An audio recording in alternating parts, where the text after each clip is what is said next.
Hello there, hello there, hello there, hello there, hello there. Welcome back, welcome back, welcome back to the Random Show. No, the Agostino Zinga Show. Whoops, I've been doing Random too long. It's the Agostino Zinga Show with your host, Agostino Zinga.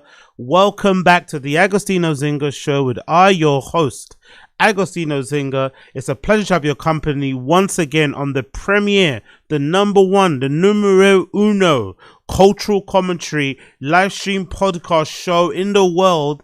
Thank you so much for joining me on this hallowed Monday evening, 20th of April, roughly 10:21 p.m. where I currently reside. I hope you're good. I hope you're blessed. I hope you're good. I hope you are blessed. How am I? I'm good. I'm blessed. I'm highly favored. That's what I am, and I hope you are too, as we start this lovely, jubbly week of focus, determination, romance, heartbreak, success, failure, and everything else in between that always comes about in life. Hope you're going to get it, you're going to go for it, and everything else that comes with it. I know I'm mumbling and I'm waffling right now, but this is the preamble before we start the show.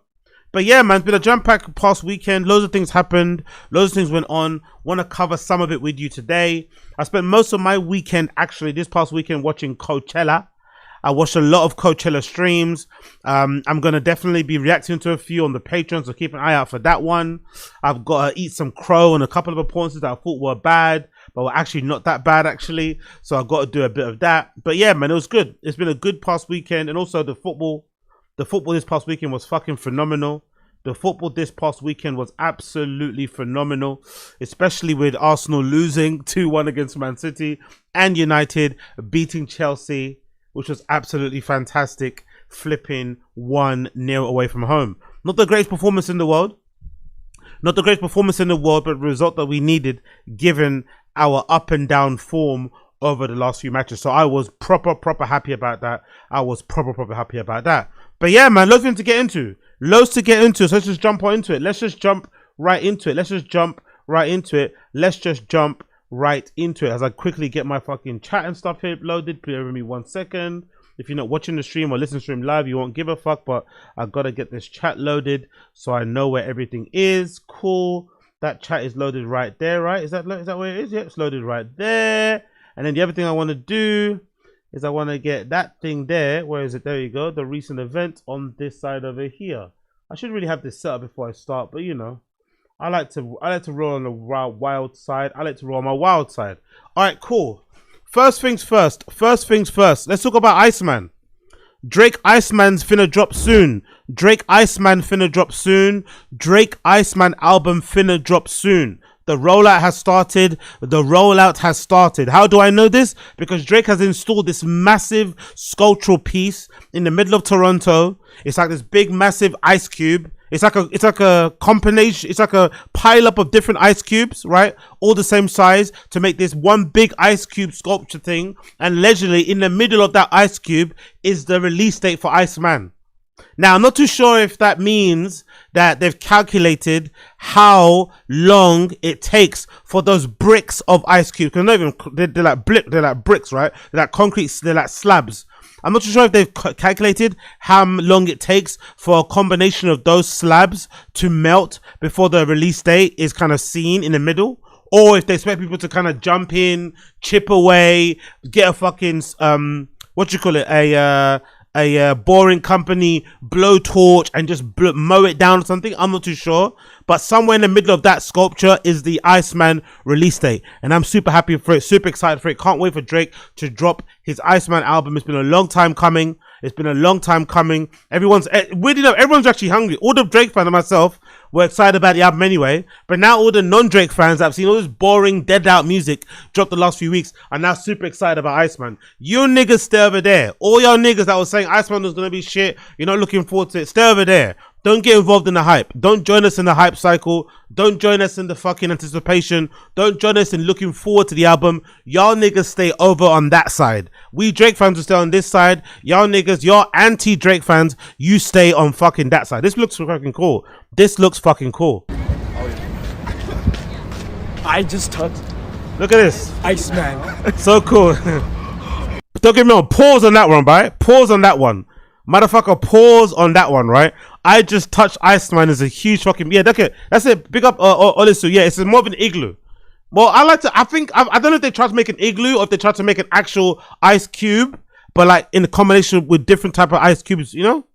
I think that's what they tried. Instead of having one big ice cube, they actually made it with different ice cubes. So, I mean, I don't know. Maybe it's an igloo, maybe it's not. Let's continue. Big up this kid.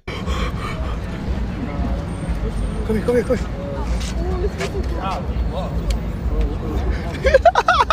Oh my god, I just licked it. So cool. He just licked it. Hold on. Did he actually lick it? Come here.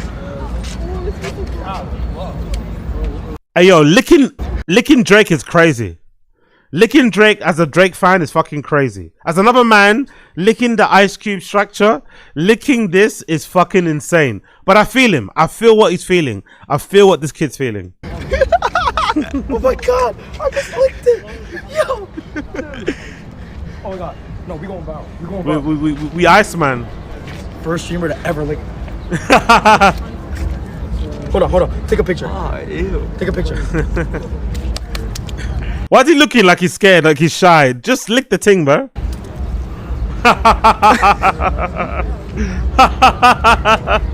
Absolutely insane. Yeah, we going viral. We going viral. Exactly. Oh my god. No, chat. Oh my god. What was the post he did? He did this, right? Yeah. Yeah, okay. I love it. So Iceman's finna drop soon. Iceman finna drop real fucking soon. Big up that streamer RAVE. What else we got here? Let's see some more stuff regarding the Iceman release.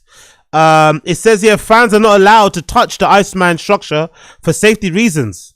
Seems like it will have to be melt. Okay, so it's going to melt on its own. So what?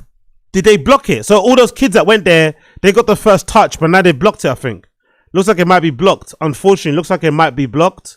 It says here, courtesy of Fearbuck, Drake says the release date for Iceman is hidden inside the block of ice. That's Drake's Instagram story showing the location of it with the fucking coordinates and the map directions. Kind of taking a little bit of a leaf out of the book of kind of Cortez. I feel like, isn't it? With the coordinates and shit and the fucking out there drops. But still, really cool activation. Really great way to promote the album. Get it out there. Especially off the back of the fucking 2 seats, right? The 2 courtside seats that were covered in ice. Like they kind of looked, I don't know, they kind of looked a bit gooey. They didn't look very icy. They looked kind of gooey to me, but still, I like what he was doing there. So I like what he's doing there. Let's see it. There's an aerial view of it as well, no? All the construction guys are like done. They're all standing over there. And the top is perfectly flat across. Oh, look at that. They did a good job. You see, job, I told you. Nice. I think that's what they're meant to do. It's not meant to be an igloo. It's meant to be one big ice cube, but they couldn't get an ice cube big enough. So instead they made it into a, you know, they piled up loads of different ice cubes to make one big ice cube. That's what I think he's trying to go for. Not an igloo. All the construction guys are like done. They're all standing over there. And the top is perfectly flat across. So cool, man. So fucking cool. Looks like they're really happy they did a good job. And the fucking release date is right in the middle. I love it.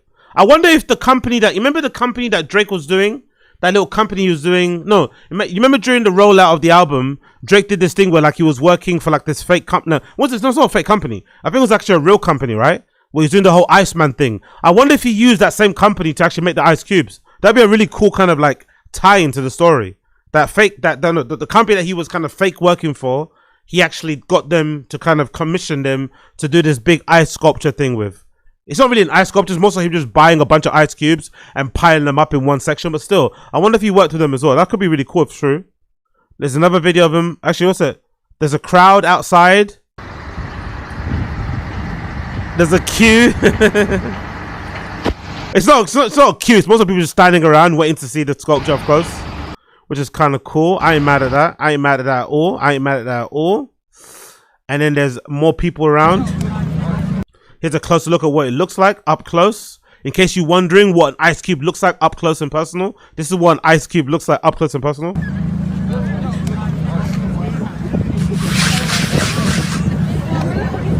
Love it, by the way. Love that. What's happened here? Drake posted on his burner in 2024 allegedly. During these days, about 20 rectangular closures of ice cubes measuring about 30 feet long, 10 feet and 8 feet wide, 10 feet wide, 8 feet high, are built through the city. Their walls are unbroken. They are left to melt. Okay, that's cool. There's a little ice idea there. Here's more pictures of what it looks like. Very, very high. Very, very icy. Very, very cold. Cannot wait to see what it looks like. And then it says here, Drake says it's hidden the scope. So this is, yeah, this is the place that he worked at, right? Where they make ice cubes or ice blocks. So I wonder if this is the same company that he worked with to make the ice. I think there is. As you can see, there is meant to be the release date of Iceman is in there. It's in there somewhere. You have to get through all of it to actually get to the actual release date. So in one of those blocks, in one of those massive rectangular blocks of ice is the release date for Iceman, which is a pretty clever way to activate and market this album, which I am so fucking looking forward to. More videos of the builders, I guess, putting the ice cubes together here.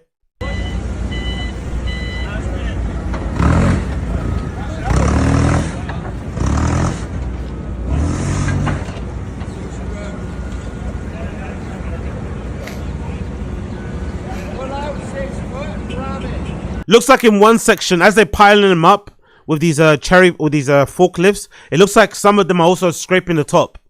So it looks like on some of them they're scraping the top of the surfaces to make sure they're flat as possible, so that when they put the next block of ice cubes on there, they can be completely flat. You know, that's quite a cool thing that we've seen there play out.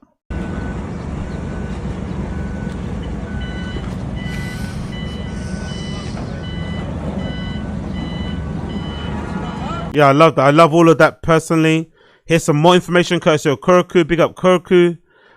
Drake's Plot Twist account posted a happening by Allan Krapow. Krapow was an artist famous for his happenings, temporary interactive performance art. In a famous 1967 piece called Fluids, he had volunteers build massive enclosures entirely out of large blocks of ice in public spaces, which were then simply left to melt. I love that. Could this be parallels to the Drake Iceman? Yeah, that makes a lot of sense. That makes a lot of sense. Really clever, man. Very, very creative. Very, very, very creative. And usually people like to say that, you know, there's not a lot of conceptual thought or a lot of contemporary art or a lot of references in general that go into maybe Drake's activations and themes around these albums. But it feels like this one, they've gone really deep into it. Especially when you think about the whole like Iceman series, him driving around with the fake job and the backpack stuff. There was a lot of like work, a lot of like idea, a lot of intention. You know, gone into actually how they're going to the themes around the album, how it's meant to all tie in, get people excited about the album drop. I really fucking like it. I really fucking like it. It kind of reminds me slightly. It kind of reminds me ever so slightly of one of my favorite performance or art pieces ever by this artist called Cyprien Gaillards. Cyprien Gaillards, who actually was famously a model for Beer Pyramid. He was a model for fucking Supreme back in the day, actually, one time. He had this really clever, amazing sculpture. It was called, is it called the Beer Pyramid? Oh no, it's called Recovery of Discovery by Cyprien Gaillards. And basically what it was a fucking pyramid made up of boxes of beer that were basically had real beer in them, and people could drink them, you know, if they wanted. So at the end of the actual exhibition, all you had was this massive pile of like, you know, boxes, some boxes open, some boxes not open, but beer bottles strewn all over the floor of fucking people drinking beer and shit from this fucking gallery. I think it was a really clever way to kind of do the whole activation. Read a couple bit of the article here. That's why it reminds me a little bit of this Iceman thing. Cyprien Gaillards, Recovery of Discovery, a Beer Pyramid, it says here, courtesy of the public delivery. Cyprien Gaillards is a French modern artist born in 1980 in the capital of France, Paris. Currently, he lives and works between New York and Berlin. His work oscillates between minimalism, romanticism, vandalism, and land art. By the way, where's he at? I don't think I've seen Cyprien Gaillards in a while. Is he still around? Because he's one of my favorite kind of modern contemporary artists, but he doesn't really like, you know, he's not really about. He's kind of a bit of a private person, keeps his head down, but I've not seen any new work from that guy in a long fucking time. I wonder what he's been doing lately. Anything new about him? Anything new? Oh, there we go. We got something new here from 2025, and we got something there from 2026. Okay, let's check this out. What's happened for 2026? Courtesy of flashart.com. Cyprien Gaillards is no studio artist. He wanders and finds things. In Munich, he explored a house, the Kunst, sometimes late at night. The building completed in 1937. It archives basement stairwells and polished red sandstones and becomes his material. For the show Wazamuk, or was that Wazza Music, he added a little stereoscopic film, sparkling water, Vicky, a reminder of the fascist entanglement between Germany and France, and small flask of Jägermeister. But he took much from the building. When Gaillard first came to Haus der Kunst, he was drawn to the amenities visible in the floor of red Sauberger marmon, like ornaments by the non-human architect. There are shells that lived here millions of years ago when Central Europe was underwater. Gaillard is interested in deep time. From fossils to fascism, he's drawn to the marble seamless slabs. Wazza Music unfolds from a lofty stairwell in the Munich institution in an attempt to negotiate his relationship between the building and a mix of the veneration and repulsion. That's pretty fucking cool. The first installation, Wazza Music, contains no direct reference to George Friedrich Handel, but plenty to the water. Gaillard replicated the ceiling tiles, adding brown, painting lily pads like trompe-l'oeil stains, and placed artificial light behind a faux skylight, creating an atmosphere of permanent sunset. At the top of the staircase, a glass display attached to the banister horizontally and precariously. Wazza Music 2. It holds a black and white photographs of Gallard's discovery of the Musée de Orangerie, home of the Claude Monet's water lilies. That's fucking amazing. We toured the exhibition. A guard complains to the curator that the visitors keep stealing the small liquor bottles scattered on the floor. I love that, but he does that a lot. I think he's got a real time with the alcohol thing. The beer pyramid for leaving little mini bottles of fucking Jägermeister everywhere. You can't do that in the gallery. People in galleries, myself included, when you go to art gallery exhibitions, we love a good free drink.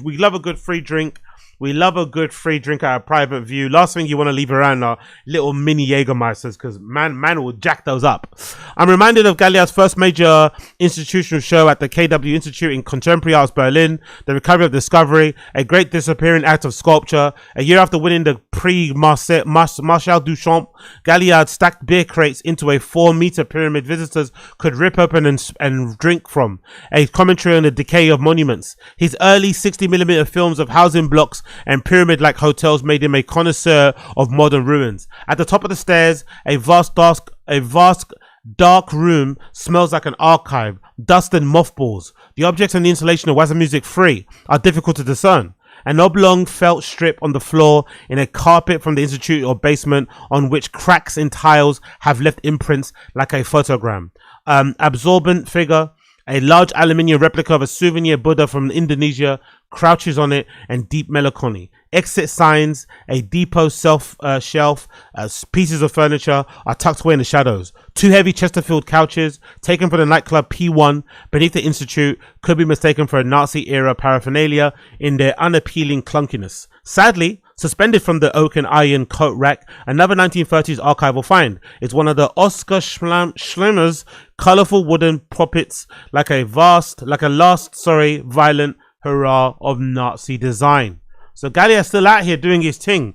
But I love, honestly, this is one of my favorite shit he's ever done. This recovery to discovery reminds me a lot of what Drake is currently doing with his Iceman sculpture. I swear to God, I think it's the same type of thing. I really do think it's the same type of thing. So big up fucking Iceman. I fucking love it. Can't wait for it to drop. He's out here gifting memberships and shit. There's a view from the sky, more views of what it looks like. Very cool activation, I'm not gonna lie. Very, very cool activation. It's just a shame you have to dig in so deep to get the release date. It's somewhere in the middle there. Someone's gonna get the release date of this album that's so highly anticipated. I really can't wait to see this album release. I really can't wait. Imagine if there's actually a QR code that you can scan and you can get it straight away. That'd be fucking cool, innit?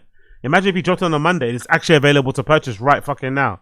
That'd be so fucking cool. Go back to Cyprien Gaillards. It says here, in 2011, Gaillards showed his prowess in arts, creating the Recovery to Discovery, an installation of a pyramid-like sculpture made of 72,000 beer bottles that he imported from Turkey. By the way, that's a really cool pour as well. Turkey, the reference, the relationship of the Turkish population have with Berlin and shit, blah, blah, blah. In this installation, Gaillards denounces the barbaric act of tourist colonialism. Recovery to Discovery was meant to be an interactive as well as a self-destructive, as viewers were invited to climb up top of the pyramids and drink the beers in them. The brand of beer used in installation was Efes, which is a popular Germany. Efes refers to the Ephesus in Turkey, an ancient Greek city in a modern day of Turkey, famous for its temple of Artemis, one of the wonders of the ancient world. Gaillards was trying to evoke the famous Paragam altar, a section of the citadel of the eponymous ancient city before it was removed in 1880s and taken to Berlin. Berlin Kunstwerk work showed this work in 2011. When one looks over the boxes of stairs, one cannot help but wonder the status of such of the sculptures across time. The self-destructive installation further solidifies the statement that preserving the monument goes hand in hand with destroying it. Same goes with Drake, huh? Preserving the monument goes hand in hand with destroying it. But destroying it preserves it. Destroying it reveals the release date of an album of an artist that everyone counted out. All of those hating comments, all of those criticisms, all of those slanders are now melting away as people eagerly anticipate the release of Iceman, with bated breath on the edge of their seats, hearts palpitating, sweat beading off of their brows as they await the revelation of Drake's Iceman release date. It's coming, boys. It's coming. Because I'm coming, you're coming, we all coming. Unless you're PlaqueBoyMax. Recovery of Discovery relates to an action of displacement that was prevalent in the strategy of the battle over cultural dominance and the subsequently political hegemony in the 19th century. The displacement of ancient cultural relics was at the center of the several prominent museum collections. Gaillards' installation is based on the relocation of the Paragam altar to Berlin from its original country in Turkey. Just like the Paragam altar, the beer bottles are the first displaced, then reappropriated. According to Gaillards, the installation implicates both the destruction of the Paragam altar and the relocation into another location. The Turkish population from Turkey all the way to Berlin, you get it, you got it. Where those ice cubes come from, I want to know. I wonder where those ice cubes come from. I wonder what the origin of these ice cubes is. I wonder what the origins of this ice cube is. Let's show you another video of another kid here. Big up him. Say something. No, you're gay. That's it. Hey, shout out Noah. Hey, thank you, bro. Of course. Have a good day, man. You too. All right, now we have to wait. Now we have to wait till till Jimbo comes with his speaker, bro. We gonna get shit banging, bro. We gonna shit turn, bro. Yeah. This shit about to turn into a mosh pit, bro. No. Oh, that's gonna be fucking fun. Imagine that. Imagine you reveal the fucking release date. You get this into the first few singles or albums, and someone gets to play it right there loud with their loudspeakers in that little square section, and then you get to kind of get crazy, go nuts. It turns into a fucking a Ye style listening session. That would be fucking cool, right? If it melts away, it reveals the release date as well as maybe a first single or the whole entire album. You can play it down your phone, bang, on your loudspeaker. Let's fucking go. I'd fucking love that if true. Going back to Cyprien Gaillards. During the opening of the Recovery Discovery, visitors climbed on the work during drinking beers. The literal consumption of the monument turned that was seen into minimalist sculpture into an amorphous heap of wreckage. The unmaking of the art seems as trivial and useless as the day-to-day practice. The monument's existence coincides with its very destruction, degrading and displacing art into the irreverent site of demolition and decay. While focusing on the theme of destruction, the primary counter-monumental characteristic, the artist displays his artistic responsibility rather than sketchily equally vital aspects of the monument. This is the ability to echo the political process and the harms of societal collectivity. Now, everyone's been hating. Everyone's been saying Drake has been counted out. But guess who's waiting? Guess who's online right now, eagerly anticipating this fucking sculpture melting away? Of course, it's us. It's fucking us. It's fucking us. Cannot wait. Cannot fucking wait. Let's see. Anything more going on? Let's see what Koroku's saying about Iceman. Any more updates on Iceman here? No more. Any more updates on Iceman? Any more updates on Iceman? No. Oh, he's gifting subs to people, by the way. Big up Drake for gifting subs. That's fucking great. He gifted this kid some subs on Twitch. You love to see it. Iceman! Drink the sub! Two-tone Iceman? Two-tone Iceman! Two-tone Iceman! That's fucking cool. That's the real drink. Two-tone That's Iceman. the real drink! Real drink. Yo! That's sick. Drink with 200! Drink with 200! Drink! We locked into it! We locked into it. He's crying. Hey, send another, please. Send another, please. For the city. No one else is doing it for Toronto like rapping. Drink with the 200! Dog. Yeah, big up the dog. Big up the dog. Tell you to shut the fuck. I love it. Big Oh my six! God. Six God! You're the biggest thing right now. How do you feel? I'm not the biggest, Drake is. I love it. I love it. I love it. I love the glazing. I'll guess about 90 minutes. Jesus. All right. Ew. By the way, academics, chill out, bro. I'll get this melted in 90 minutes top. I don't know. That sounds like a body. That sounds like sexual assault. I'm not gonna lie. I know it's inanimate objects and shit, but that does sound like sexual assault. Academics on fucking Instagram in response to the Iceman ice sculpture going up. I'll get this melted in 90 minutes tops. Yo, pause. Academics, pause, my friend. I like you, but pause. Allegedly,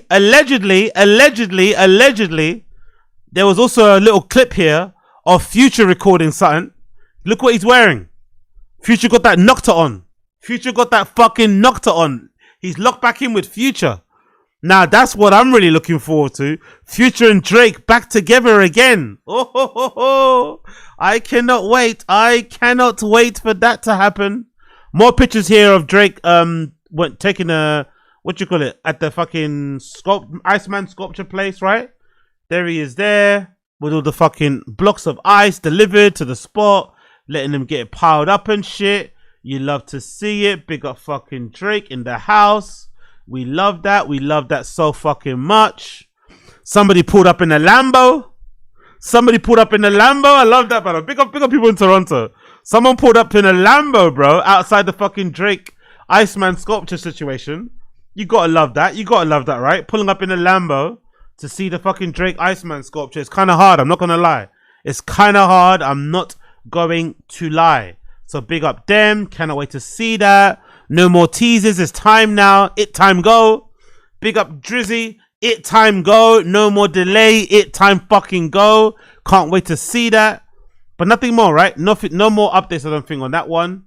No more updates on that one. Go back to Cyprien Gaillards. Gaillards challenges incommensurable domains, high and low, politics and aesthetics, whose services another idea of the monument specifically and the artistic practice emerges from more generally. Recovery discoveries placed in its parallax gap to highlight a peculiar temporary moment of existence. The monument forecloses the future while destroying the past. Forecloses the future while destroying the past. Whereas this sculpture destroys the present whilst revealing the future. Huh? Thought about that? The Iceman sculpture, this crumbles away in the present but reveals the future, because we're gonna get a date, and Future's also on the album, right? And Future's also on the Blood Clot album. Talk to me nice, or don't talk to me at all, please. For the love of God, we're going. The intricate mechanisms visualizing the installation arise from the artist's decision to shed light on the life of a monument in this monumental dimension. Here's a video of the exhibition.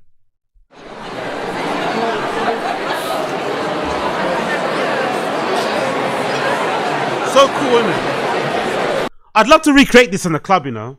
When I ever throw my next party or something, right? Because it's coming in soon. Because I need to start DJing again outside again, and unfortunately the bookings aren't coming in, so I have to throw my own party and book myself as a fucking headliner, as you do. But when I start throwing my next party again, let's do something like this, you know. Like actually hire out a proper space and put something like this in the middle of a party. Maybe as with like tie in with the sponsor, to kind of sponsor or something or whatever, and actually make that in the middle and see what happens. You know what I mean? As it plays out for maybe it might not be the most safe thing to do, health and safety wise. But I'd love to kind of see that play out in an actual clubbing environment. Same sort of, you know, space, square space, DJ in the corner, pyramid in the middle. That look fucking sick. Beer pyramid in the middle, actually. Beer pyramid in the middle.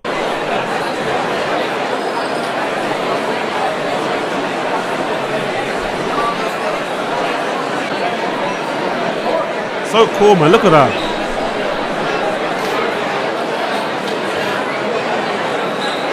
Wow. That is so cool, man. Honestly, big up Cyprien Gaillards. Wherever you're at, bro, come back outside again. Make more art. We need you, Cyprien Gaillards. We need you. You're one of the best artists out there. Big up Cyprien Gaillards. Big up Cyprien Gaillards.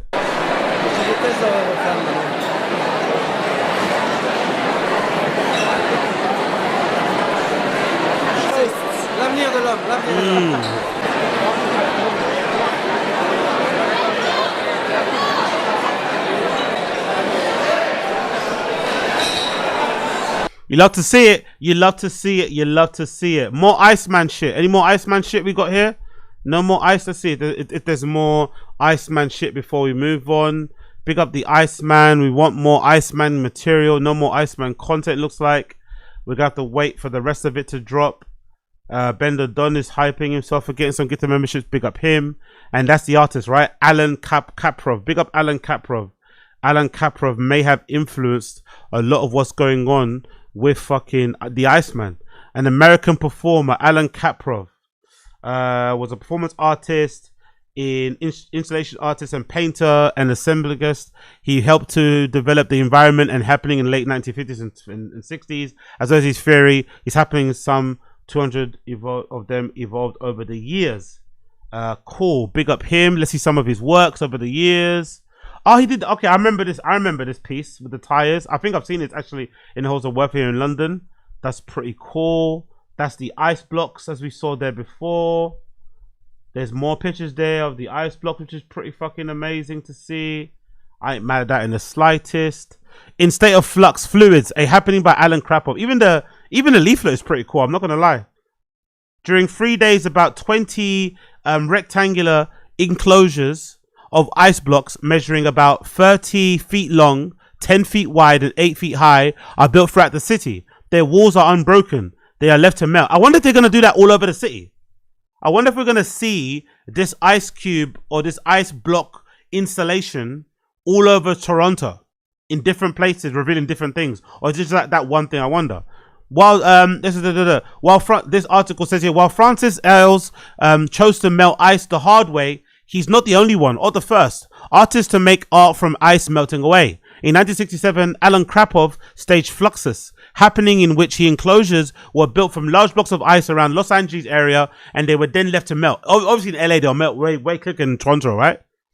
Even though it's April, I'm assuming Toronto's still pretty cold, so they'll probably melt way easier in LA if they did in Toronto. Krapow had advertised the event in advance to find volunteers to help build the enclosures, and a major undertaking given its size. The event was documented photographically by Dennis. Oh, Dennis Hopper, really? Shit.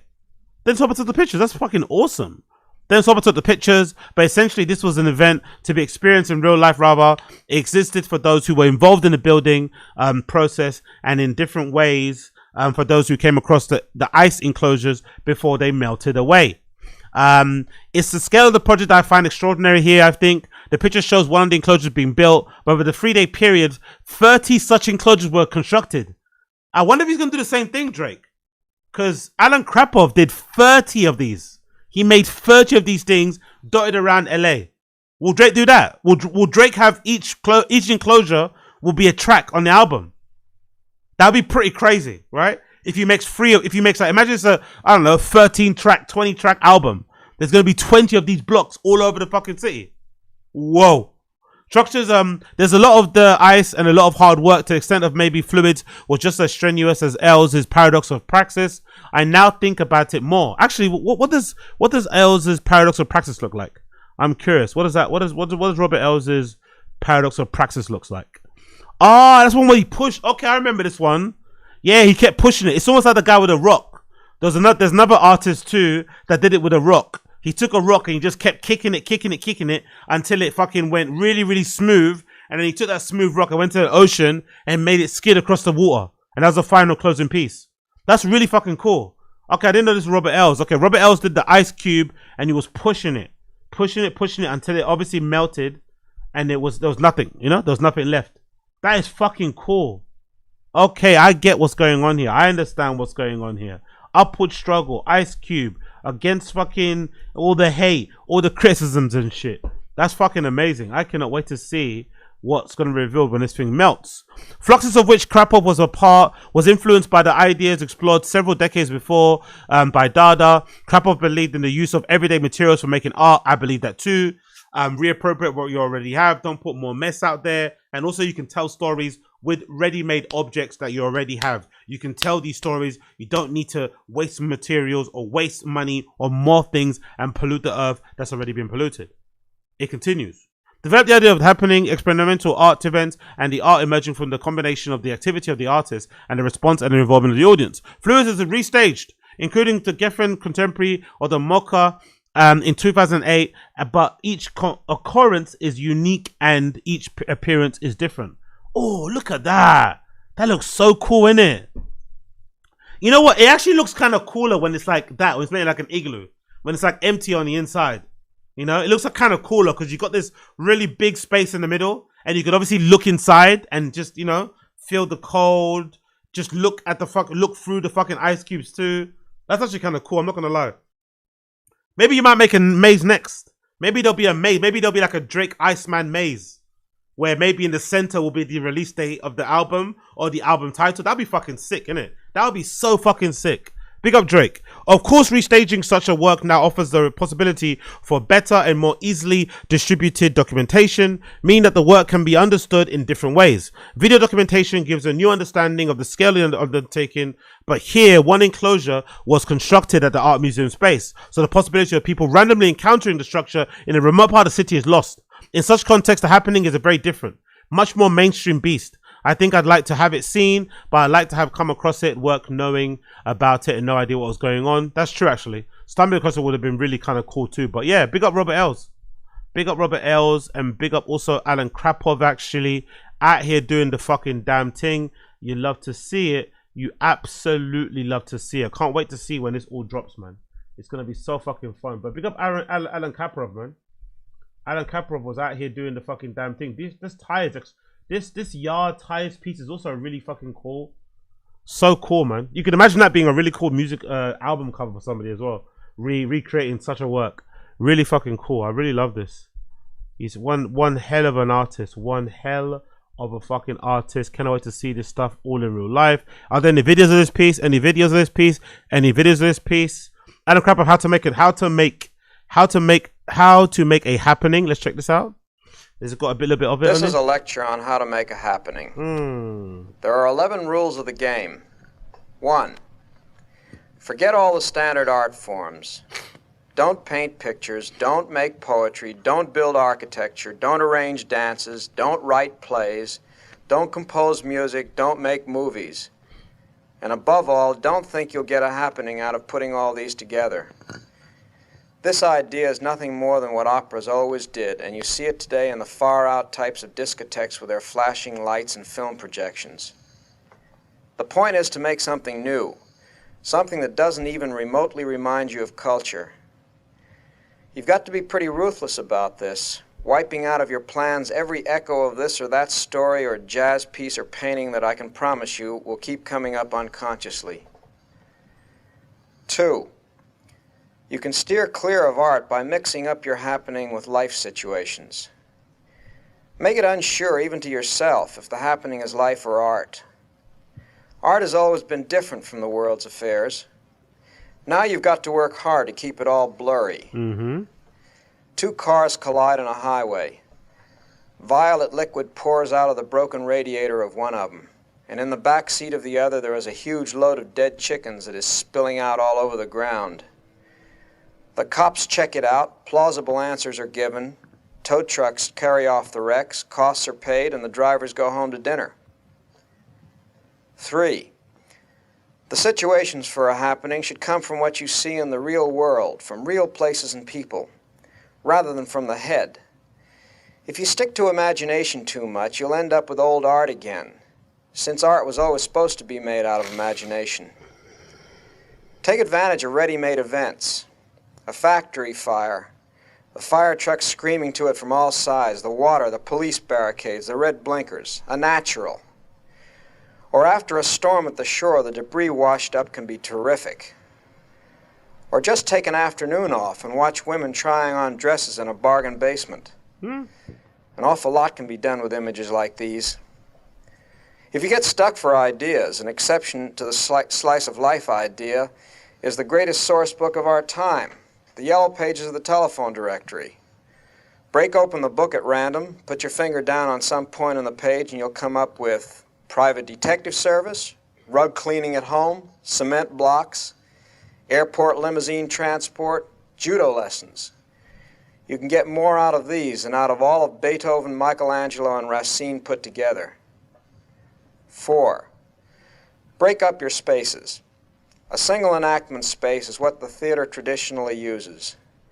You can experiment by gradually widening the distances between your events. First at a number of points along a heavily trafficked avenue, then in several rooms and floors of an apartment house where some of the activities are out of touch with each other, then on more than one street, then in different but nearby cities, finally all around the world. Some of this can take place traveling from one area to another, using public transportation in the mails. You don't have to be everywhere at once. You don't even have to be everywhere. The places you're in are as good as the places other participants are in. 5. Break up your time and let it be real time. Real time is found when things are going on in real places. It has nothing to do with the single time, the unified time of stage plays or music. It has even less to do with slowing down or speeding up actions because you want to make something expressive or because you want it to work in a compositional way. Whatever happens should happen in its natural time. Suppose you consider how long it'd take to buy a fishing pole in a department store just before Christmas, or how long it'd take to lay the footings for a house. Well, if a group wanted to do both in a happening, one of them would have to wait until the other was done. Maybe if it rained, that'd decide which came first. Of course, two groups could arrange both actions at the same time if that was wanted. But it isn't really necessary, except when people coming from different places have to catch the same train. Otherwise, why not let the amount of time you do something depend on what is practical and convenient for the particular actions in the happening? You can waste an awful lot of time trying to coordinate things. 6. Arrange all your events in the happening in the same practical way. Not in an arty way.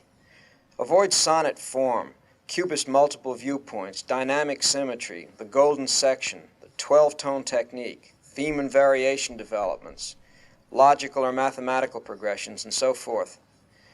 If a chicken cackles, roosts, pecks, and lays eggs, take it for granted there's plenty of form there already. Nature can never appear formless because of the way the brain is made, so why worry? Just take things as they come and arrange them in whatever way is least artificial and easiest to do. A gal is reading in the subway until, as if she's expecting it, her hairdresser gets up from another seat and unpacks his gear and spends the next hour giving her a fancy do, calm as you please, like it was his shop. A lot of people all covered with some sticky stuff are lying perfectly still all across a big lawn. The wind blows yellow and red leaves over them until they're covered solid. A truck loaded with shredded newspaper comes and carts them off. 15 or more cars on the Long Island Expressway going along with their brights on like a funeral. Now and then stream clouds of thin plastic film from their windows. They pull in the stuff quickly each time. Well, suppose these three situations made up your happening. The subway thing would be easier to do, say, at 4 a.m. when the trains are pretty empty. You could count on lots of leaves dropping off the trees in late October when it's still warm enough to lie on the ground. And the procession of cars can be done on any day, just so long as everyone has his car handy at the time. The theory of alternating contrasts like night, day, night, action, quiet, action, could cause you to arrange the three events closely together in the order of cars, subway, leaves. But that might be inconvenient, So string them out in whatever way is best for the participants. A week of Honestly, if all of this thought goes into the album, if there's all this conceptual thought that's going to go into the album, even if it's just, even if he just takes 5%, even if he just takes 3%, 2%, maybe 3% minimum from this conceptual highbrow interpretation of an Iceman, of an ice sculpture, of a happening artwork by Allan Krapow, and he kind of distillates into his work, into his music, we finna get an all-timer. Drake might have saved the summer, because this past couple of weeks, especially with some of the albums dropping, have been pretty fucking shitty. Everyone doesn't want to say it, but they've been kind of saying it. We kind of need some heaters. We need some music to get to the gym to. We need some music to be playing out on our loudspeakers. We need some music to be driving around to. We need some music to be bumping and grinding to. We need something. So if all of this stuff goes into it, I'm here for it. If all of this stuff goes into it, I am so freaking here for it. I swear on my life I am. I swear on my life I am. And talking about being into it, there's actually a little update here. There's actually a little update here, if I'm not mistaken, courtesy of the one and only, what's his fucking face? Wait, let's see if I can find him here. Wait, see if I can find him. I think it's courtesy of Aiden Ross, right? I think there's an Aiden Ross update. So I think I think the start of it is coming soon. I think the actual release date is happening soon, because I saw a little something here that says Aiden Ross is going to be going to an activation for this album very, very soon with Los Pollos. So it looks like it's happening. It looks like it's happening very, very soon. Let's check out this clip here, courtesy of Aiden Updates. Los. Yo. I just talked to Drake. He said pull up. He's got something special he wants me to do. I want to bring you in. The album's coming soon, brothers and sisters. Cannot wait. So he just said let's pull up and let's go. The shit's going down like now. We gotta go. Ooh-wee! Big up Tezzus, big up Diamond. Wait, what do you mean now? Like not like now, but like in the next day. We gotta go to Toronto. Can we like Wednesday? You're such a little retard, dude. No, because you're saying now, like I don't know what you mean. Like, not right this second, obviously, but like, I'm gonna call Drake off stream, but like, let's pull up. Like, what day would you want to go? Wednesday I can go. What's today? Or like Tuesday night. Okay, all right. Look, listen, we'll figure it out. We'll figure it out.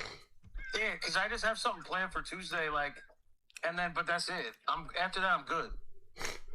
Okay, I'm gonna just cancel your plans and go to the fucking Drake activation, nah? And he's probably got a real life, I get it, but cancel your fucking plans and go to the Drake activation. be in Toronto. You gotta probably meet me there, right? All right, let me know when you're going. Let me just call you off stream, bro. I don't want to talk about it. There's a surprise for everyone. You're Like, on stream? you know I'm on stream, fatty. Okay, yeah, call me on stream. Bye. Bye. I want one more loan, bro. I ain't gonna lie, I need another loan. Who can loan me money? I love it. Can't wait. The album's dropping soon.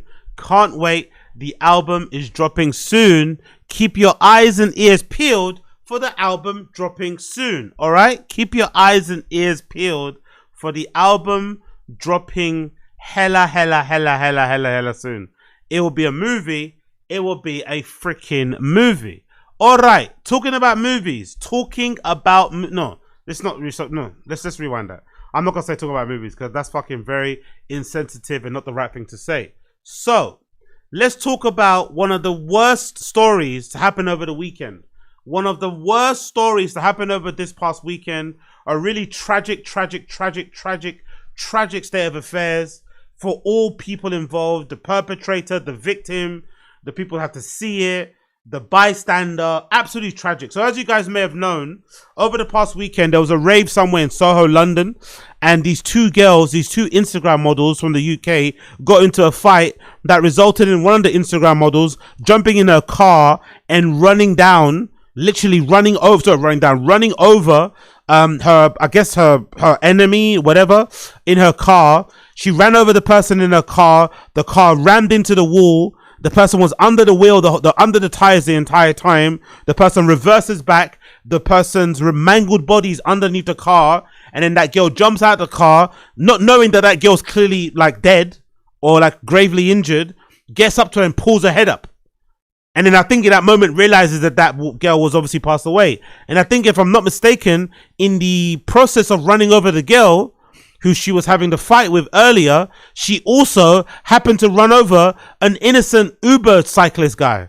There was a guy just there, literally, like, I think there's a video clip of him. You can see him trying to like unlock his bike because there was like a bike rack next to where they were all fighting, and he wasn't paying attention. He just thought it was another, you know, he's probably ridden around the area and picked up and delivered like for years. And there's always noise and commotion going on, especially during closing time, as everyone kind of leaks out into the street and trying to find other motives. So he wasn't even paying attention. He probably thought it was no big deal. He's unlocking his bike, and as he's unlocking his bike, the car obviously it hits him first and then hits the girl. And I think, if I'm not mistaken, they said somewhere that guy is also gravely injured as well in hospital, and he's got like life altering injuries. I'm assuming it means he might have lost a leg, he might have lost the ability to walk or something. Like, crazy situation, a really tragic situation all around, and just goes to show you just how fatal things can get in a second. One moment those girls are probably arguing in the club, having, you know, one of those girl arguments that girl have, right? Especially in that field, in that kind of influencer, baddie, BBL kind of community. Girls are always having fights and throwing kind of insults at each other, or maybe pulling each other's hair, pushing. You know, there's always something happening. It's like the whole baddification of fucking girls in the world now. Imagine it going from that to somebody fucking dying. Tragic situation. So let's read the articles and the news that covered it. It's a really sad situation, all in. Really, really sad situation, because I think the last thing I've heard on social media is that the girl that got run over is dead, allegedly. And so it hasn't been, I don't think it's been confirmed by a proper news organization. I think people like Bouncer and a few other people, I think her friends have kind of revealed it to social media, but no news has actually confirmed her passing. The last update I've heard about this girl's condition is that she is brain dead or something like that. That's what I've heard, which doesn't surprise me in the slightest, because the actual video is gruesome. It's really gruesome, and if she would have come out of that alive, it would have been a fucking miracle, because she really got run over, like really, really run over. Tragic situation all around, really fucking awful, especially happening over the weekend. I can't imagine anything worse. So let's read the article. Courtesy of Sky News. A car crashes into pedestrians in a busy part of central London as a woman is arrested. A 29-year-old woman has been arrested on suspicion of attempted murder after a car hit a pedestrian in London early hours of Sunday. The Metropolitan Police said the officers were called to reports that a vehicle had been involved in a collision on Argyle Street, Westminster at around 4:30 a.m. A surprise though, because there's not a lot of clubs open at that time, you know. Maybe they've changed it, but usually the reason why we stopped going out in central London was because a lot of the clubs didn't stay open late. They would close at like 1 a.m., 2 a.m. So I'm not too sure if the club was closed early and they just spent hours outside, or if it did close at 4. I don't know. Anyway, a man in his 50s sustained life-changing injuries and was taken to hospital along with 2 women in their 30s. One of them is in a critical condition. The second woman is treated for minor injuries. So I'm assuming the minor injuries is the aggressor, and the one that's critical condition is obviously the one that got run over. Imagine a man in his 50s, 50-year-old guy, earning a living, doing a bit of fucking delivery, and now he gets caught in a crossfire. It's so fucking awful how that shit happens, man. The driver of the car was arrested on the scene on suspicion of attempted murder, GBH, drinking and driving, dangerous driving, drink driving. She remains in custody as she should. The incident, which took place in a busy part of central London, is not being treated as a terrorism related. Detective Chief Inspector Alison Foxwell called for potential witnesses to come forward. She said, as our inquiries continue, our thoughts are with those injured and their loved ones. While this incident took place in the early hours of the morning, venues in the area are still open, and we believe a number of people have seen what happened. I would urge anyone who witnessed a collision or any activity prior to it, they feel may be irrelevant, to come forward. The information you have, however minor you believe it may be, could be crucial importance to the investigators. So that's the update there, right? So that's the update there. And then obviously, Bouncer and a few other people kind of reported on the whole story. Let's press a little bit of that. In Mayfair. Big up TMC. Outside Inca, whatever's happened inside. Bouncer reported her being dead a long time ago. I'm not too sure why. I'm not sure if he reported her dead because he heard she's brain dead or because because it's kind of quick. He kind of reported a little bit too quickly and hasty because it happened in a moment. He literally posted a couple of hours later. I don't know if he heard from people close to the girl's family that she was dead or something, but he reported on her being dead right as it happened. So it's kind of wild how that kind of all kind of transpired. But, you know, she is Magorexia live, fair play. If not. Car in Mayfair. Obviously outside in-car, whatever's happened inside, I don't know what's happened inside. And allegedly, Gabrielle, that's her name, allegedly Gabrielle has allegedly knocked over another influencer in front of everyone. And obviously unalived her. And now I think this is a video. Oh shit! Oh my god! Oh! You can't really see much from there because I think the girl's on the left hand side, but the other angle is fucking horrible. You can literally see her getting like run over like, and the car only stops because it hits the wall, and then it kind of reverses and probably does more damage. And obviously, as it's running her over, it hits another guy. I think the cyclist is somewhere around here where that lamppost is. There's like a 50-year-old man just like minding his business, trying to unlock his bike, and he gets run over too. And this is allegedly the girl that did the running over. Her name is Relly on Instagram. Gabrielle, guess her full name is. Here's some more videos that show what happened. The fight between the group of girls before the incident, allegedly. This is what occurred. So if I'm not mistaken, the girl that she was so if I'm reading this correctly, these girls are fighting over a guy, a rapper called Twiness or something, right? He's actually from an area that I used to live in Beckton.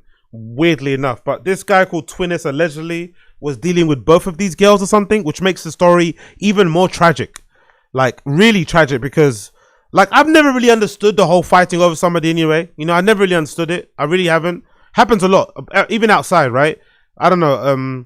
A girl in a relationship will be overly flirty with a guy in a club. The boyfriend will see his girl being overly flirty with a guy in the club, and you'll go over to the guy and punch him or want to fight the guy. It's like, you shouldn't want to fight the woman either, but your frustration and your anger should be directed at the lady and what she's doing, not to the other guy. I mean, they have no involvement. It's not their fault. They didn't do anything. So I've always thought this type of energy should be reserved for the dude. Whoever the dude that's playing both of you guys off each other, you should be focusing energy on them, not on each other. What I mean, it doesn't really matter. Like, it doesn't really make any sense. But I guess in that world of like influencers and IG models and all that stuff, it's probably highly competitive anyway, right? So they probably didn't like each other before their common man. I'd imagine, again, I don't know much about the story or who's involved. Don't get me wrong, but I would imagine there probably was not. There was probably not a lot of love between these girls before the guy was involved, and then the guy that was involved, that's a common denominator between both of them, kind of set everything off.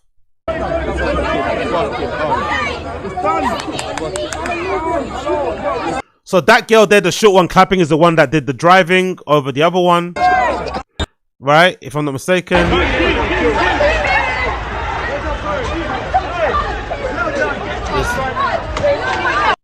And you know what's really concerning too? Have a look at this, all the video clips. There's a lot of guys there, man. There's a lot of grown men. There's a lot of grown-up men there who probably should have done a lot more to diffuse the situation. Now, don't get me wrong. Sometimes when people are turned up and they're ready to fight, there's really nothing you can do but just like watch it play out the way it's going to play out. Sometimes if you get in between them and try to kind of diffuse the situation, de-escalate, bring the temperature down, it can sometimes just make people more angry because they feel, you know, they want to get their frustration out. They want to get their anger out. They want to let it be known and let it be shown how pissed off and angry they are. But it's really disappointing that there was no grown adults, whether it was security, whether it's some of the numerous guys out there, whoever was there that could have really de-escalated the situation so that both women could have gone home alive or both women could have gone home free, whatever, right? Especially the woman that unfortunately may have passed away, could have gone back home to their families, because this is fucking tragic. You go out on a night out, all glammed up, have fun with your girls, and then you don't come back home, and instead you come back home in a body bag or something, or in a coffin. Like, fuck, you know, I can't imagine. Okay, so if from this clip, hold on, is that the girl that got run over there, the taller one, right? Yeah, I think that's Klaudia. I think the smaller one is the Gabrielle, the one that got knocked on the floor. So they're fighting.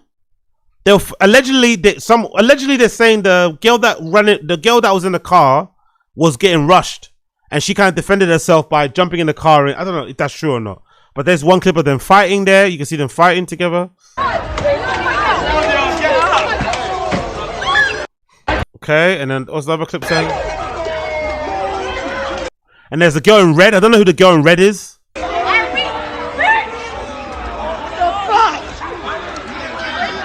Okay, I see. So I don't think the Klaudia girl is there. I think these are just two, maybe Claudia's friends, maybe, I don't know. I think there might be two of that girl, the victim's friends, maybe jumping in and beating up this girl that was the one that rushed them. The one that got in the car, I think. If I'm not mistaken, I think so. I'm not sure if that's true. And then I guess it's the video of when it actually happened, right?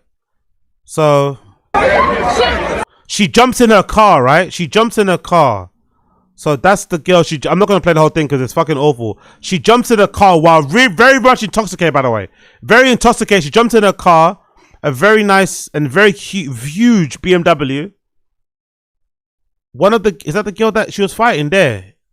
Oh no. Oh my God. That's her there, innit? In that dress. That's her there in the dress here. Oh. What a mistake. What a mistake she made. Bless this girl, man. God bless her. God, like, hopefully she's like, and again, I don't know, the reports are she's brain dead. Some saying she actually did pass away, but prayers up if she is on life support, fight it or whatever. But God almighty, what a mistake. What a mistake she made. What a mistake she made. So that's the girl there that allegedly got run over. I'm not going to play the video because it's fucking gruesome, but as I scroll forward, you can see her walk past the front of the car. So I guess this is after they scrap. So they've probably been scrapping, right? They've probably been scrapping. The other girl gets in her car, right? The short girl gets in her car there. She's pissed off. She's got no shoes on. She jumps in her car. The girl that she was fighting, she's in that see-through type of dress that you can see there. She walks past the front of the car. And then as she's walking past, the girl puts her foot on the pedal and runs her over. Oh my God. Oh my. She shouldn't have, she basically should have walked in front of the car. She should not have walked in front of the car and given that girl any encouragement to run her over. Really shouldn't have. She should have definitely tried to back away. Oh, fucking hell, man. Awful. Because that girl's head was probably spinning. She was drunk. She was angry. She was fucking vengeful. I don't know what could possess someone to do this anyway in the first place, but the big mistake here was walking in front of the car because she saw her and then put her foot on the pedal and ran her over. And then from there, it was fucking lights out. And at the same time as well, right? The cyclist, right? Where's the cyclist? Yeah, look at the guy. So she runs the girl over, and look at the cyclist guy. This guy here. Look at this. I'm not gonna play the video, but look at this. That guy's the one with serious life injuries. Look at him. That's a fucking Uber Eats fucking delivery driver. That's a regular bike that we've seen all over London. People riding around delivering stuff. He's not even paying attention. He probably got his headphones in. He's probably got his headphones in, minding his business, about to go on his delivery or ride home after work. Who fucking knows? He's got his back to them and he has no idea that this car's about to ram into him. No idea. Oh man, I feel so bad, man. So bad. This is such an awful story. Everyone's life ruined. The girl that fucking ran over the girl, life ruined. She's gonna be in prison, and her life is never gonna be the same again. The girl that allegedly passed away, her life gone in the blink of an eye over a fucking dumb situation, absolute waste of life. You know, over a really dumb situation. A young girl's life completely gone for nothing. The delivery driver or the guy on a bike minding his business, trying to go about his day. His life completely changed forever off the back of the situation that he's not even fucking involved in. The guy on the bike isn't even fucking involved. Yet his life gets completely changed for the worst. Honestly, man, so sad. What a fucking tragedy. And then all those people that were there, egging it on. Recording it. They are somewhat complicit too. You're complicit too. If you're not going to calm it down, go home. If you're not gonna try and calm down the fights, go home. Standing around recording stuff, egging it on, awful. It feels like primary. It feels like secondary school. Do you guys remember? Back in secondary school, like if you were being, I don't know, I used to do it sometimes. Like two people, especially in your friendship group. Two people in your group of friends have problems with each other, so you start to egg them on. Maybe you start to push them into each other so that they can fight, right? And you want to just witness something happening.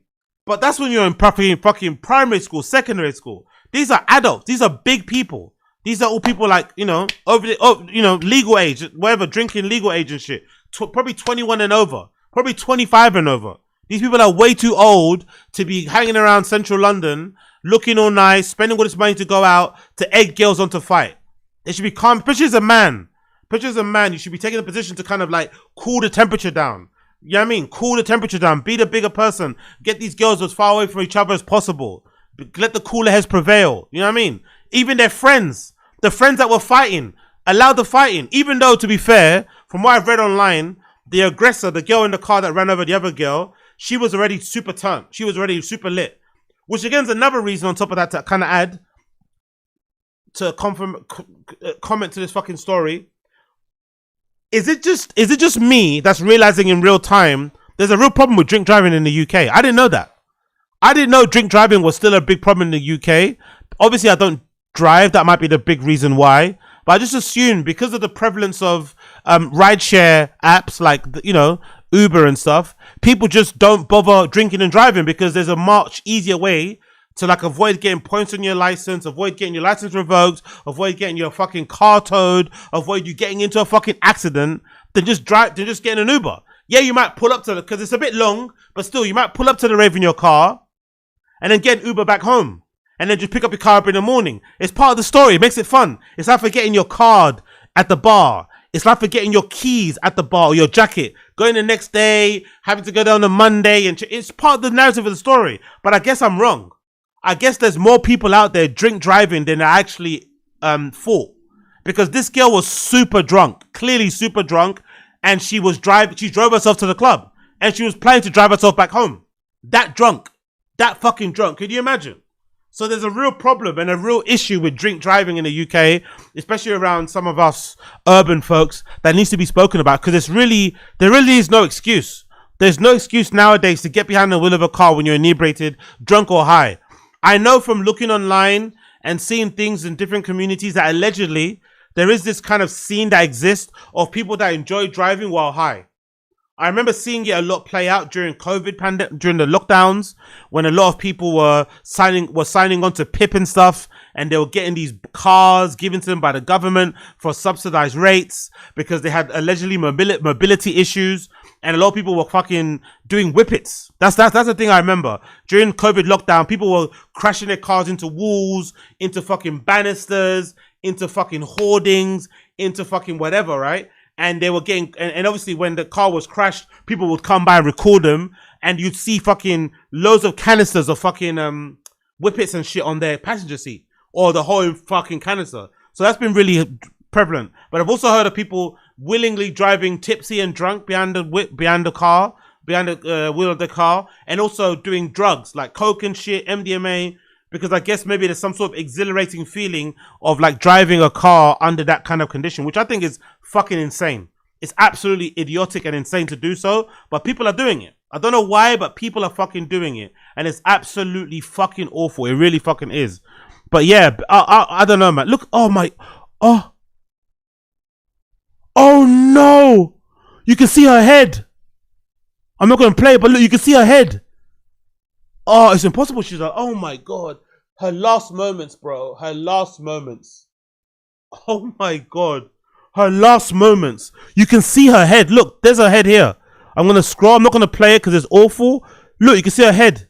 That's her head right there. That's her. That's her head right there. That's her last moments. Looking at this girl in a car thinking, oh my God. And she gets dragged underneath. Look, she's under the car now. Then it runs over the oh my God. Oh my God. Oh my fucking God. Oh my God. Oh my God. And then the Uber driver guy. Where's he? Where's the Uber driver guy? Oh. Okay, let's fast forward that. I don't want to see her. Oh my. Where's the Uber driver guy? Oh, he's dead. He's dead. That's him there, right? And then, if I'm not mistaken, look what she does. Look what she does. Look what she does. Look what she does. Look what she does. The fucking psycho. Honestly, throw this girl under the jail. Throw this girl under the fucking jail. Oh my God. Look what she does. After running the girl over, she gets out of the car, walks over the girl that's on the floor, probably dead, and picks up her head with pulls her hair to pick up her head. And I think she realizes then that she's dead. Yeah, you see? Then she steps back and real. Oh my! And that's the cyclist. Oh my God! Oh my God! Oh my God! Oh my fucking God! Oh my fucking God! And everyone's there recording.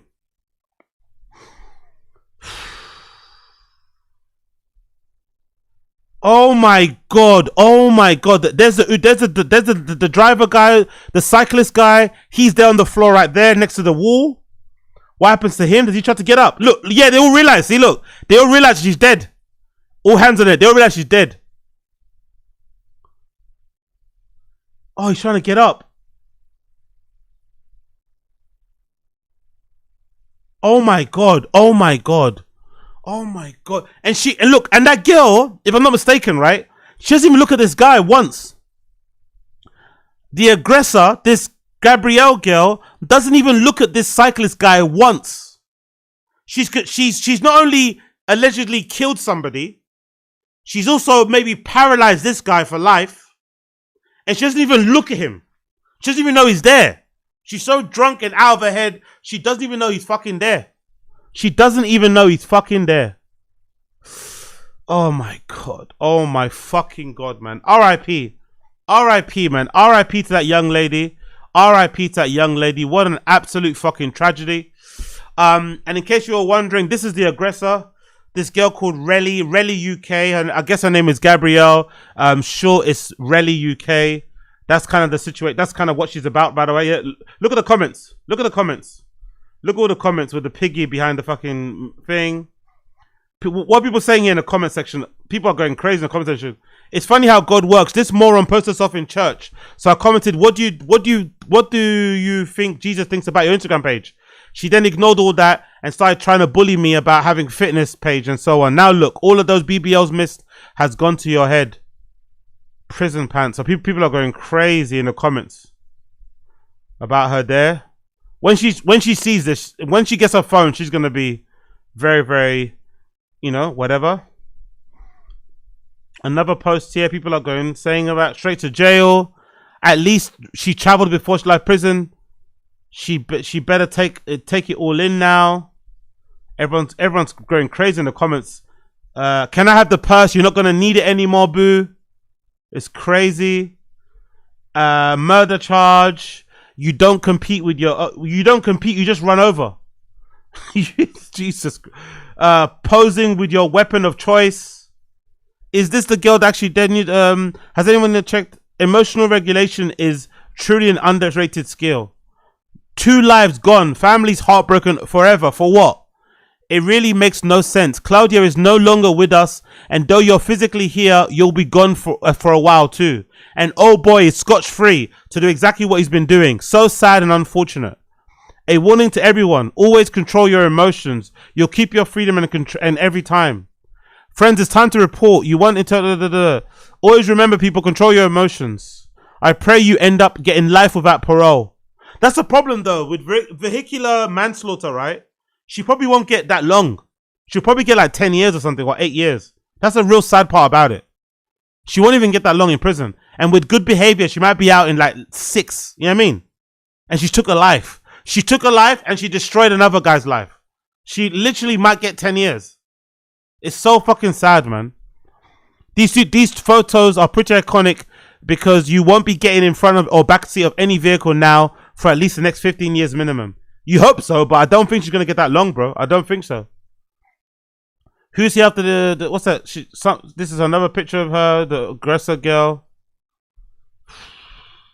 Stop liking your posts. I don't see any. But yeah, I don't know. And then obviously there's hold on, I want to see what they say in this one. What they say, you's in jail. Can't get Fashion Nova in prison. Adios. Shame on you, sis. It's not looking good. Hope you're sober up now. You can do some sports in prison. She looked way better than you. Snake. This was ongoing feud. She had threatened this girl numerous times and she was going to run her over and kill her. This girl's friends were trying to protect her by stopping her getting in the car. You chose violence. Scum of the earth. Now that man will be with another woman and you get to spend the rest of your life in jail, in hell after your life is over. Congrats to you. Murderer. You just look like you have a wicked, devious, filthy soul. Shame on you. You're cooked more than a chef. You chose jail over yourself. You low vibration, bottom of the barrel, stupid bitch. Fighting over a man. You're useless, not worth freedom. Not gonna lie, she tried to get in her car and leave so many times while they were jumping her. Nobody knows how they would have. Oh, shut up. Yeah. Hope someone do same to you. Why use your car? Could have just sat on here and say fell. Leaving aside the murder. Why do girls do this to their bodies? State of you. And then of course here's a TikTok, which is the worst bit. Yeah, here's a TikTok.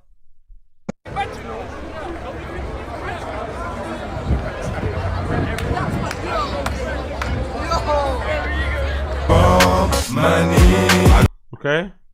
Well, after here, look at the pictures in the red. look at the edits already in TikTok. They got her in a fucking prison outfit, orange. We don't have orange ones, but it's gonna be a grey tracksuit. Another poster. My niece is camera shy, y'all, but her voice, she got it. Your niece ain't gonna see you anymore. She can sing for you on the jail phone.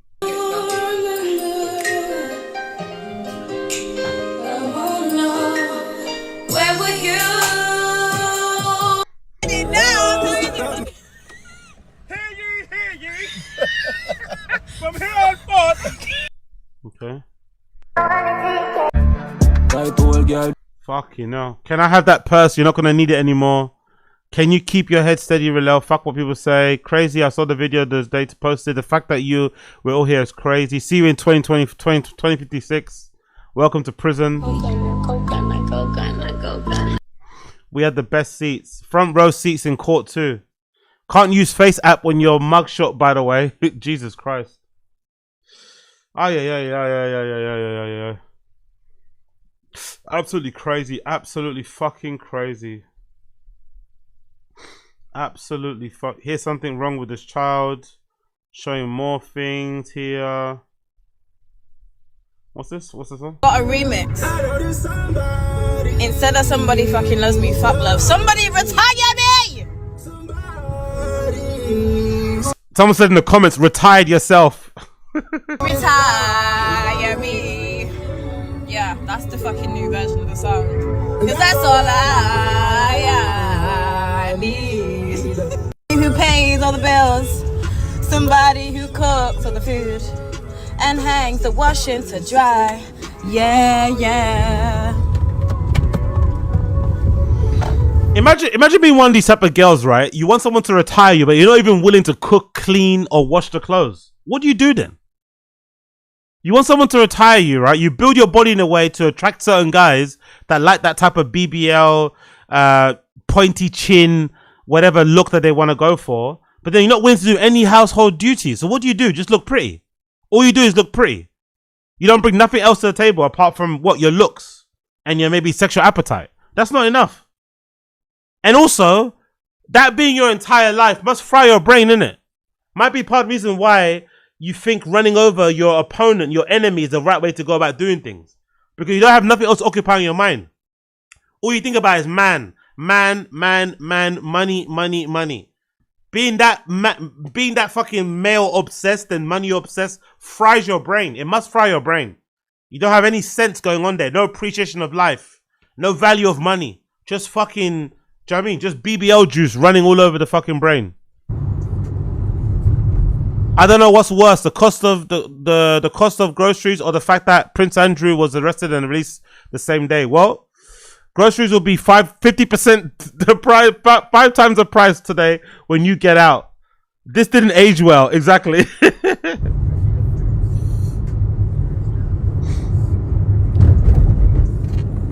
Honestly, that's like my facial expression 99.9% of the time because like, what? And don't you dare ask me. I can face like that. Because what? Double what? Triple what?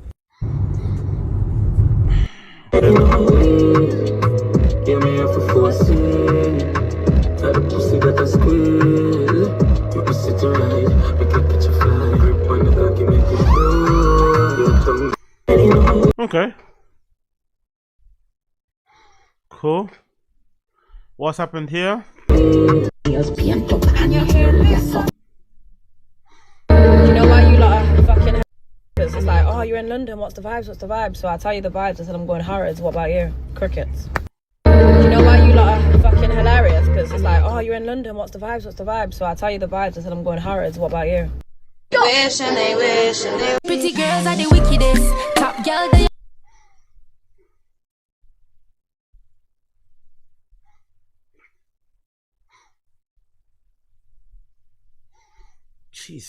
Jesus fucking Christ, man. Look at this post. Look at this post. Look at this post. What are you the most passionate about? 55% sex. 71%. 17%, sorry, money. 55% sex. 70% money. 27% doing nothing. Of course. That's why you did what you did. That's why your brain is fried. All you have on your brain is sex, doing nothing, and money. Money, sex, and doing nothing. That's why her brain is so fried to the point where she thought it was a good idea to run over her, I guess, romantic opponent or whatever it may be. What an absolute idiot. What a piece of shit. What an absolute piece of shit. Truly, truly, truly, man. I promise you, what's that? I promise to give something, I don't know. I don't know, man. I don't know. What can be said? What can be said about girls like this? What can be said? What can be said? Freak napped. Okay. Goodbye to life for two. I guess so, man.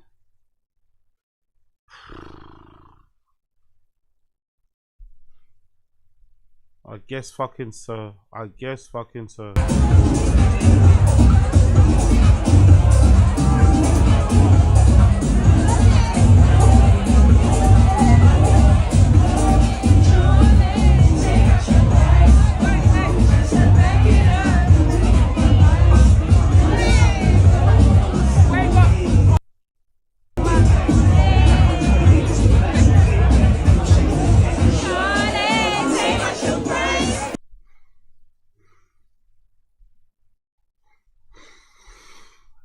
What a life, man. What a life. Not all that shines and glitters is fucking great, innit? Like, what a fucking world, man. What a life, man. I don't know, man. I just feel sorry for the victim, man. I just feel sorry for the fucking victim. This girl's a fucking bird, obviously. Wait, can we do a challenge where to the bin. Where someone has to spin the bottle and you have to hit them? The second bin. That bin right there, the cup bin there. The first go! Hey!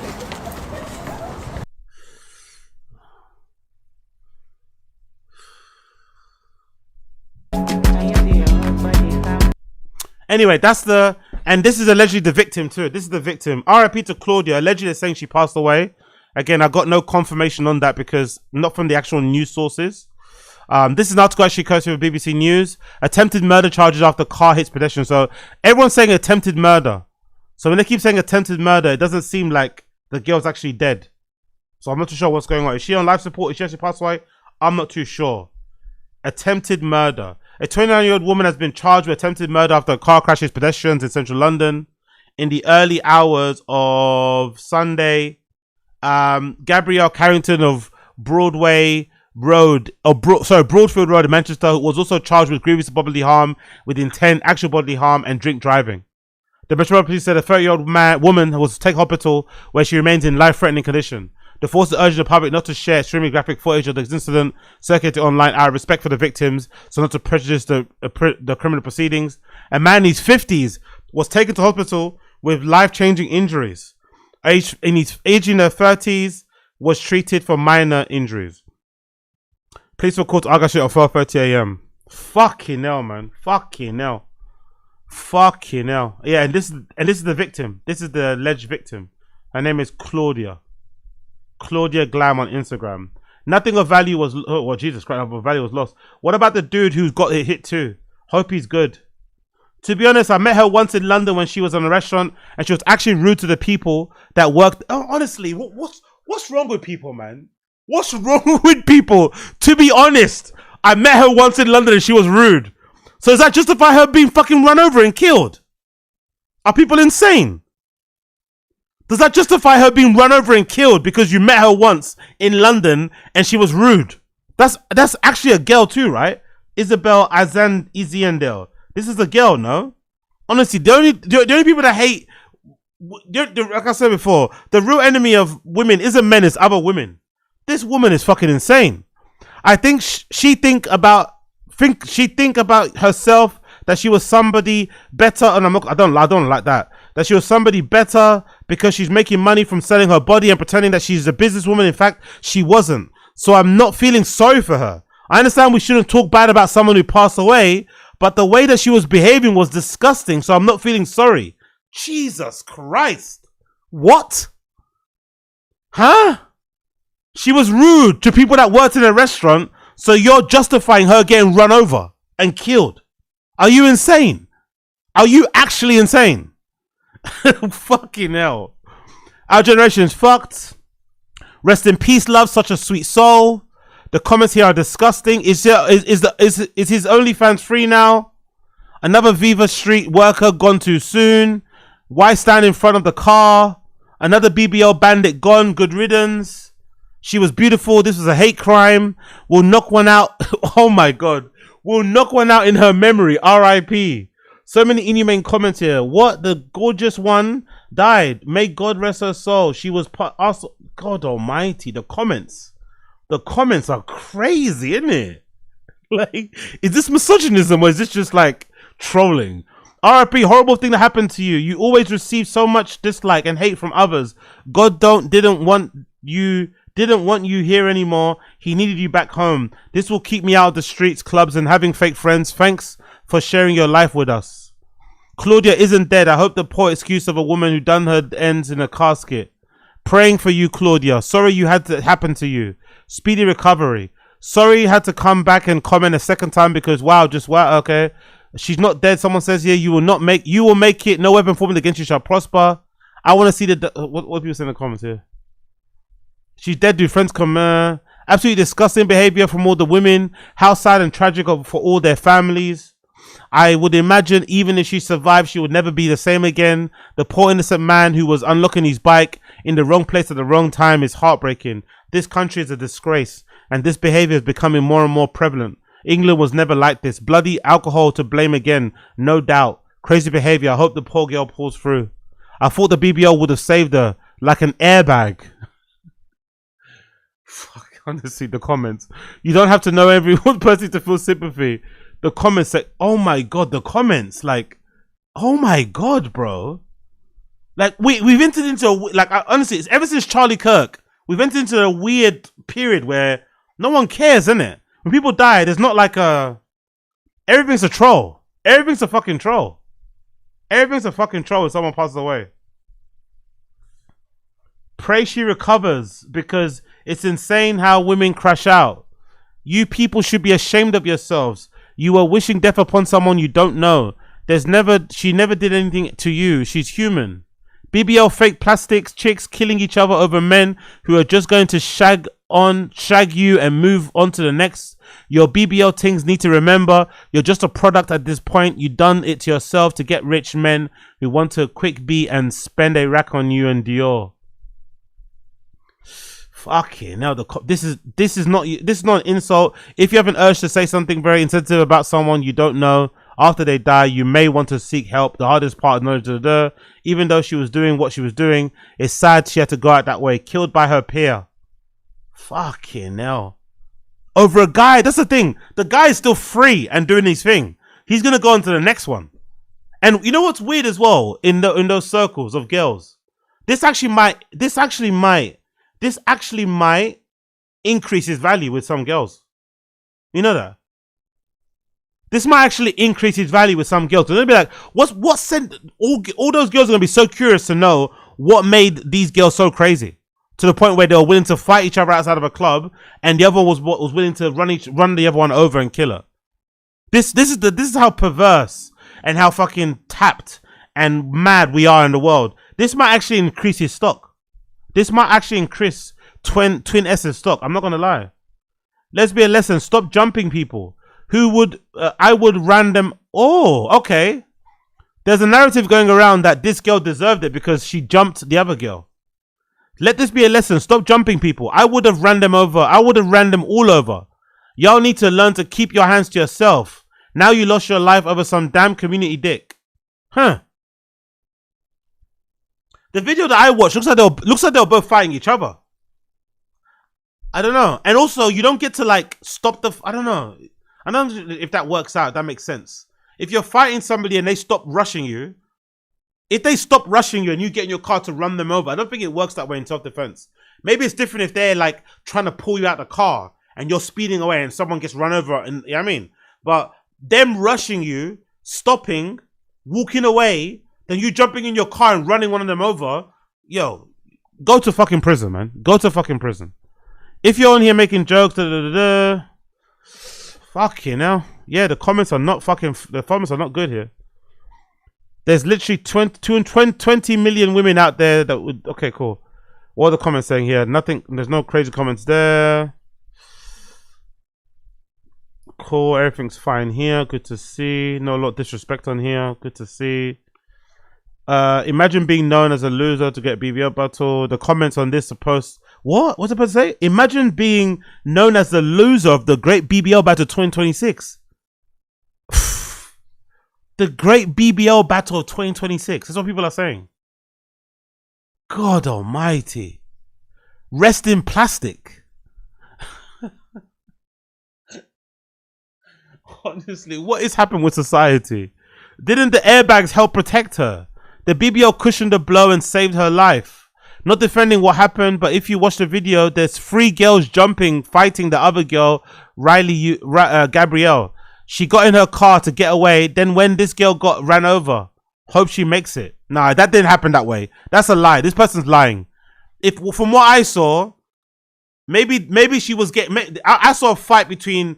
There was 2 girls fighting this one Gabrielle girl, not this one. She wasn't involved. It was her 2 friends that were fighting her.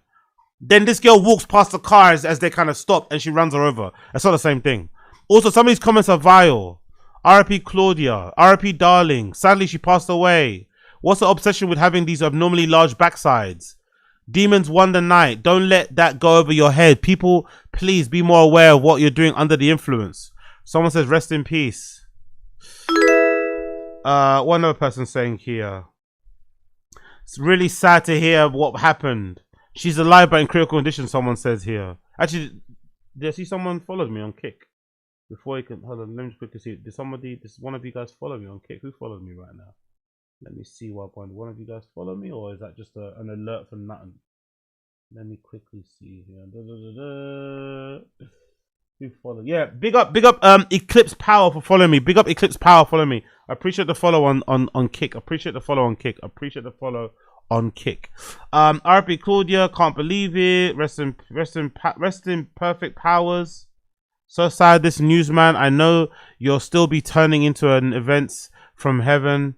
Praying for you, sis. Instagram being messy. The energy you give is energy that you receive. You put yourself in low vibration places with low vibration people. Your fake backside. This is the outcome. Fucking hell. I guess is she Polish then? This is Polish writing there, right? Typical Dubai chick. If we're still realizing so yeah. Fucking horrible, innit? Kind of horrible. I'm not gonna lie. Kind of fucking horrible. And that's her TikTok. That's the girl's TikTok, right? My baby gave to me. Strolling through Winter Wonderland with my BBL. Rest in peace. Sorry for what happened to you, girl. I love to see what these BBLs look like. Jesus Christ. Just a weird bipolar baddie for life. Fly high, angel. Just gonna keep getting hotter. Fucking hell, man. R.I.P. to her. R.I.P. Why do you almost give up on love? What's this? Okay. Okay. Fair play, man. Fair fucking play, I guess. Fair fucking play. Fair fucking play. And then there's a clip of her being interviewed by what's his name? Castillo. Big up Castillo. She was on a show on Standout. A grilling with Castillo show. Let's see what she said here. What she sounds like. Find someone. My name is Klaudia. I go by Klaudia Glam on Instagram, and I'm here to meet Castillo. I don't go on dates at all now. I'm sick of men. I'm tired of them. So I'm just hoping to find someone decent. Damn, man. At one point, she was absolutely sick and tired of men. Sick and tired of men. And unfortunately, a man played some role in her demise, it seems like.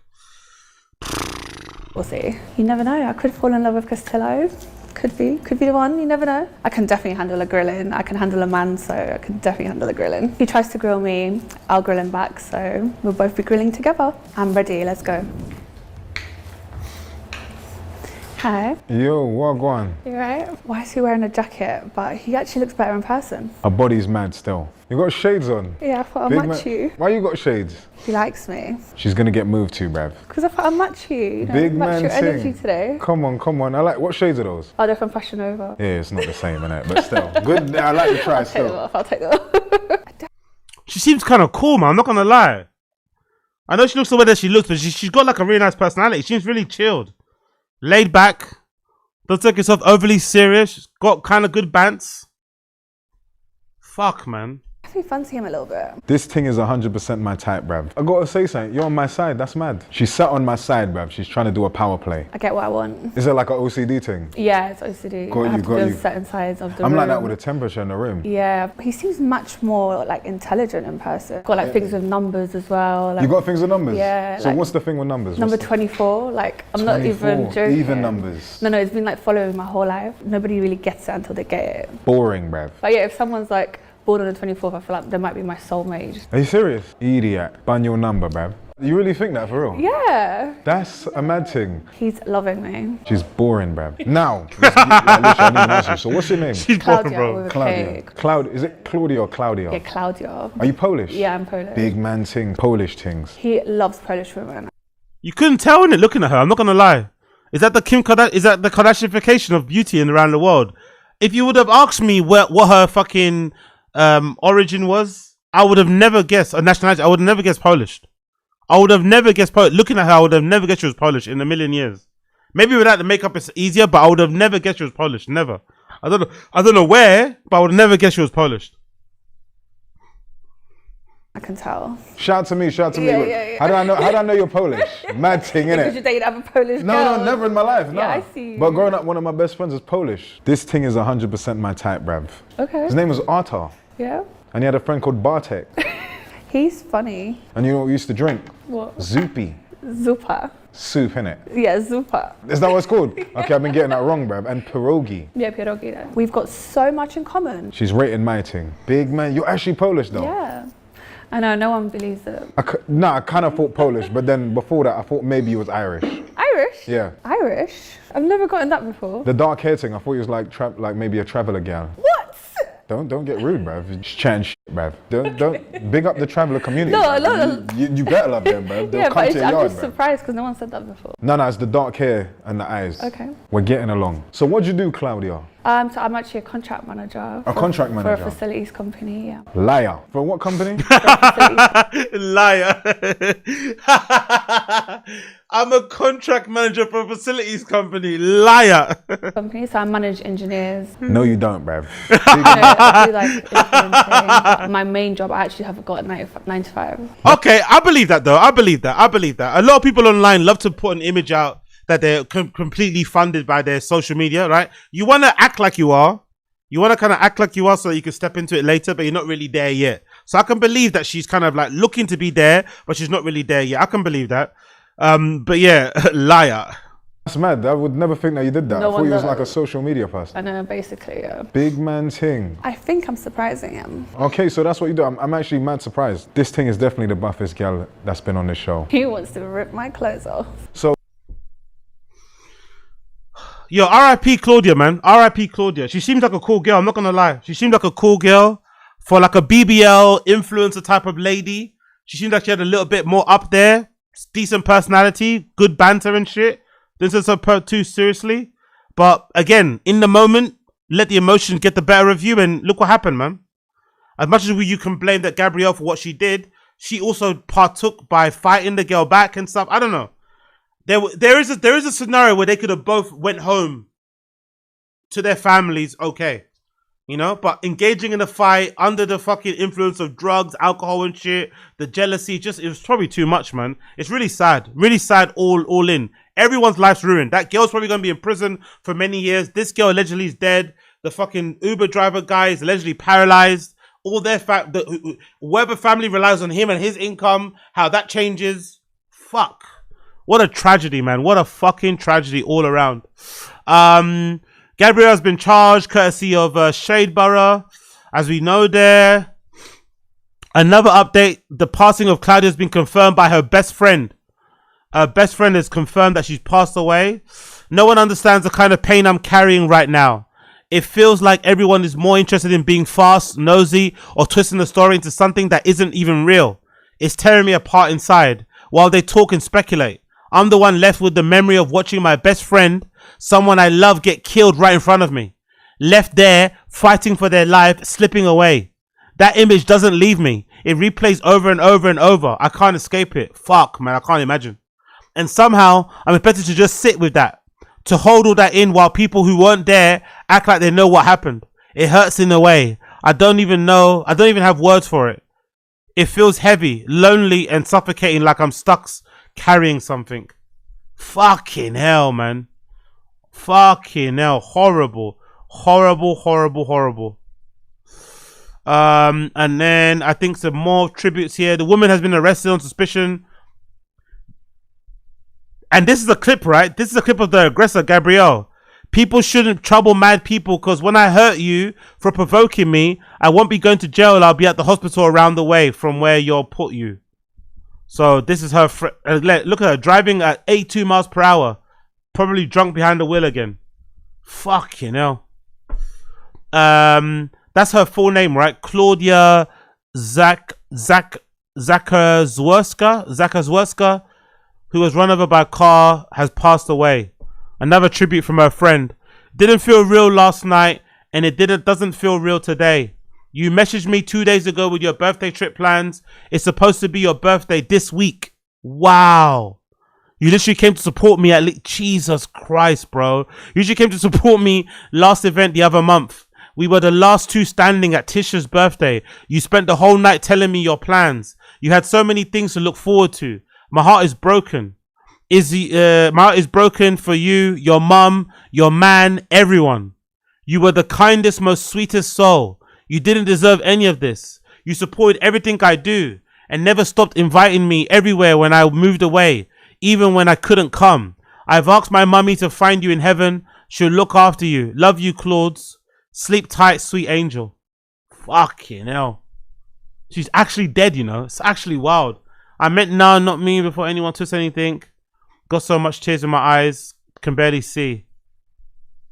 No one understands the kind of pen I'm carrying. Okay, cool. She meant Nan. Okay, not man. This is Claudia's best friend also confirmed. So who's this guy? Is this a guy, her friend? Who's this? Some black guy talking about it. So we have an update regarding the whole Claudia and Rael situation. And unfortunately, I bring you guys bad news. Unfortunately, Claudia has now passed away. Oh, this is some guy talking. Like me, just some guy talking like me. Camilla, friend of Claudia, who was there with her on the night, has officially confirmed her passing. Fucking hell. Rest up, Kay. The purest soul, so soft, so sweet. Jesus Christ, man. R.I.P. R.I.P., man. Friend confirms the passing of IG model. Yeah, shit.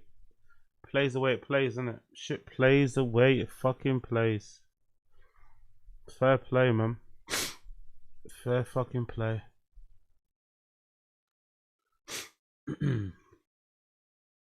it's just kind of weird though, because like you wouldn't expect, I don't know. It's kind of wild, isn't it? Because these type of girls usually have like a pretty decent roster of men who sponsor their lives, isn't it? So it's kind of wild to see these two type of girls fight over a guy to the death like this. Usually girls in these type of situations have men in their lives that contribute to their upkeeping, that contribute to their lifestyle, contribute to them looking the way they do. Whether they're fucking guys that they mess with, guys that just send them money, but they have, you know what I mean? They have men, like they have many men on the go. So it's quite surprising to see them go to the point where they're so angry, so jealous, so whatever with each other, they would result in a fight that would lead to someone dying. That's a really surprising part of it. Maybe it kind of exposes the fact that these girls maybe don't have as deep rosters as you think. Maybe they don't have as many men supporting them as you would think they do, you know? So maybe that's why, because the resources are scarce, they hold on to them, and if someone tries to take it off of them, you know what I mean? They go fucking crazy. I don't know. It's just really fucking sad, man. Especially the way she passed away in front of all her friends like that, outside of a club. Ouch. Ouch, ouch, ouch, ouch, ouch. There's another clip of the fight. Yeah, I'm not gonna play that again. Who's this? Shenface reacts to the relay and Klaudia fight. Let's play this. Klaudia, my condolences go out to her. The fact that her family have to see those. It's really sad what happened to Klaudia. My condolences go out to her. The fact that her family have to see those disgusting videos of her last moments, awful. With that being said, though, you see the groupies rub front, sell front, stink BBL, I have a price on me behavior. It just needs to stop. You lot love to look like you're in the proximity of everything with money, when in reality you're going back to the fucking concrete jungle, and these men, they're treating you like fucking hoovers. That's the thing though, they look really bougie, right? They look really bougie. They trying to act really classy, but fighting like that outside of a club is so like ratchet. It's so low vibrational, as people are saying. You know what I mean? It's so grimy. It kind of exposes who you really are behind the curtains, because you want to appear one way, you want to appear really shiny, you want to appear really expensive, really luxurious, really high end. But the reality is, you're not that behind the scenes. Because look how grimy they get. Look how fucking grimy they get. Running somebody over in a car. Really? They know that if they come round with a little... Some of you are even taking robbery proceeds. You're taking robbery proceeds and getting excited for it. You're gobbling up cock at the end of the night. You're gobbling up pum-pum. You're sharing all types of... You're just getting passed around.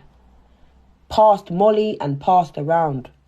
I don't think some of you are even aware of the capacities that you take yourself to look like you're living a certain type of lifestyle. It's disgusting. Put yourself back. Just find yourself. So true. Find yourself, because one day you're going to wake up and you're going to have no soul, because you're going to have sucked so much fucking and sucked so much front sake of being the lifestyle. Do you think a man will buy you a Chanel jumbo flat and send you back to the council flat if he rated you? Especially not these men that got this mortgage money. Absolutely not. You're for a good time. You don't see no longevity with you. What's not clicking? And then some of you want to fight over these men. And now there's been a moment of madness that has ruined multiple lives.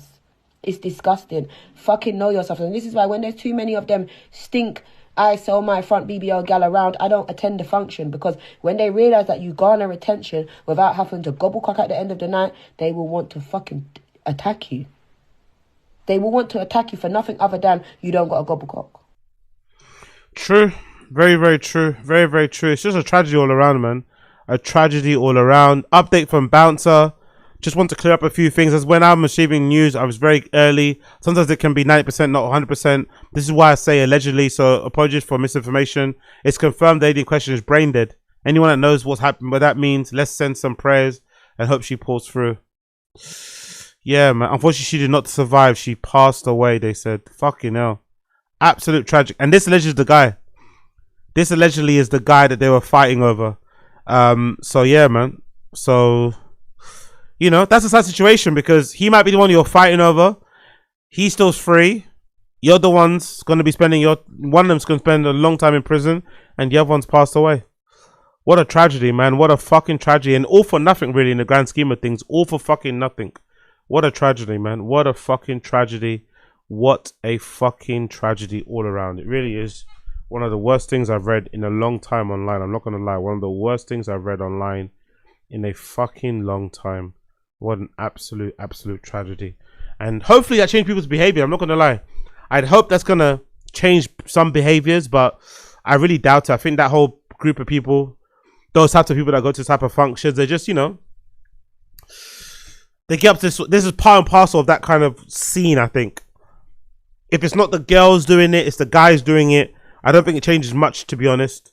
I think they all think they're justified in the crash outs, but I can only imagine how sobering it must have been after.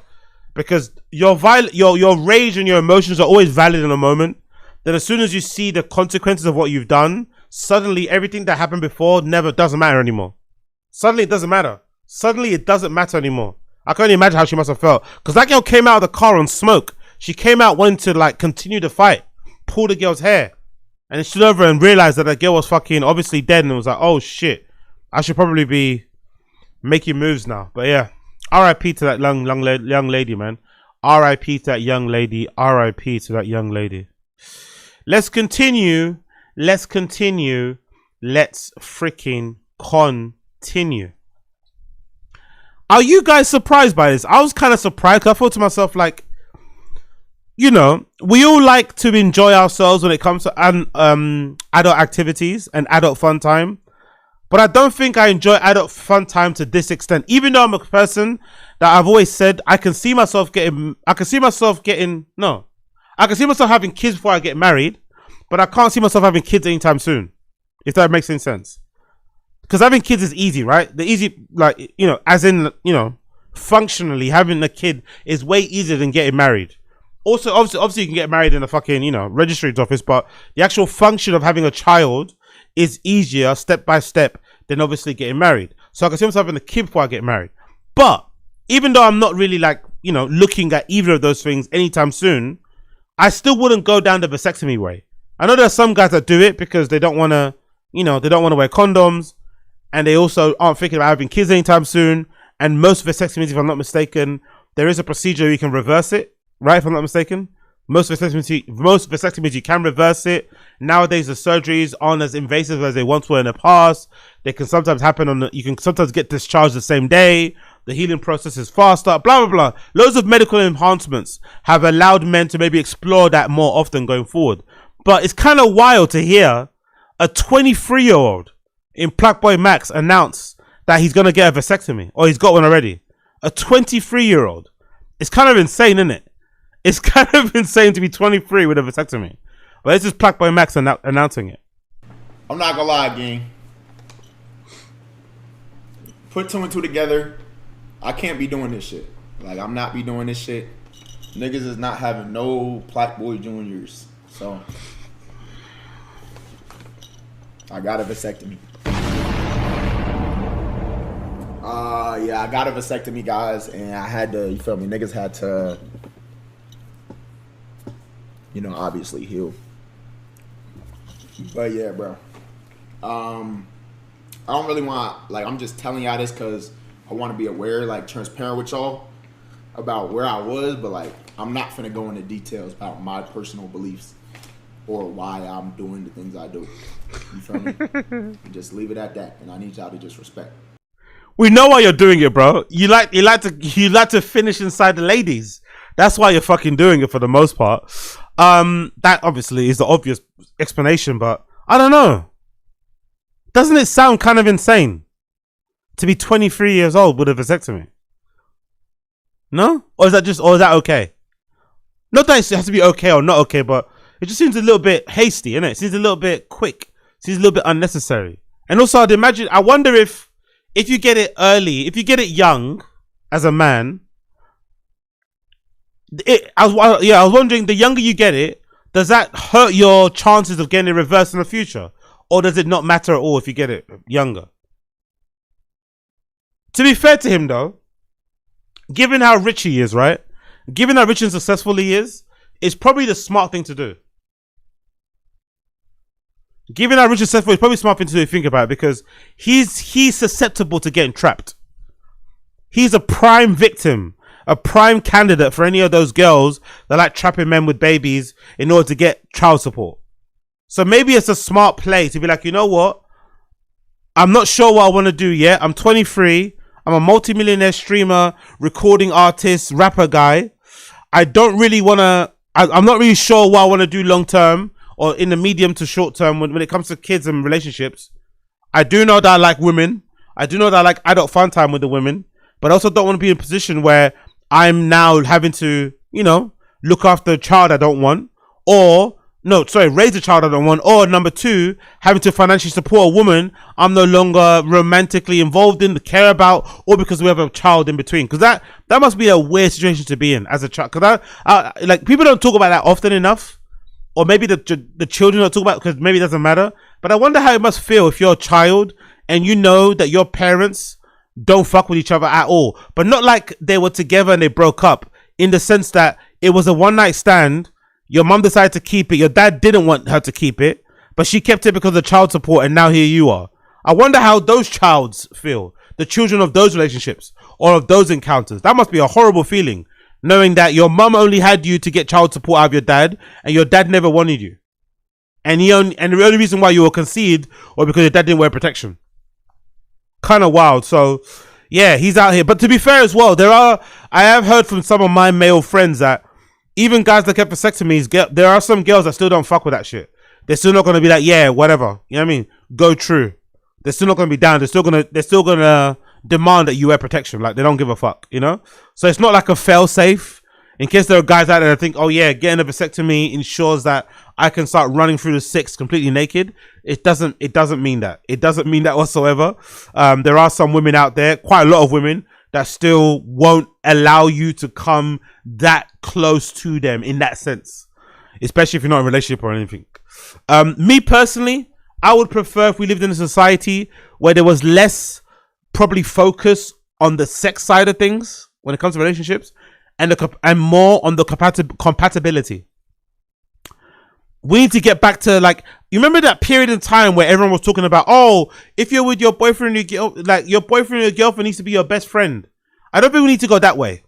I thought that was all fake, right? I don't think your partner or your person has to be your best friend or whatever. I think that's bullshit. It's a bonus if it happens, but no, they shouldn't be your best friend. But what we should get back to, what we should get to is a place where people are with people they actually like. Let's get to that level. Can we all get to a place where we're with people that we actually like as human beings? People that we actually mess with. People that we actually like. People that we actually down with. We actually want to spend time with. Outside of sex. Outside of all that shit. We actually like them as humans. I think that's really important. I think that's really fucking important. And then in most cases, if you like that person as a human being, it will make all of that other stuff way more enjoyable. Right? It will make it way more enjoyable if you actually rate that person on a deeper level, instead of just thinking about the sex part. But to be fair, he's 23. You know? He's 23, multi-millionaire. He probably is only thinking about the sex part, and it probably makes sense. It makes sense. You're 23, multi-millionaire streamer guy. You know what I mean? You're thinking about the sex thing. It makes all the sense. You're thinking about the sex thing. It makes all the fucking sense. But I wish there was more focus on love.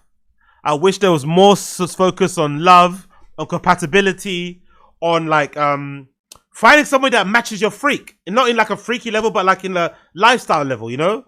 If you like galleries, that person likes galleries. If you like to watch movies in a cinema, they like to go to movie cinema. If you like to go to restaurants and eat at new places, they like that stuff too. Let's find people that we can get with, that we're compatible with in large parts of our everyday life, as opposed to just focusing on the sex part of it. You know what I mean?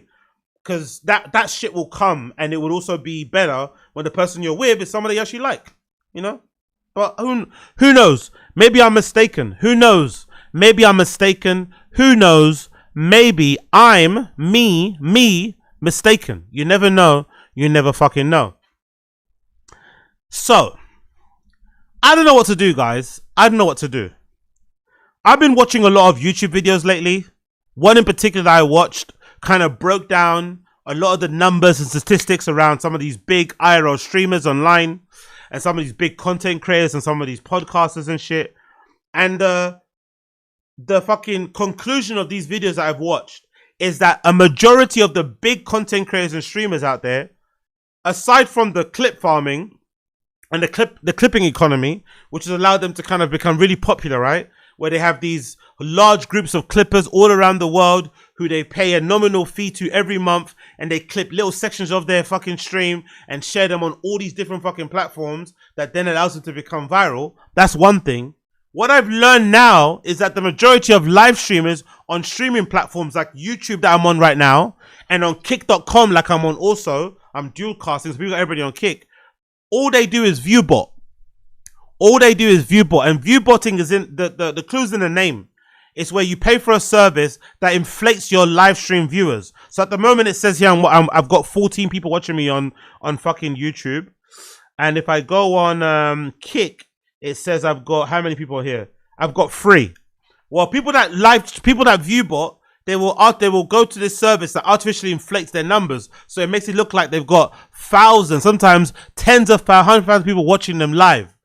But sometimes you can tell because their chat box doesn't move the same way. So if they've got a view count of like 14,000, but their chat box has like 200 people in it, you know they're viewbotting. Or recently, one big streamer who I like to watch sometimes called Ed Matthews, he kind of got exposed because he had like 20,000 people watching him allegedly live. Then they ran a poll for a particular thing they were talking about on the stream, and the poll only got like 250 votes, which is a bit weird because if you've got 20,000 people watching you, 200 people voting on a poll doesn't make much sense.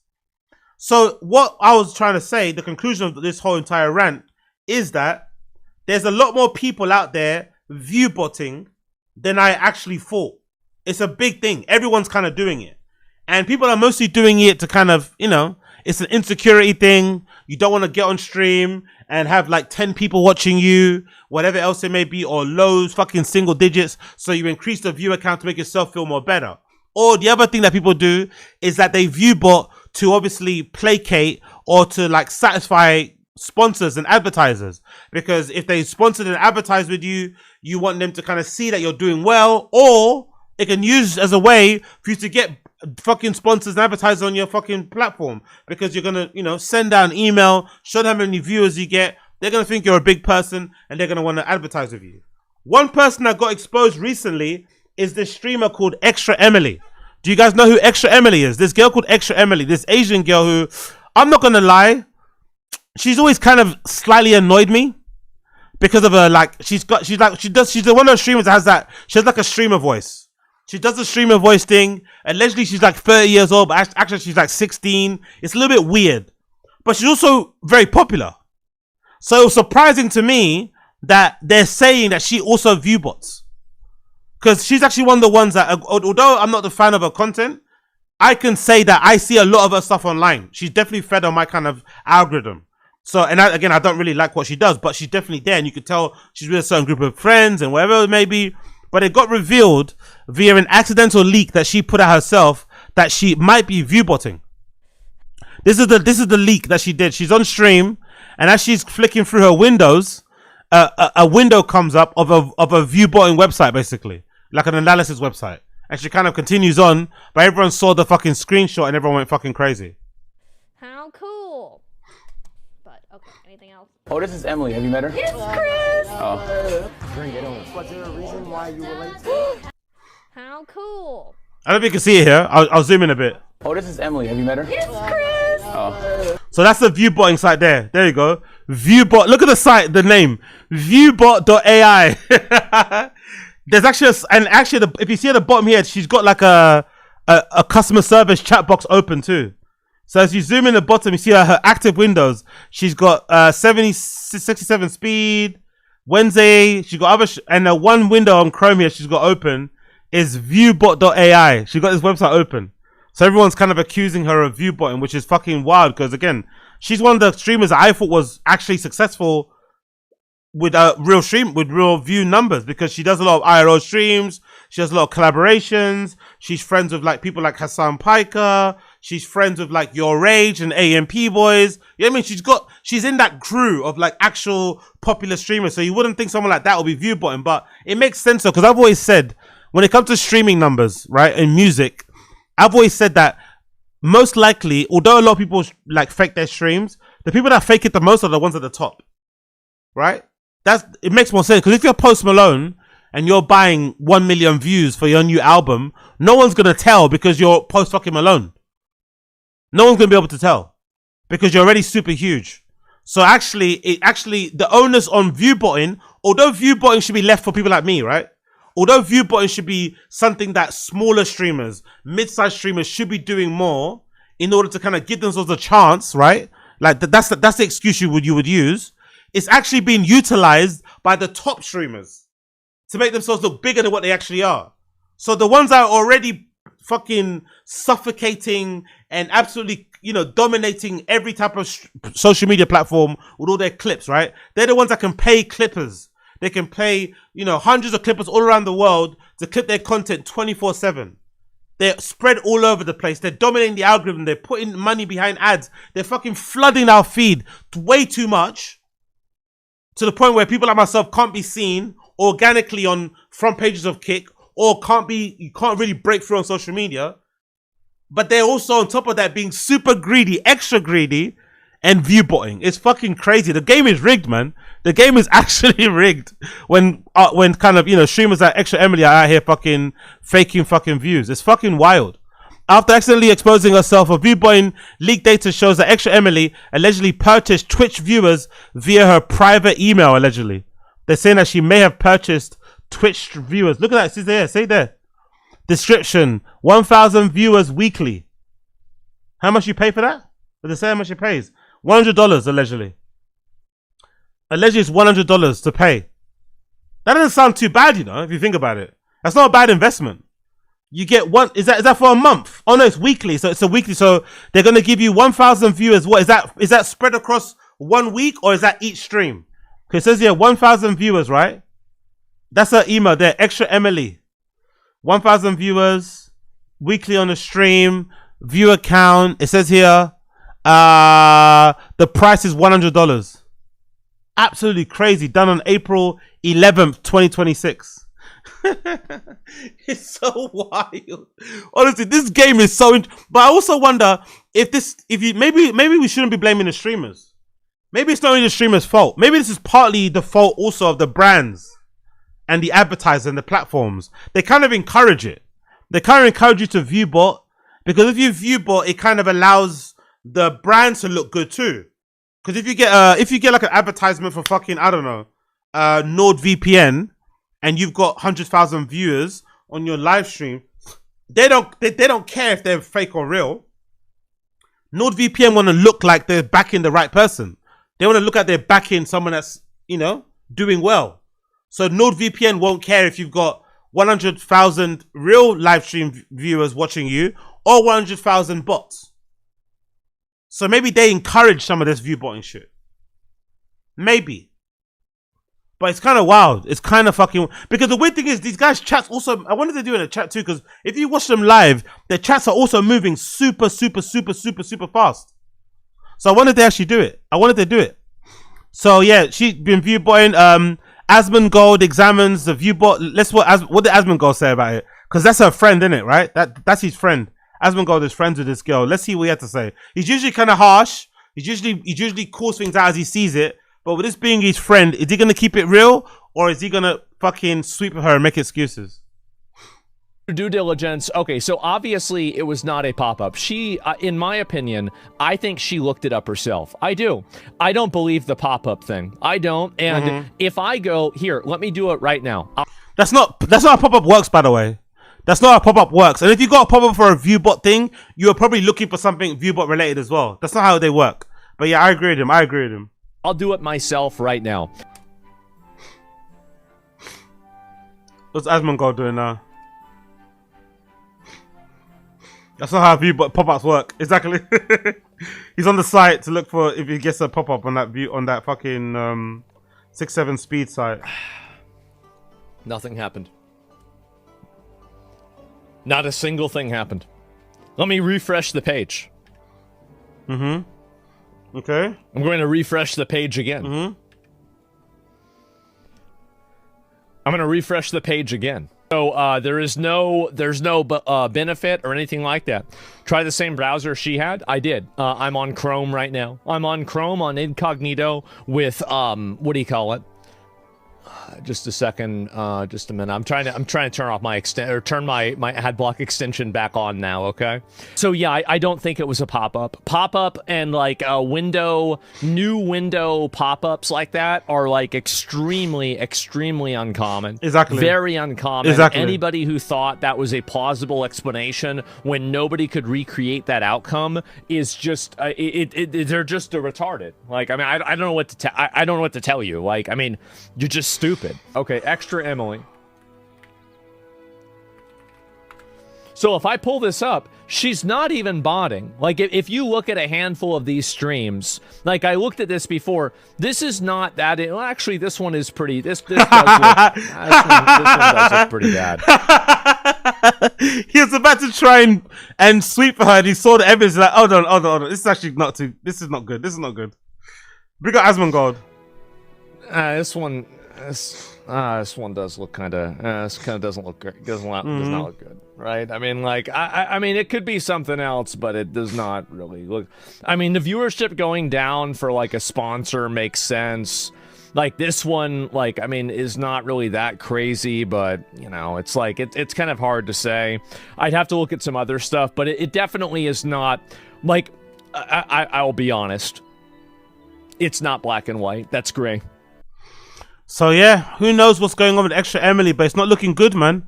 It's not looking fucking good for Extraemily, the girl that runs through red lights and shit, right? This is an old clip of her from last year running through a red light while on stream. Fucking legend. Fucking legend. By the way, what's it with streamers and not driving well? What's it with live streamers and being shitty drivers? It's like a common denominator, right? It's like a running theme across all live streamers. They always got some sort of weird thing with driving. Whether they're driving drunk, driving erratically, not driving well at all, ignoring red lights, getting into car crashes. Like, streamers are really bad drivers, all in. I better see all the pink. Yes. What's this? That's her blown through a red light. Look at her, look. Blown through a red light. Ooh. Blown through a red light. Love to see it. Okay, keep going. Okay, I'm stopping. Okay, we're good. Big up Don Dotto in the stream chat. I'm a Viewbot. AZ pays me in Air Maxes. Exactly. Yeah, Extraemily Viewbots, then virtually every streamer Viewbots. Exactly. You gotta get some new Viewbots. Yeah, I gotta get some Viewbots too. I gotta get on a Viewbot thing. Don't judge me, by the way. If I start Viewbotting, if I start audio podcast download botting as well, don't fucking say anything to me. Don't say anything to me. Okay, no problem. Blow through red lights. That happens all the time. In Austin, Legend. you know, like the stoplights here are really long. Hi, so Emily. usually I just go past. Thank you, Gibberish, for the prime. Appreciate ya. Okay. Why did you? It's fine. Fair play, man. Fair fucking play. And here's her talking about hooking up with guys and stuff. If you find her attractive, you probably like this. I have a note in my Apple folder. It has the list of every person that I've had sex with, and I rank the sex. And let me see. I rank the dick. Is that weird? That's awesome. I mean, it's definitely not normal. Really? Because I want to remember like my body count and stuff, right? So then She's responsible. I have this. Oh my god, that's awesome! I can't wait to see this. I have this list. You have been out there. Wait, really? Way to go. I had a hoe phase. Good for you. In college. Nice. Good for you. Yes, I'm I wanted so happy for you. to remember like their names. I'm happy for you. Okay, relax, bro. Relax. And then I have like the sex these ranking. notes are so funny. Are they thorough? These are most men just like really bad? They're all horrible. Really? Maybe I'm But picking you're the wrong talking about men. like Columbia undergrads, like of course. Yeah. Like, What makes them bad? I'm inexperienced. curious, uniquely. Like they don't. Okay, I don't think I've ever finished with a guy. Do they make an effort to make you This is finish? so They funny. They try and I just give up. I'm Okay, just so like just but stop. let me ask this then. That's first of all, I'm sorry to hear that. That sounds fucking awful. Question I have for you is This is so funny. She has a separate list of I'm sorry to hear that. Sounds awful. That sounds like a simp talking right there. dicks. But the same name pops up multiple times. Yeah, so that was like my messy phase where I had like I liked a guy and then I would be like, oh, but we're not like official, so I was seeing other guys and then it's a Tinder guy, right? And like Whatever you're they don't comfortable have any care to like for me. They just want to. Oh, of course, they just want to finish. get done. Yeah. So what happens is, and he's like, he has a condom on, and then he's like, can I take my condom off and come in you? And I'm like, and then buy you Plan B after, and I'm like, okay. That's insane. No! That's not okay. That's why there's an sad. angry face next to his name. Yeah, apparently it's really bad for you. I've taken it it's not good twice for in you. my life. So Jesus Christ, man. Honestly, these people Viewbotting talking like this on pods. Hey, support your guy in this. Support your guy. I'm just out here trying to make it work. And here's her getting emotional about. I think was it when she got exposed for the Viewbotting? I don't know if it's the same time or is it something else. This is a recent clip of her getting emotional, breaking down in tears over something. But to be fair, she just actually cries a lot anyway. I don't know. I wouldn't really put too much onus on this breaking down in tears thing. It's just too much for me to handle. I just can't do it. I just need either like a break or I need to change careers or something. Like, you guys are great. Like, obviously, I think you guys are awesome. But I'm gonna be honest, I can't do this for the rest of my life. I'm not gonna be able to just deal with the internet until I'm 40. I probably will retire when I'm like 32, if even. Like, it's been great. It's been a lovely time. It just comes in waves, and I probably will be just fine in like a week. Okay, man. Cool. Back up her though, man. I don't know. It's interesting because I wonder if the fans care about Viewbotting. I wonder if the fans actually care. Because I guess for streamers and people like myself, it makes it, because these guys look like they have crazy numbers, right? I'm not really bothered about numbers. I'm not going to lie. The views. I'm not bothered about views. I'm more concerned about just like doing something that I actually enjoy, doing stuff that I enjoy, the stuff that I enjoy being enjoyed by others, building maybe a community around it, and be able to sustain myself and my lifestyle. That's why I've got the 500 number. Because I could have it way higher as a target, but I think 500 number is a nice benchmark to be like, okay, cool. This will show that I'm making content that I enjoy. I'm doing content that people also enjoy. I've got a great little community around it, and it's also allowing me to kind of, live the lifestyle that I kind of want to live to a certain degree, and then you kind of build off of that. But then I guess with these other streamers and their numbers, it's almost like showing you that there's obviously a higher ceiling, but then you think to yourself, if they're Viewbotting, are these people even out there? Is the ceiling actually even that high? Like, are there actually hundreds, if not millions of people on these streaming websites actually watching things live? Are they really? I don't know. Like, I don't know. In real life, are there many people you meet in real life who actually tell you, oh yeah, I sit on Kick, I sit on Twitch, I sit on YouTube and watch streams? There's not that many of us, I feel like. I don't think there's that many of us. So maybe there's just not that many people to go around, Maybe there's not that many viewers to go around to actually sustain this whole thing. So obviously people are Viewbotting. That's the obvious thing, because the numbers sometimes don't make sense. It's like, are these numbers real or not? Because even I don't know. Even sub counts. Like, my sub count, I have to do it manually because I'm on fucking Streamlabs, right? I gotta do my sub numbers manually, like I do every time someone gets a membership. I'll kind of add it manually myself, but I always check it in the morning. I'll go on my fucking YouTube studio analytics. I'll double check how my members I have, so I'll edit it on the thing. You know what I mean? I'm always kind of trying to keep it up to date.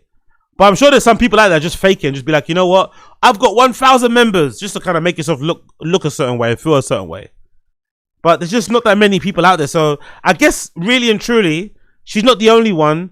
And there's probably way more people out there Viewbotting than it actually seems. But I wonder if the fans really care, or if it's more of a navel-gazy, insider baseball content creator thing that I care about. But really and truly, no one else cares about it. I wonder.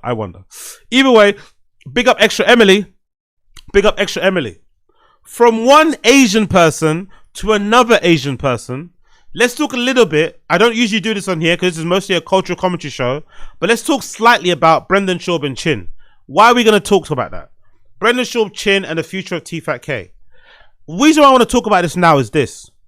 Why is it, right, whenever you're in a job, why is it in life that whenever why is it in life when you make a big financial decision, it's usually followed by a really life-altering change? Why do I say that? In all of my life, every time I make a big financial decision, some bummer fucking life thing happens that fucking fucks it up. A good example. One time I went away on a little romantic weekend to fucking Manchester, right? And the time that I went, like, I booked this trip, it was fucking nice. Went out there, had a great fucking time. Apart from the hotel we stayed in was awful. It was you know, I don't know if they still have it in Manchester, but was it Manchester or Liverpool? Maybe it was Liverpool. I think it was Liverpool. I think it was Liverpool. Had a romantic weekend one time, a long time ago in Liverpool. Planned it out for ages. Finally go. We go to Liverpool. It's fucking beautiful. Apart from the hotel we stayed in, which was an EasyJet hotel. I don't know if they still have it, but these hotels are horrible. They're basically billed as being like no frills, super cheap. You know, I think they're the same price every night, all year round, basically. But they were horrible because, if I'm not mistaken, the walls were made out of fucking plywood, and there was no like cover. So I guess like the walls are really high in the rooms, but there was a gap at the top. I don't know why, so you could hear everything. It was fucking awful. But anyway, we stayed in there for a couple of nights. So I remember booking that, and the first night I went out there corresponded on the date I was meant to get paid, and I'm pretty sure I booked that Liverpool weekender for that reason. I booked it on like the, you know, the payday weekend kind of like time. We get out there. Obviously, I'm expecting that payment to obviously fund this fucking weekend. Partly, I'll save some money, but the majority of the money that I really wanted to splash on like drinks and gifts and flowers and whatever, steak meals and shit, I was expecting it to come from the job. We get out there, and then my money's not there. I'm like, nervous, not there. So then obviously I had one colleague that I used to work with that I was close friends with. I text her, I'm like, hey, what's going on? Did you get your money? Just thinking maybe my bank is slow and I might see my money on Monday or something. She's like, nah, it hasn't come through. I don't think it's coming through either.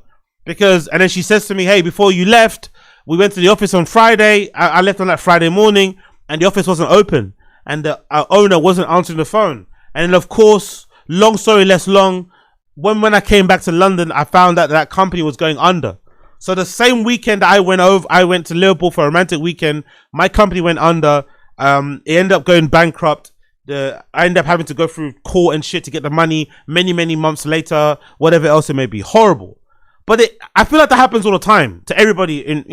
Everybody in life has that sort of story where you decide to fucking put down money for a fucking new flat. You start to put down money on a new car, and then suddenly you learn from your company they're gonna do some fucking company-wide redundancies, right? You decide to move into a new place. You increase your budget, your rental spend by a couple of £100, and then suddenly you get told, oh, by the way, we're gonna fire you at the end of the month. The reason why I say is because Chin, if I'm not mistaken, Chin, right? Blood clot Chin, motherfucking Chin from fucking The Fire and the Kid, got himself a Cybertruck.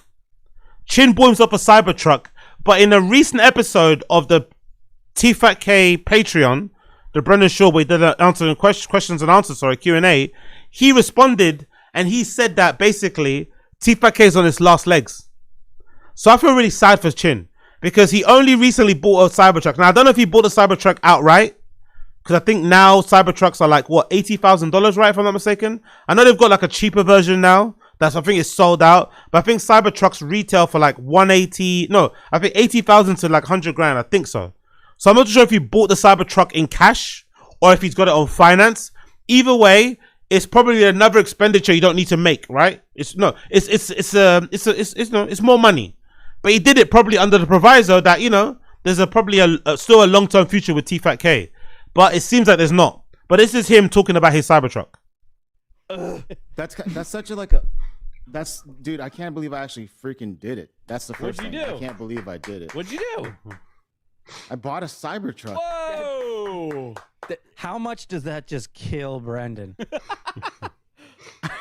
Because he's like so anti. I hope it doesn't. I hope it doesn't hurt him too much to let him drive. You gotta race him. In the Gearheads Gone Wild trailer that just dropped, he says the two things I hate are tourism and electric cars. Yeah. You know what? Yeah, I know. Next season he should have you on as a guest.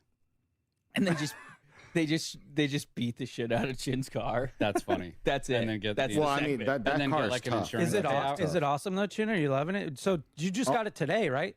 Literally, as I was talking to you or texting with you guys, I literally just picked it up. I waited for months. That's for awesome. months. Congrats. That's sick. Yeah. Wow. So it's like in the garage. I'm just like, I can't wait to do all this stuff to it, dude. I've never, honestly, I have not been excited or happy like this since I can't even remember. Oh, so this is like a good thing.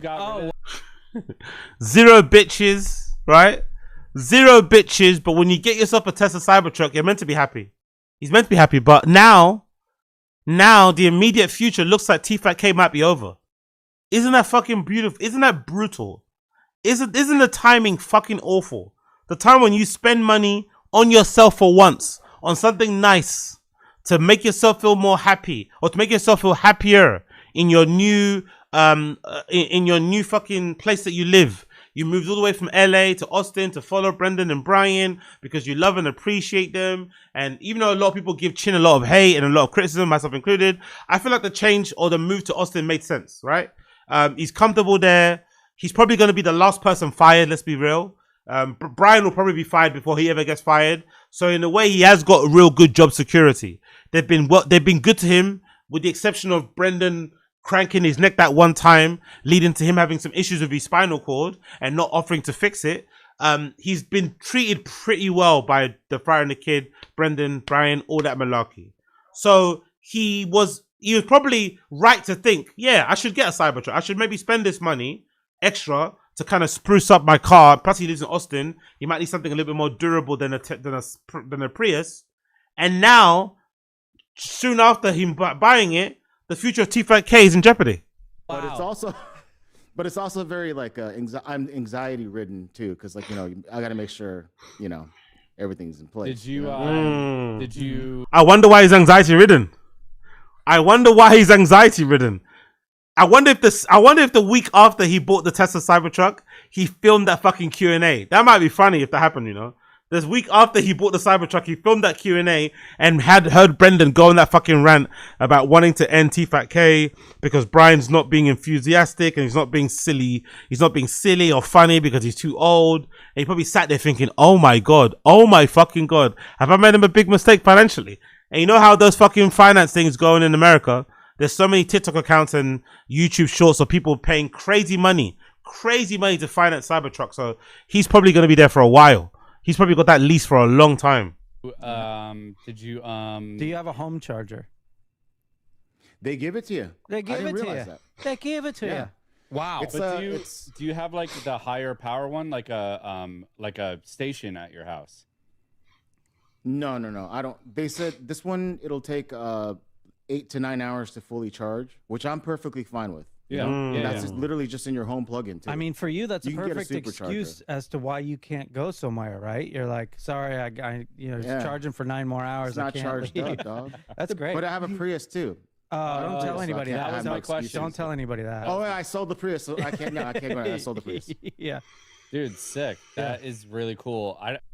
So yeah, big up to Chin for getting himself a fucking Tesla Cybertruck. I actually want to see, is there what I think of? Let's see, Tesla Cybertruck finance. Let's see what they say on here. I'm actually curious to see what they say. What are they saying? Why finance a Cybertruck? How much are people paying? Are they paying much? Can I see finance? Are people paying crazy amounts of money for finance a Tesla Cybertruck? How much you to make afford a let's see. How much you to make? How much money do you need to make to be able to comfortably afford a Tesla Cybertruck? So the cheapest Cybertrucks sell for about $160K. After 20% down, your monthly shit, it's not 80K, it's 160K. Payment's around $3,000. Add in cost of insurance, and your total cost should just be less than 10% of your monthly income, meaning you need to make this much to afford one. So the question is, does Chin make $393,000 a year? Probably not. But can Chin afford to pay $3,000 a month for a Tesla? Probably, yeah. He probably can afford to pay $3,000. He probably can afford to pay $3,000, right? Was it average cost of insurance is $300 a month? They said here on this YouTube short, and the total monthly cost would be $3,283. So, but I think Chin's got enough money to make that. He for sure has enough money to make that, for sure, for fucking sure. So why would we finance our Tesla Cybertrucks instead of paying cash for them? One very specific reason. When you own a business and if the vehicle weighs over 6,000 pounds, it qualifies for a full write-off even if you don't pay for it cash. Oh, really? So therefore, I didn't have to put anything down. Yet, I'm still able to write off the full $102,000 purchase price all at once. I wonder if Chin did that. Maybe he's okay financially then. Maybe Chin did that. Maybe he's okay financially. Maybe I'm completely mistaken. But let's say, like my Ferrari. So I paid $380,000 for my Ferrari F8. And the thing about this is that it's not over 6,000 pounds. So therefore, this one wouldn't qualify for a write-off. But if I leased it, then those lease payments essentially would have. That's also a very popular reason on why a lot of people choose to lease instead of own. I got a really good deal, and often I'm able to leverage cash to get the best deal possible. But that was not the case with the Tesla Cybertruck since I just paid MSRP. And there you go. At the end of the day, there are so many different ways on how you can choose to run your business. Fair play, fair play, fair play. And then obviously this is the update. First, your Brendan Shaw regarding the future of TFATK, which is now should be, I feel like, making Chin have squeaky bum time. Chin should be having squeaky bum time hearing Brendan talk like this about the future of TFATK, because that will definitely take some money out of his, take some food out of his mouth, money off his plate. Food off his plate, money out of his mouth, or money out of his pocket, whatever that term is, and might hamper his chances of paying for this fucking Tesla Cybertruck. Dinner, it's like, hey, remember that time? And you're just talking about old stories, you know? So it's like, me and Brian haven't had the conversation. I think we should go down to once a week. My passion and focus is Shab's show. Damn. Chin and I have talked about this. Have you? And for me, I don't know how Chin feels about it. I don't know how the viewers feel about it. It's like, so have you talked about it or haven't you talked about it? When it comes to firing the kid, like, dude, we've had a fucking epic run. You're talking. I don't know, man. Why does this always happen to people?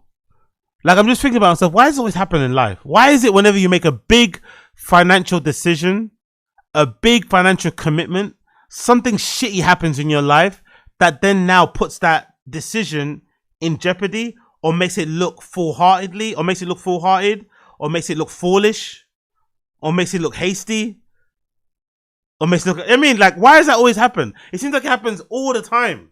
All the fucking time. For the longest time, Chin was perfectly okay driving a Prius. He was perfectly fine driving his fucking Prius, going camping with that Prius, going to the fucking studio with that Prius, living in that Prius. He was happy with it. He goes to Texas. He's not having the best time, maybe, in his own life. Maybe he's not feeling the happiest. He has to buy something for himself to make him feel a bit happy, to fucking brighten his mood, or just to kind of suit the fucking, scenery and the environment that he's in. It's going to be a useful car to load shit in and stuff and run around and just feel a bit better about his time there. And then boom. Now he's being told that maybe the future of the show is fucking over. And it looks over too when you hear Brendan talk like this. Happen. She's not one of these actors that just says, oh my God, poor me, I'm the victim. It's never going to be the same. When I walk in the room, everyone's thinking this. She's a fucking fighter. We're cut from a different cloth. Y'all fucked up. And every actor, comedian, if you were wrongfully accused, you were. What's that? What did he say that time? Wrongfully accused. What did he say? Falsely confused. Falsely confused. Shamed for a tweet, something said on a podcast, and you were canceled years ago.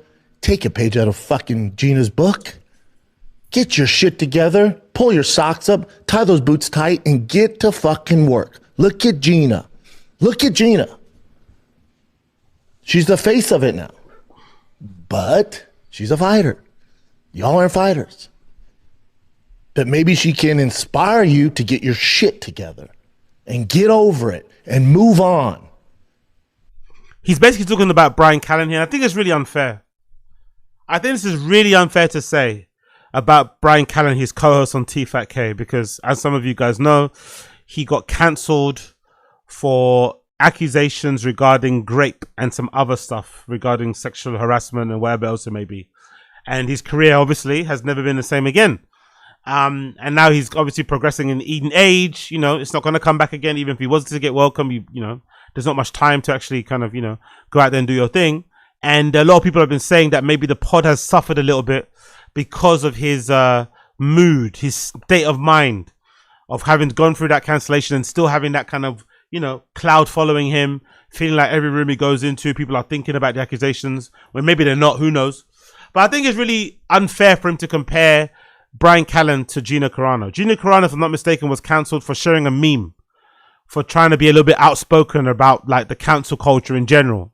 That was happening in culture at that particular time. I think that was happening during COVID times, when obviously when people were having, if you had an alternative theory or idea or point of view or perspective about COVID and the vaccine, you were being treated as somebody that was spreading misinformation. You were being silenced. You were being this. You were being deplatformed. All this malarkey. So she spoke up during that time when she was first starring in, I think, the first seasons of the Mandalorian, whatever the fucking show was, that Star Wars show. And yeah, she got unfairly cancelled, I think, because she was, you know, she didn't really say or do anything that bad. But I also think that's the reason why it's unfair to compare Gina Carano's situation to Bryan Callen. Gina Carano is way younger than Bryan Callen. I think she might be like 20 years younger than him. I think maybe 20 years younger than him. She's also a very attractive woman. She also didn't do as bad of a thing than what Bryan Callen allegedly was cancelled for. So it was way easier for her to bounce back. Plus, she's actually a decent enough actor, whatever, just a personality to bounce back, you know? So I think it's really unfair to compare the two situations. Bryan Callen was cancelled at a time where he was already, in his mid-50s? Still maybe somewhat struggling. And he kind of only got a bit of a bump in his acting because of the podcast in the first place. So I'm not surprised that he's acting the way he is. And some people would argue that Bryan Callen's reaction to getting cancelled and maybe still not being over it himself now, which is not maybe allowing him to be as funny and as silly as he probably once was, that might be actually a normal reaction. Maybe a normal reaction to being accused of rape, being accused of SA and shit, is to act as if like you're still not over it. Maybe that is a normal human reaction. Maybe what he's describing as like, put your head down, just keep working, that's actually abnormal. That's actually not, you know what I mean? Not everyone can do that. Not everyone can just like move past the idea that you were maybe falsely accused of something or rightfully accused of something and exposed. It's not hard to move. It's really hard to move past that. So I think it's really being unfair about this whole situation. But regardless, anyway, prayers go out to Chin. Prayers go out to Chin. You have your Tesla Cybertruck, and now it looks like more than likely TFAT might be over. And now you bought that truck for nothing, and you're gonna have to just, I don't know, maybe revise your finances. I don't know what you do with the Cybertruck when you fucking sign up to pay it for like what, however many years you have to pay off the fucking lease. I don't know, but you never know. Chin's a weird one. He could have maybe saved the money and bought it outright in cash, but it's probably likely that he probably got it on lease. But big up Chin anyway. You partied for Masters Week, dude. It was a blur. It was a blur. The whole thing was a blur. But I'm glad you had fun, Chin. That's awesome that your friends came to town. Mm-hmm. Thanks. Yeah, I'm very lucky. And by the way, there's two things that happened that were kind of wild. So I had some friends of mine, some friends, because I'm still learning about the damn Cybertruck, right? Yeah. Mm-hmm. So we're driving, and then we're trying to put in like, how do we get the AC wasn't working properly, and then like it became something happened where I was trying to show the kids the back screen so they can play with it. Ejected up in the fucking space. Dude, it was close to that. So my other friends are following behind us. This is when we're heading towards the lake, and then I'm looking at the screen. We're all trying to figure out. Look at the screen. I look back up. I fully ran a fucking red light. Oh my God. Oh damn. And I was like, oh shit. I had the two kids with us too in the back seat. It was fucking, I was like, I don't know how long it was before it turned red. So the guys behind me were like, all right, great job. Yeah, what a smart Cybertruck. I'm like, no, I was driving it. Yeah. And I was trying to fix it, whatever. But it was like maybe like 2 or 3 seconds. But that could have been disastrous. He dodged a bullet. So then I put why, dude, that's a normal thing Casey says. But then I just put it in self-driving to the lake, right? So it's ended up self-driving to the lake, and then it took us to some random fucking boony area. It's like the end of a street. So it's not perfect yet. Yeah. Yeah. What was the other thing? I just want to say what is up to the homeless. No, those are the two things. Yeah. That got clipped. What? Chin's driving. I mean, yeah, because Whatever. It happens, dude. Everybody's safe. That's all that matters. Yeah, that's all that matters. Yeah, that's all I kept saying is like, thank God. And thank God, everybody thank God. would have been fine except the people that hit you. Yeah, because that Yeah, thing's a the dude, tank. Cybertruck, it's just made out of fucking like thick they're steel. heavy. Yeah. Like I saw someone's. I see all sorts of shit because I come down the 101 like every day now, and there was some guy like zigzagging in it, going like 100 miles an hour. I'm like, dude, that is so dangerous. Anyone slam. Anyway, big up Chin, man. Big up Chin. Big up Chin. Hopefully T-Fat doesn't go under, but I've been there before. Sometimes it's, you know, it's a good time to kind of get your things in order, but it is unfair how that usually happens. You make a big financial decision and then suddenly something in your employment goes awry and it all changes and it all messes up and it all changes and it all messes up. So fucking annoying. So fucking annoying. All right, cool. Let's move on. All right, cool. Let's move on. Let's talk about this article quickly, courtesy of Curbed. Big up Curbed. Dogs in restaurants, dogs everywhere. Where do dogs belong? Really cool article, really interesting article around humans and our obsession with dogs. I've been a very well-known and very vocal hater of dogs in public places. In places where humans should be, mostly. I really am against, especially dog owners that treat their dogs like humans or substitute humans for dogs or pets in general. I think those people are weird, tapped, and should be maybe sent on an island to live with their dogs themselves. Maybe individual islands, not even islands with other humans. An island with their own dog themselves and see how they like it. Because some of these motherfuckers are really fucking annoying. And it's becoming more and more prevalent. And I think it's becoming more prevalent, I feel like, nowadays. Because unfortunately, some of us humans, myself included, aren't that fun to hang out with, innit? I understand. Some of us humans, myself included, aren't that fun to hang out with. We aren't that great. So I get why some humans would rather, because they don't know what they're going to get with someone like me, right? I'm a bit of a fucking loose cannon. I'm a little bit of a wild card. I'm a little bit of a fucking whatever. You'd rather know what you're going to get with the fucking dog, with the fucking pet. I understand it. But it's too much now. It's fucking too much. Enough is enough. Enough of this over-reliance and abundance on animals and more focus on human beings and our connections. But it's getting wild out there. It's getting wild out there. So let's read this article courtesy of the New Yorker. Curbed. Let's see what they're saying. Where does a dog belong? In restaurants or grocery stores, tensions between canine lovers and other New Yorkers are boiling over. Olivia Bannerman, a 28-year-old software designer and part-time model, was standing on a rock in Central Park with her statuesque golden retriever Violet. Waiting for a quorum to assemble, it was the first Sunday of March for the past month, and Bannerman had been on the bright side and photogenic woman crusade to address the city's dog poop situation. Now she was hoping to turn it into a movement. In the end, it was a small movement. Two of us were reporters. A third was Fern Watt, founder and president of New York Dog Parade, the city's premier dog culture organization. The fourth was a friend of Bannerman's. Bannerman had worried about this. One thing I'm running into, she said, is that dog owners are saying, I don't want to pick up other people's dog poop. She understood the feeling. But if everyone had that sentiment about everything from history of time, nothing would get done, which is why she had taken to picking up stray shit herself. You see what I mean about fucking dog people?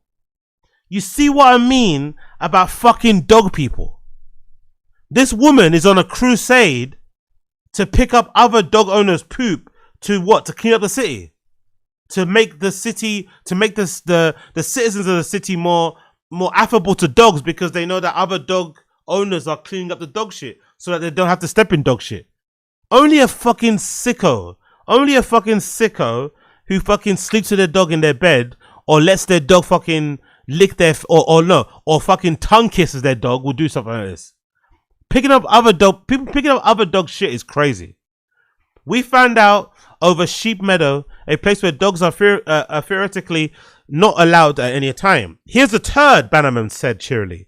I got one, cried a reporter. A man exercising a spry Shiba Inu called out his tanks, and we explained that we were participating in a community event to pick up dog poop.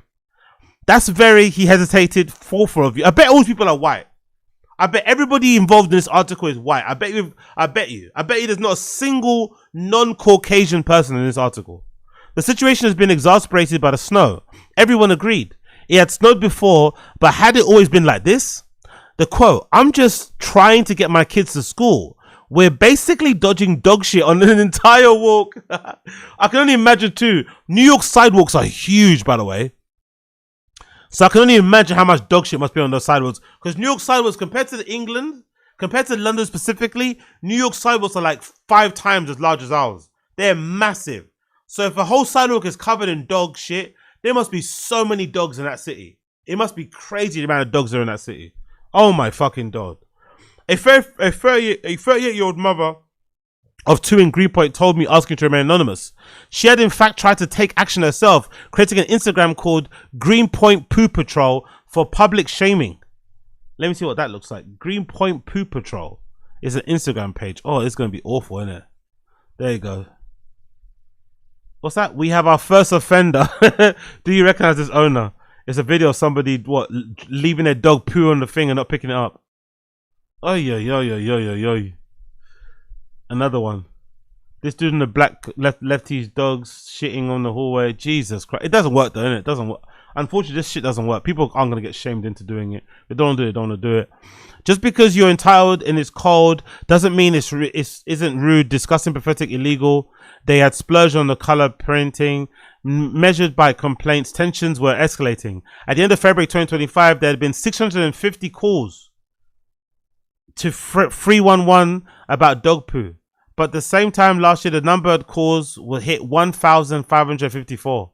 So, Jesus Christ. And it wasn't just a shit. It's the past 2 years. Calls about animals in restaurants have more than doubled. I like to hear that, by the way. It's one thing leaving dog poop on the floor and not picking it up. Bringing your dog to a restaurant is inexcusable. Bringing your dog to a restaurant is unexcusable. I think, inexcusable. I'm a big believer that if you have a dog, your life should change because you have a dog or a pet or cat in general. You shouldn't go on as many solo trips if you got a dog. It kind of changes your social life. Your solo trips or like backpacking holidays are over unless you're gonna put your dog in one of those kind of like kindergarten, whatever they're called, right? But still, I wouldn't do that. I think that's really sad as well and really unfair, and it's gonna kind of destabilize the dog and shit. So you kind of have to change that. You probably can't go out as many nights as you probably did before because you don't want to leave the dog alone at home all the time. So if that's the case, you have to also change how you go to restaurants. Maybe you can't go to restaurants as often as you did before in the past because you have a dog. Yes. Like, what the fuck? Why is there a fucking dog in a restaurant? Especially in London, there's so many dogs in restaurants nowadays. It's one thing if you got your dog and you're eating outdoors in the outdoor dining area. Still, even that is annoying. But inside the restaurant, bringing a dog is fucking inexcusable. And it wasn't just a shit. In the past 2 years, the calls for animals in restaurants have more than doubled. And in 3 years since the pandemic, complaints about off-leash dogs have more than doubled. So, in early February, a Chow Chow named Meatball broke free from his owner in Bowling Green and fell onto the subway tracks, hit the third rail and died. Oh, bless. This set off yet another wave of dog discourse, which less to do with the specific circumstances of Meatball's obviously tragic death and the details about whether or not publicly disclosed than the general alleged entitlement of dog owners who were apparently tearing apart the already fragile fabric of the city by putting dogs in places they do not belong. Imagine being on a train track and on a train platform, having your dog off the leash. Like, God almighty, what a horrible dog owner. Pet culture, one extreme, Gothamist commentator declared, promotes disordered living. Oh, I love that, by the way.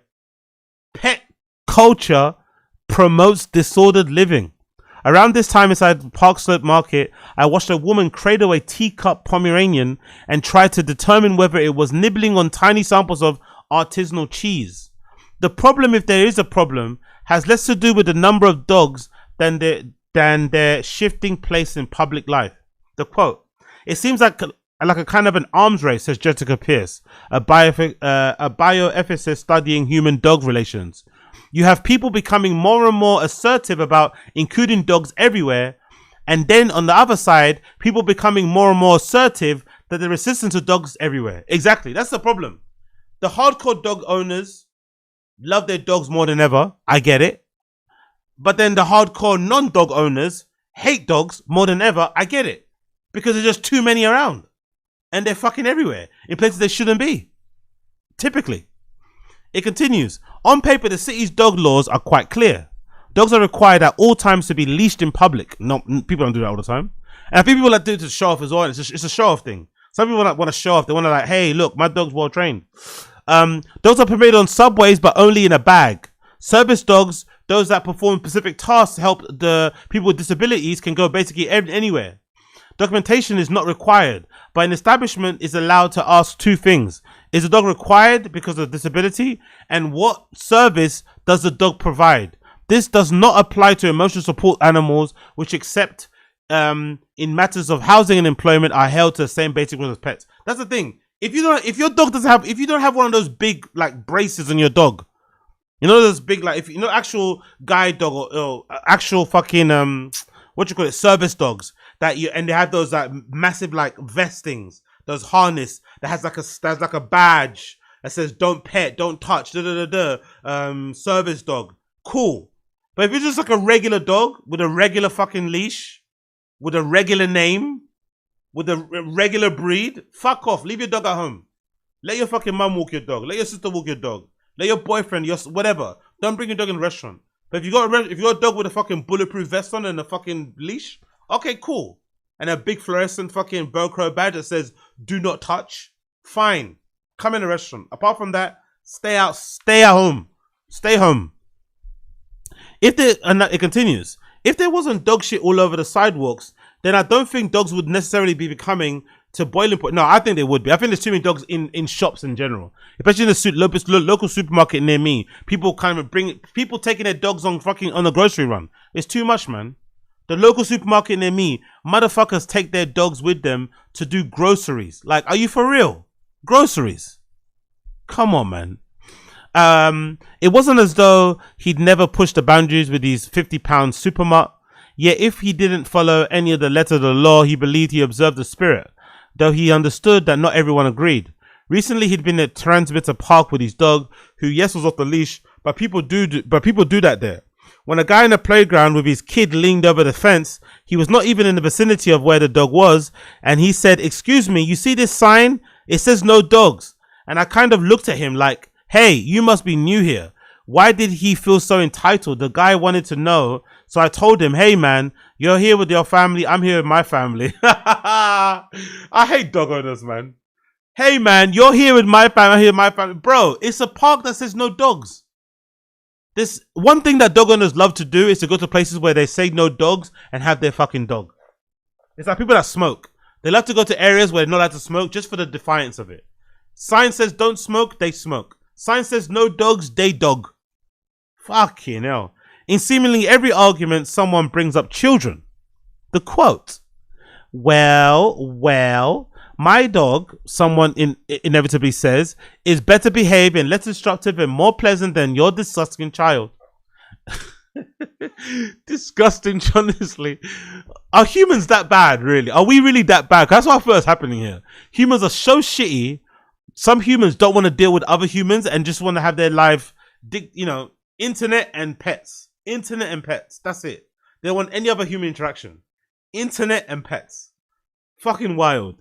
This is very likely true and generally irrelevant. Dogs are not children. Even people who treat their dogs like children, sociologist Andrea Lawrence Simpson tells me, are quite aware that their dogs are not actually children. I don't think that's true. People that treat their dog like children think their dogs are actually children. I think they do. They don't not know they're children. They're their children. But Lawrence Smith, who studies family, fertility, and relationships between people and their pets, argues dogs have become family nonetheless. Family, she emphasized, not like family, but family. According to a 2023 poll, 97% of American pet owners agree. What? A poll in 2023, a Pew poll, 97% of Americans agree that pets are family. And more than 60% of urban pet owners say that their pets are much more a part of their family as human members. But does every member of your family need to be inside of a grocery store? Exactly.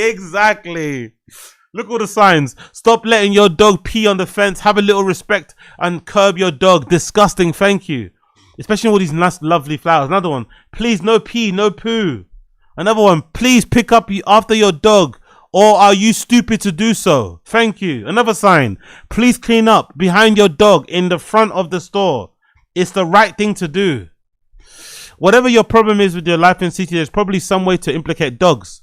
They are so visible. There are so many of them. The quote, dogs are so numerous in New York indeed that they have already become a nuisance, as poet Charles Dawson Shanley observed in 1872, launching into an ethnographic survey of the local canine population. That was in 1872. In 1872, there was already a problem with too many dogs in fucking New York. Then there was a question of whether dogs belong in the city at all. There's a place for the dog, and they would take the reader, said New York Times in 1903. But that place is in the country. In 1903, they were fucking complaining about dogs. In 1872, they were complaining about dogs. I love it. Back then, stray dogs mingled with working dogs, beloved pets, roaming the city, eating abundant quantities of garbage, and becoming in the process a symptom of the growing city's chaos. This impression was fostered by the fact that they were occasionally rabid. However rare dog attacks and incidences of rabies were in reality, writes historian Catherine McNair in the Taming Manhattan Environmental Battles with the Antebellum City, the newspaper reports that the built-up their presence made a layer symbol of breakdown of civility. When in 1811 the city passed its law concerning dogs, people were divided. In addition to imposing a $3 tax on dog owners, the law allowed newly appointed dog register collectors, quote, to kill any dog found roaming. Imagine that. Fucking hell. Any dog found roaming at large. But it wasn't clear how exactly they would determine between stray and pets. Oh, Jesus Christ. So if you had a dog off a leash, it could get knocked off. The quote, this was less of a battle of class, McNair concludes, than a battle between dog lovers and rabies fearers. True, people don't fear rabies too much nowadays, isn't it? Do people fear rabies nowadays? I think people fear the nuisance of having to get rabies shot.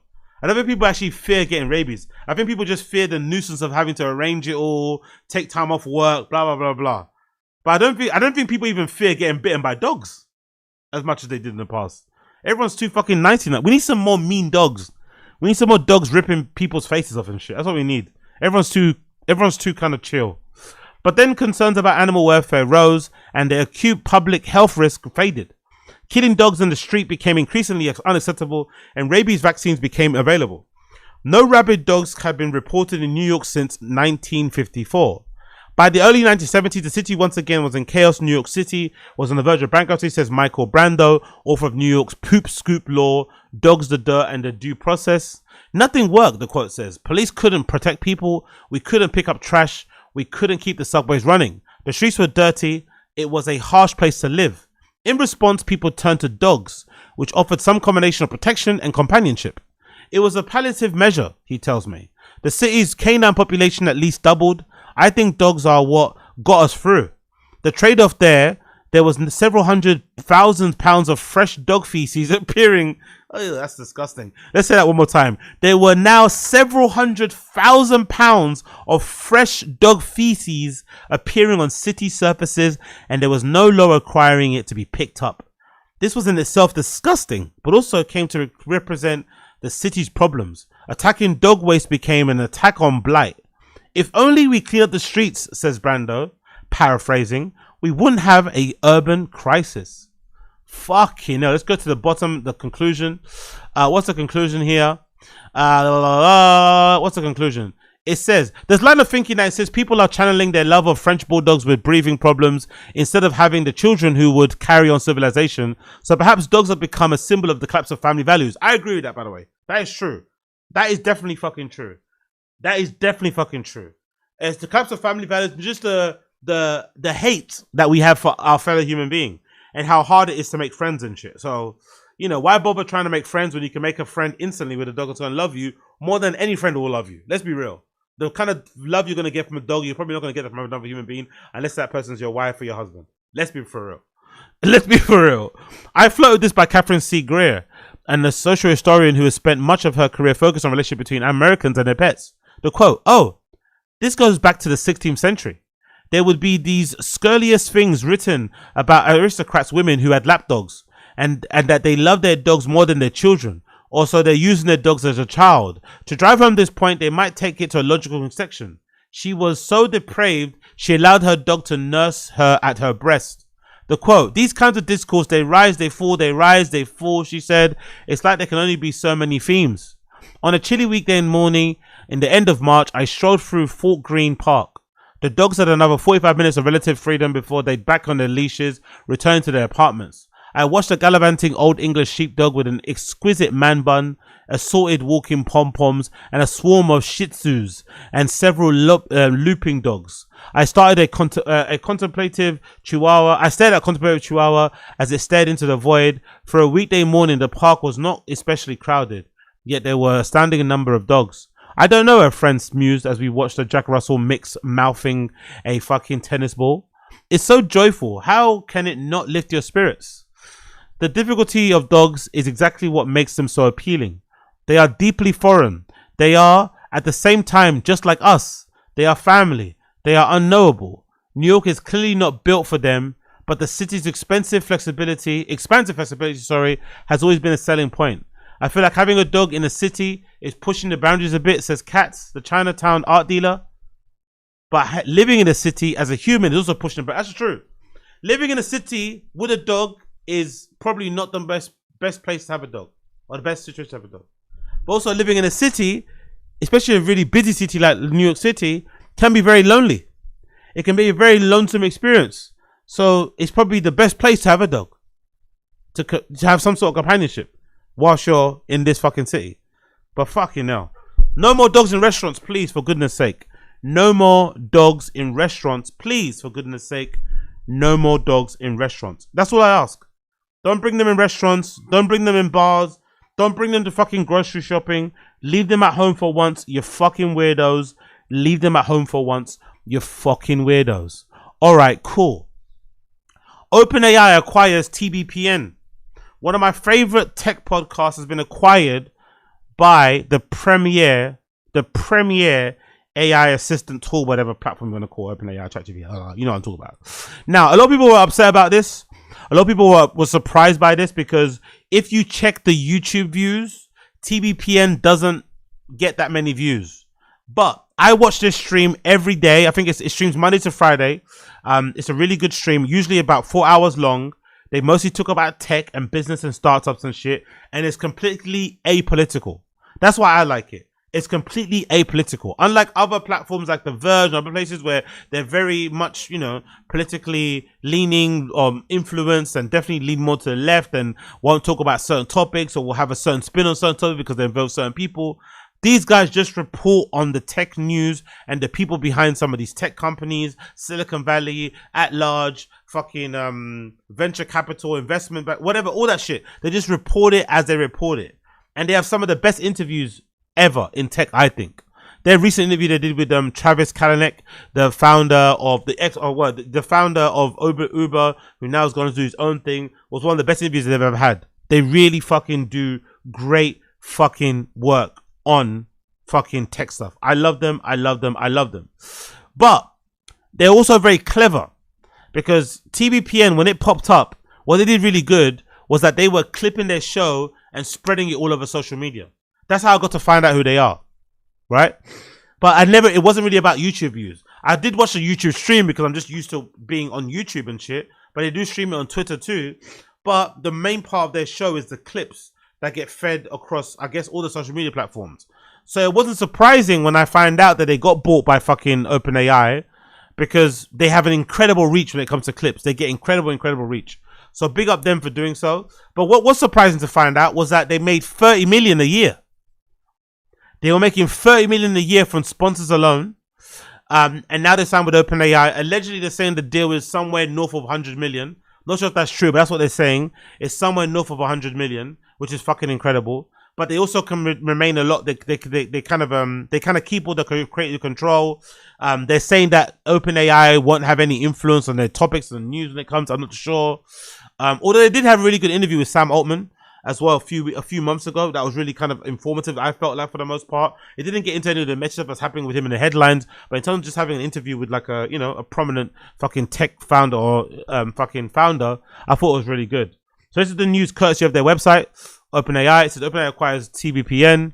I'm excited to share that we've acquired TBPN. The acquisition brings a team with strong editorial instincts, deep audience understanding, and a proven ability to convene influential voices across tech, business, and culture. TBPN has built something pretty special. It's one of the places where the conversation about AI and builders is actually happening day to day. And it's also, like I said, it's apolitical.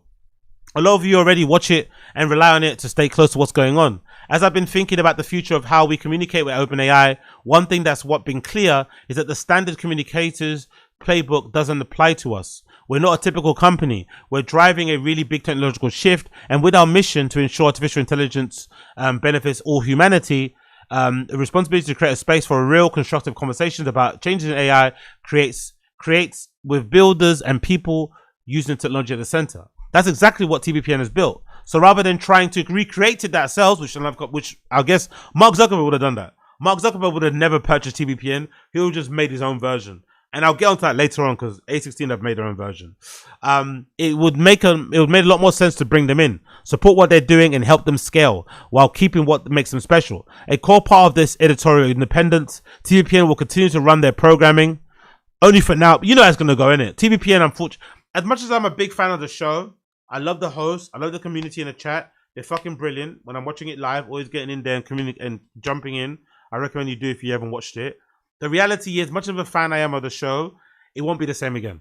Whenever this happens, you know, eventually they say you've got all the creative control, all the control in terms of editorial and programming, but these motherfuckers have put money behind it. It's basically their thing now. They can dictate the terms. They can dictate what goes on. So eventually there will come a point where OpenAI will start to dictate the programming, you know? That's going to be and it's obviously going to fall off, and the two hosts will probably go off and do their own thing.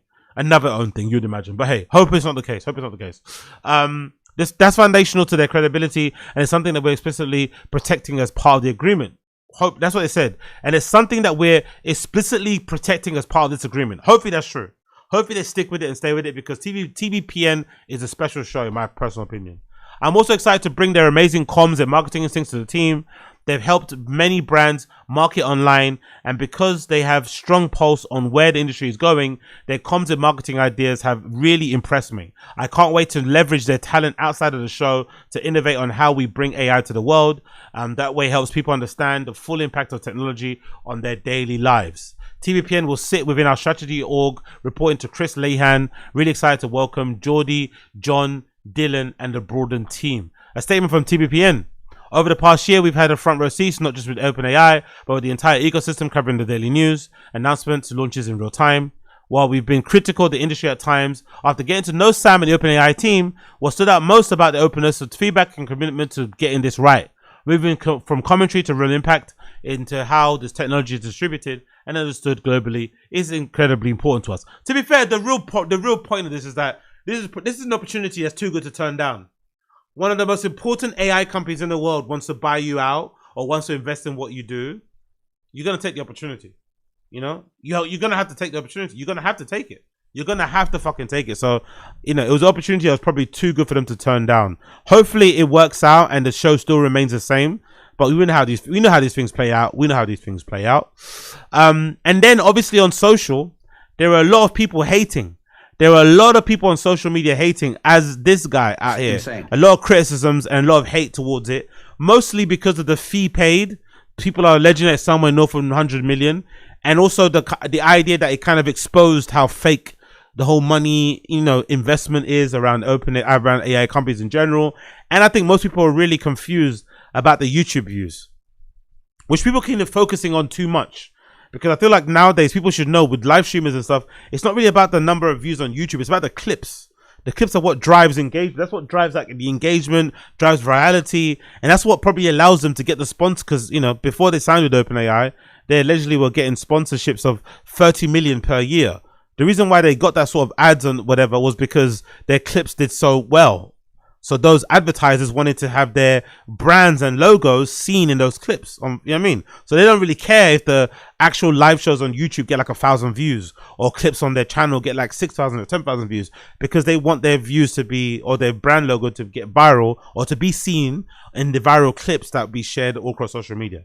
But this is one guy that has you know, some criticism about the deal. I thought the acquisition of a TPPN was just insane. In the particular, it doesn't matter.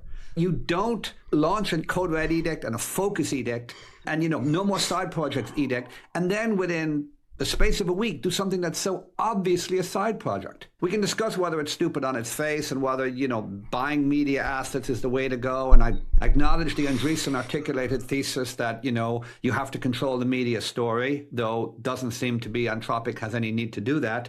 But stepping back one level, you're running a $25 billion company, the most exciting company on the planet, and you just told your entire internal team that you need to focus. There's nothing that's more of a vanity project than buying a media company.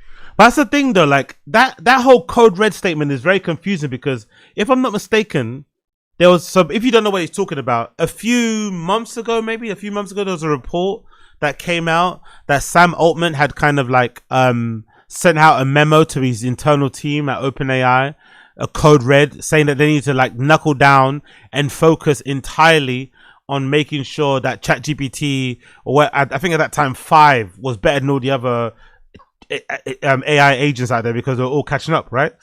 And the idea behind it was that they were all catching up and kind of overtaking OpenAI or ChatGPT, sorry. So they need to focus on that. That was the main focus. But soon after that alleged red, code red memo, they released Sora. I'm pretty sure straight after that was the release of Sora, the horrible fucking social media app where you're meant to fucking make videos and shit, right? AI videos. That kind of went under, if I'm not mistaken. It's closed down, if I'm not mistaken now, right? But complete failure. So they're kind of all over the place. That's what most tech startups do. Every startup that I've worked with or that I've worked for, they're kind of like that. One day the founder wakes up and is like, we need super focus, we need lasered focus on this particular thing. We got to do a sprint, we got to do a lock-in, an all-nighter, whatever on this particular subject. And then the next day, suddenly the focus has changed to something else. That's part of being a startup, part of being in a tech company. Like, you're meant to be nimble. You're meant to be big, but you're meant to be moving very quickly and reacting to what's going on, anticipating things, being on the offensive, blah, blah, blah, blah. So I'm not super surprised. But then again, if you think about it, what TBPN are doing or have done is that they're very good at kind of being able to explain some of the advances, some of the news, some of the goings on, because both of the guys that host TBPN are very much a part of the tech scene. They both have founded their own companies. They're very familiar with all of it. So they speak for the point of passion, a point of information, a point of knowledge they don't really get in other places. They also have connections to certain things too. And they're very entertaining.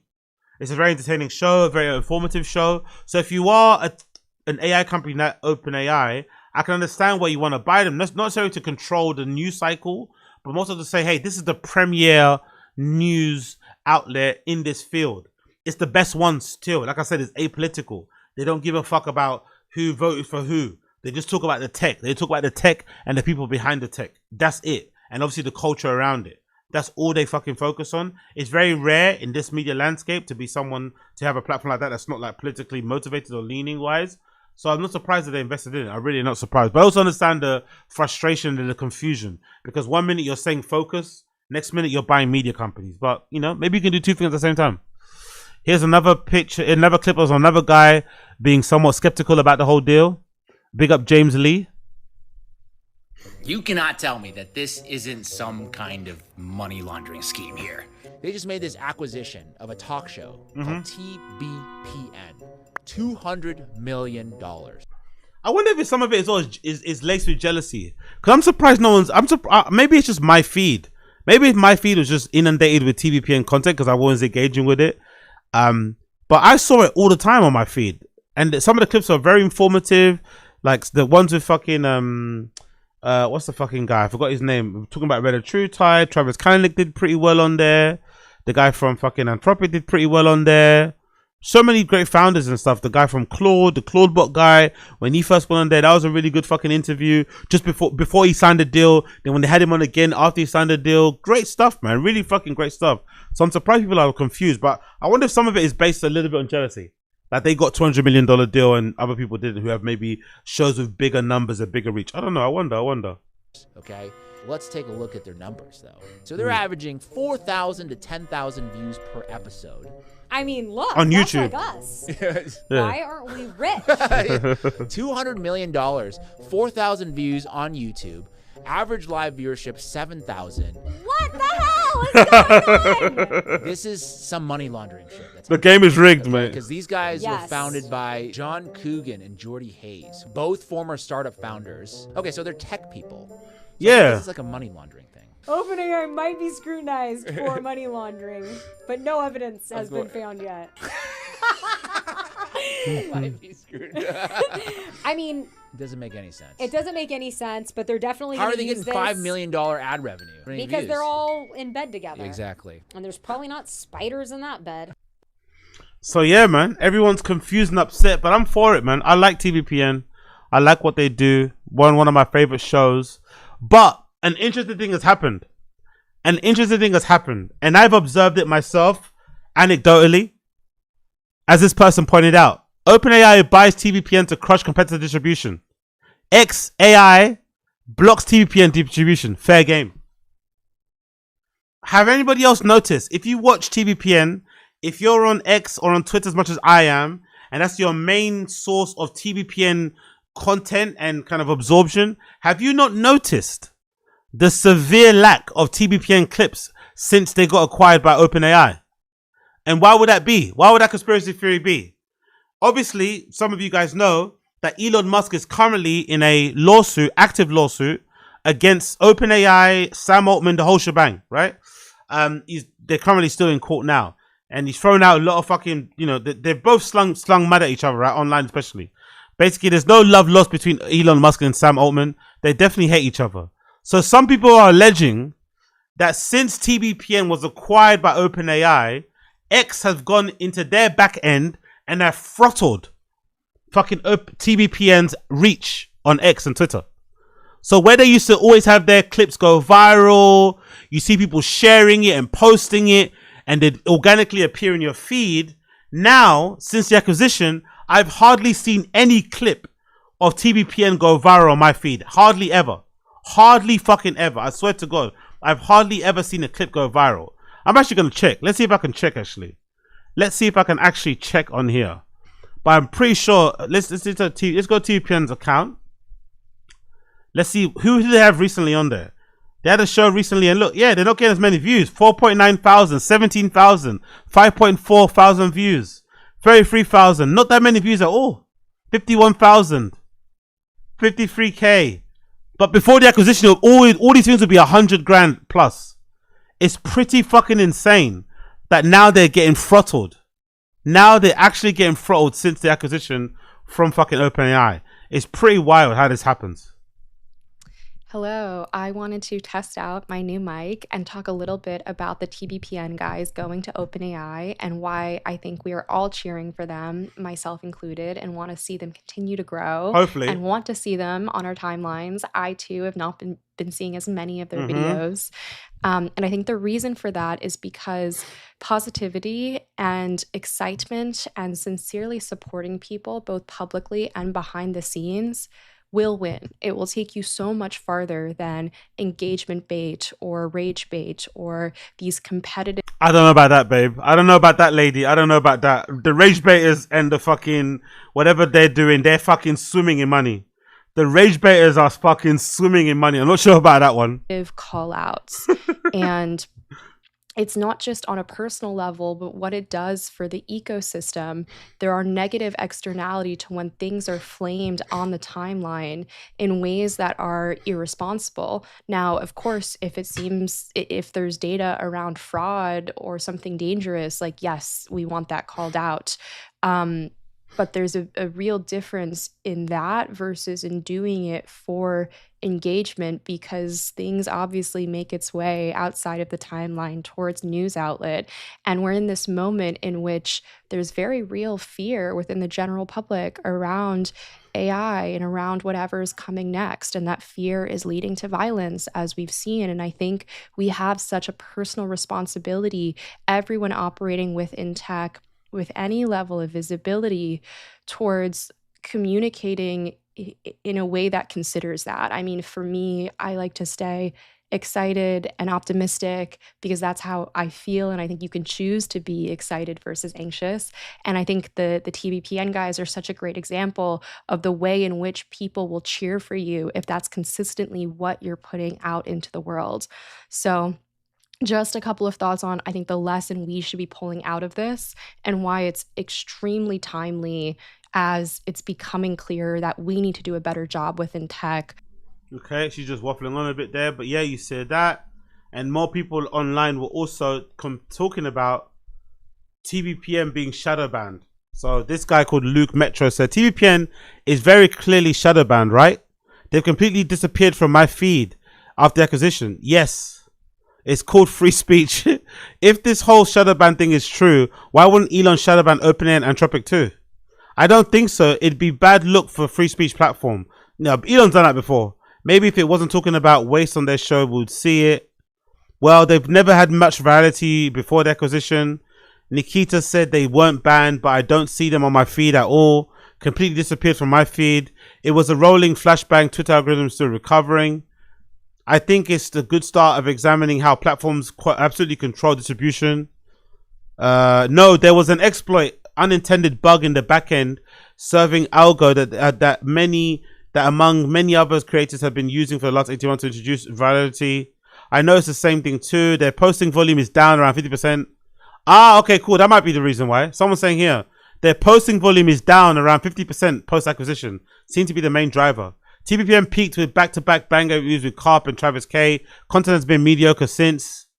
I'd see clips and streams from the TL about 20 times a day prior to acquisition and haven't seen it in a single time post. Disappeared from my FYP.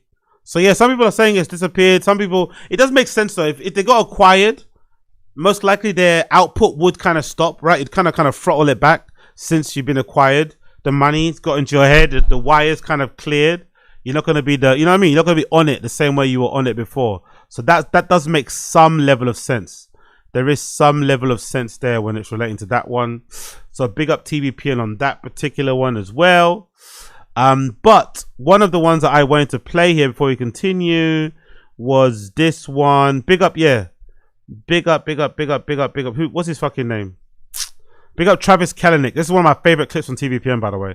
Big up Travis Kalanick, the former founder, or the founder of fucking Uber, not former founder. Well, he used to work there, but he's not there anymore. He got ousted famously.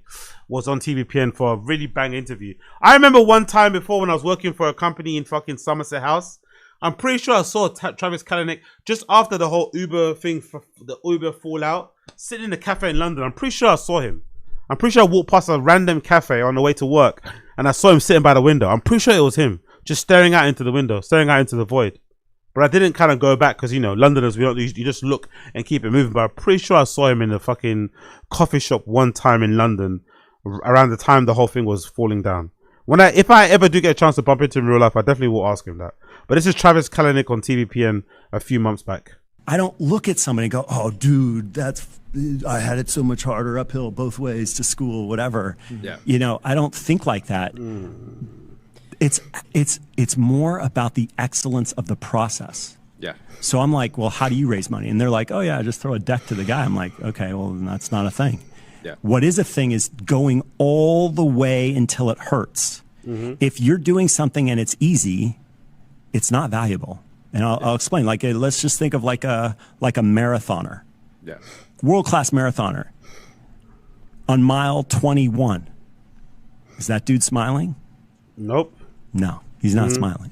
By the way, if he is smiling, you know what's about to happen? He's about to get his ass whooped. Okay? It's over. Because why? Because somebody else who's down for the pain will go harder and further and pass him. Yeah, so true. And so if you're getting money easy, I'm like, why didn't you go harder?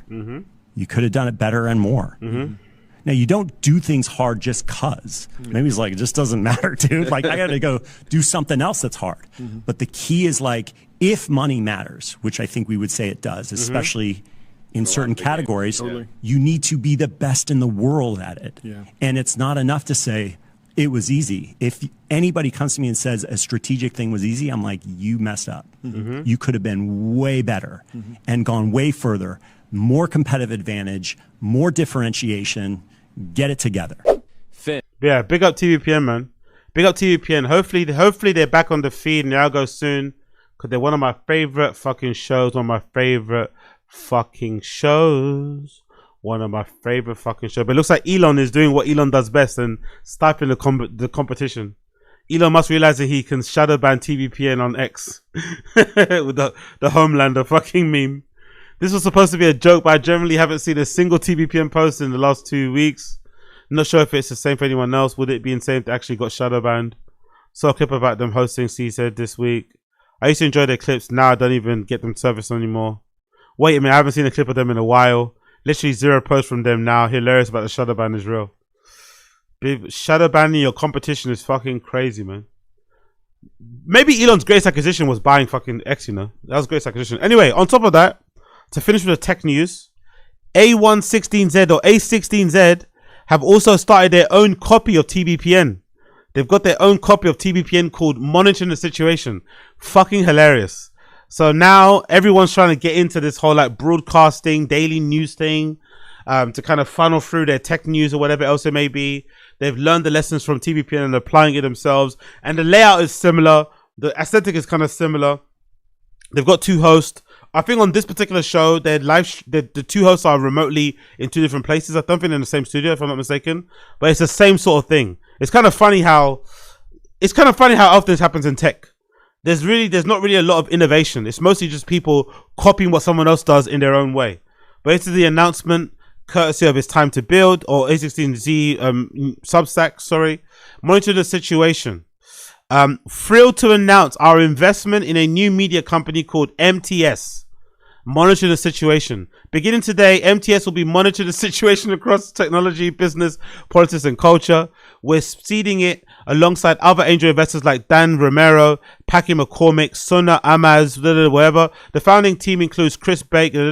MTS initial hosts include, above all, Mark Haplin, Jaden Clark, Jake Janel, Amit Kupra. MTS aims to be the best place in the world to make sense of what's happening right now. It'll be on X. Okay, is it going to be exclusive on X only? This was the original vision for CNN, by the way. They called it Randomonium. The idea was whatever the current thing was happening in the world would be put on CNN full time, cover it from every possible angle, and keep it running until the most important current thing comes along. So is that going to be just them sitting on Twitter reading news? Honestly, man. If they get a deal, I want a deal because I can do that. Is their whole show going to be just them sitting on Twitter reading the feed and talking to a microphone? Fucking hell. The CNN model was to wait for something to happen IRL, but something is always happening on X.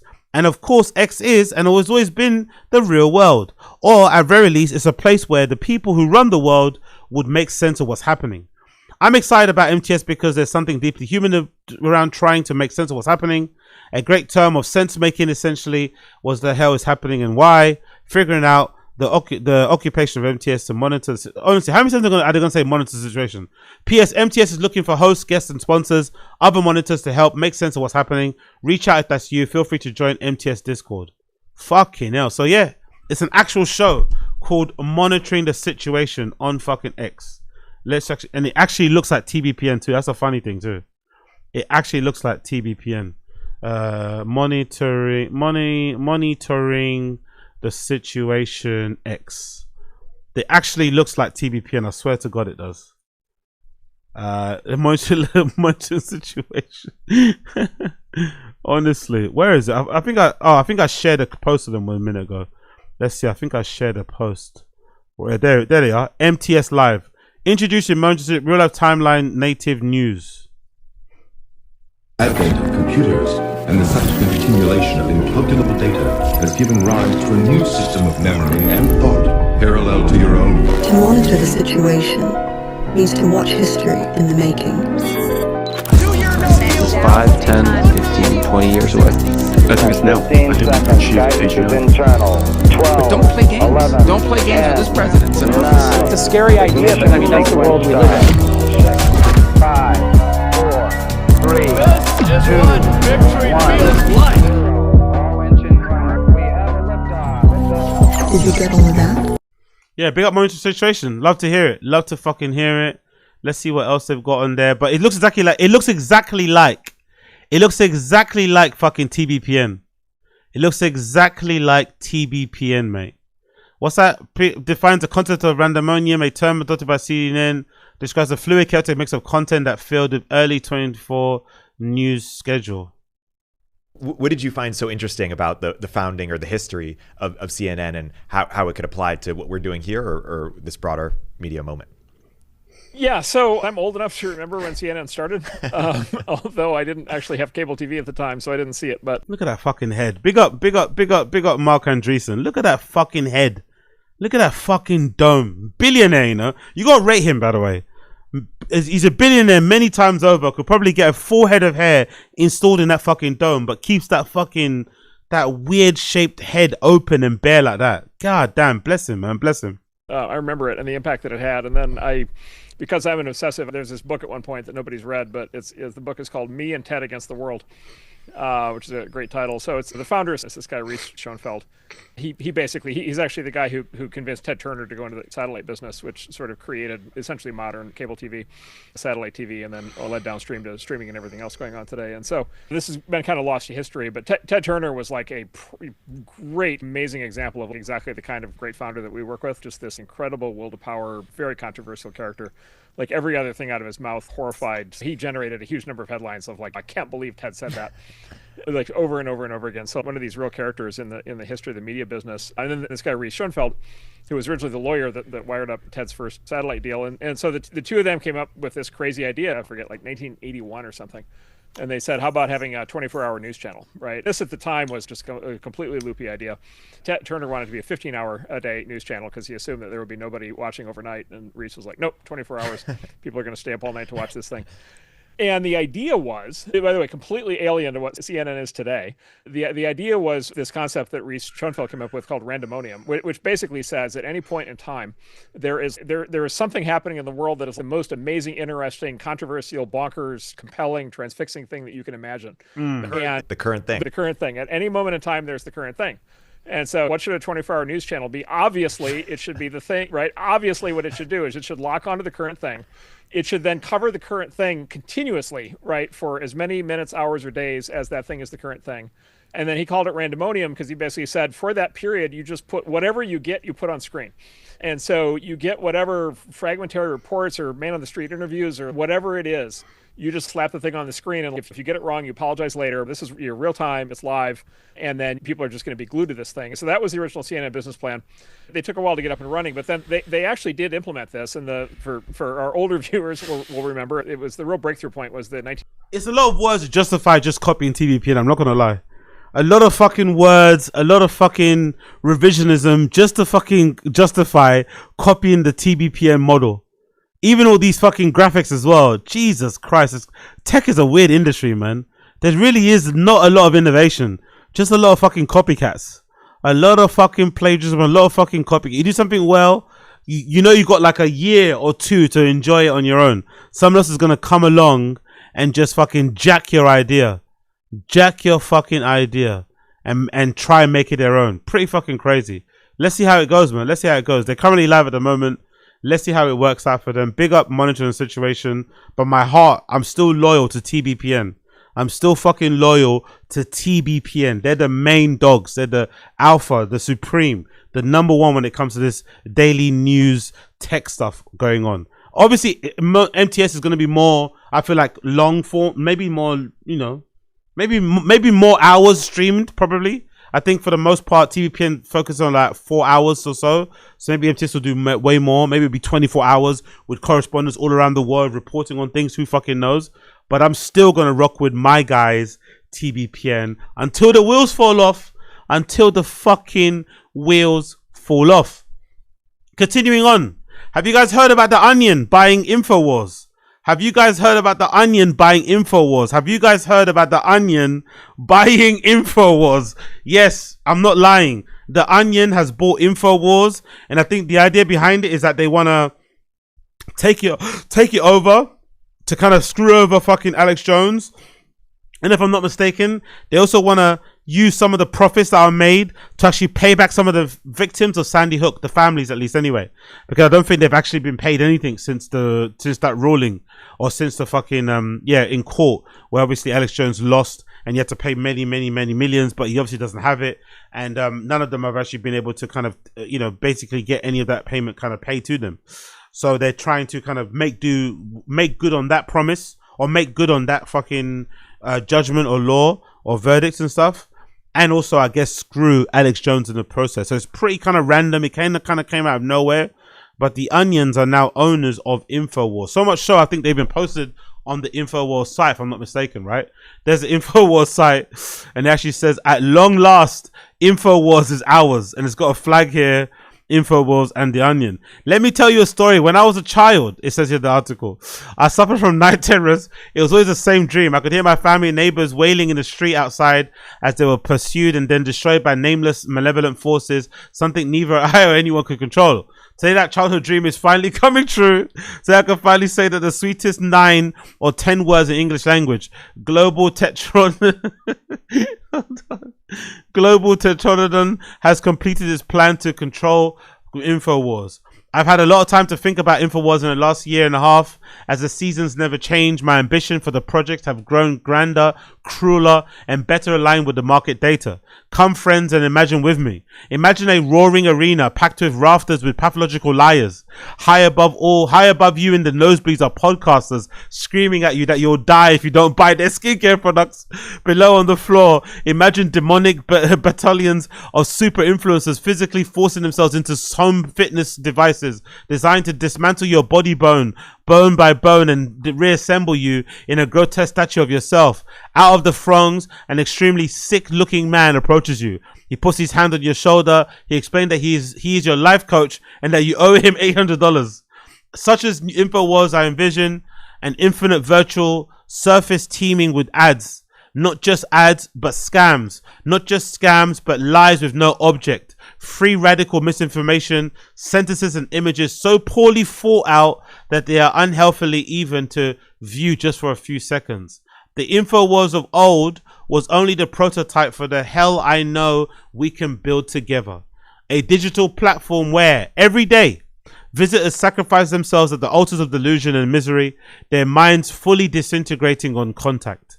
With this new InfoWars, we will democratize psychological torture, welcoming brutal and sadistic ideas from everyone, even the most stupidest among us. It will be like the Manhattan Project, only instead of bomb, it will be building a website. The InfoWars of tomorrow will converge with the swirling vortex of content about content, talent acquiring talent, rings of concentric media mergers, processing all of the human artistry into one endlessly digestible slurry. This will be dark, soulless place, one where panic and capital feed on each other. All of this is to say that I believe in us. I believe that we're a new InfoWars. We can alchemize the pioneering spirit of amateur inquiry and profit maximizing the drive of corporations. So InfoWars have legitimately been acquired by the Onion. We live in wild times, and the Onion is replacing InfoWars with comedians behind the Tim and Eric show. Let's play the clip of this guy reporting on it, courtesy of Pablo Torre Finds Out. And this was the last line of defense. We had to do it because literally no one else was going to do it. The good news is two things happened. One, the newspaper went bananas in this time frame. So we relaunched it in August of 2024. Since then, we've become, I believe we are the 5th largest newspaper in the United States right now. That's pretty crazy, by the way. The Onion is the 5th largest newspaper in the States. It's fucking insane, but also really apropos.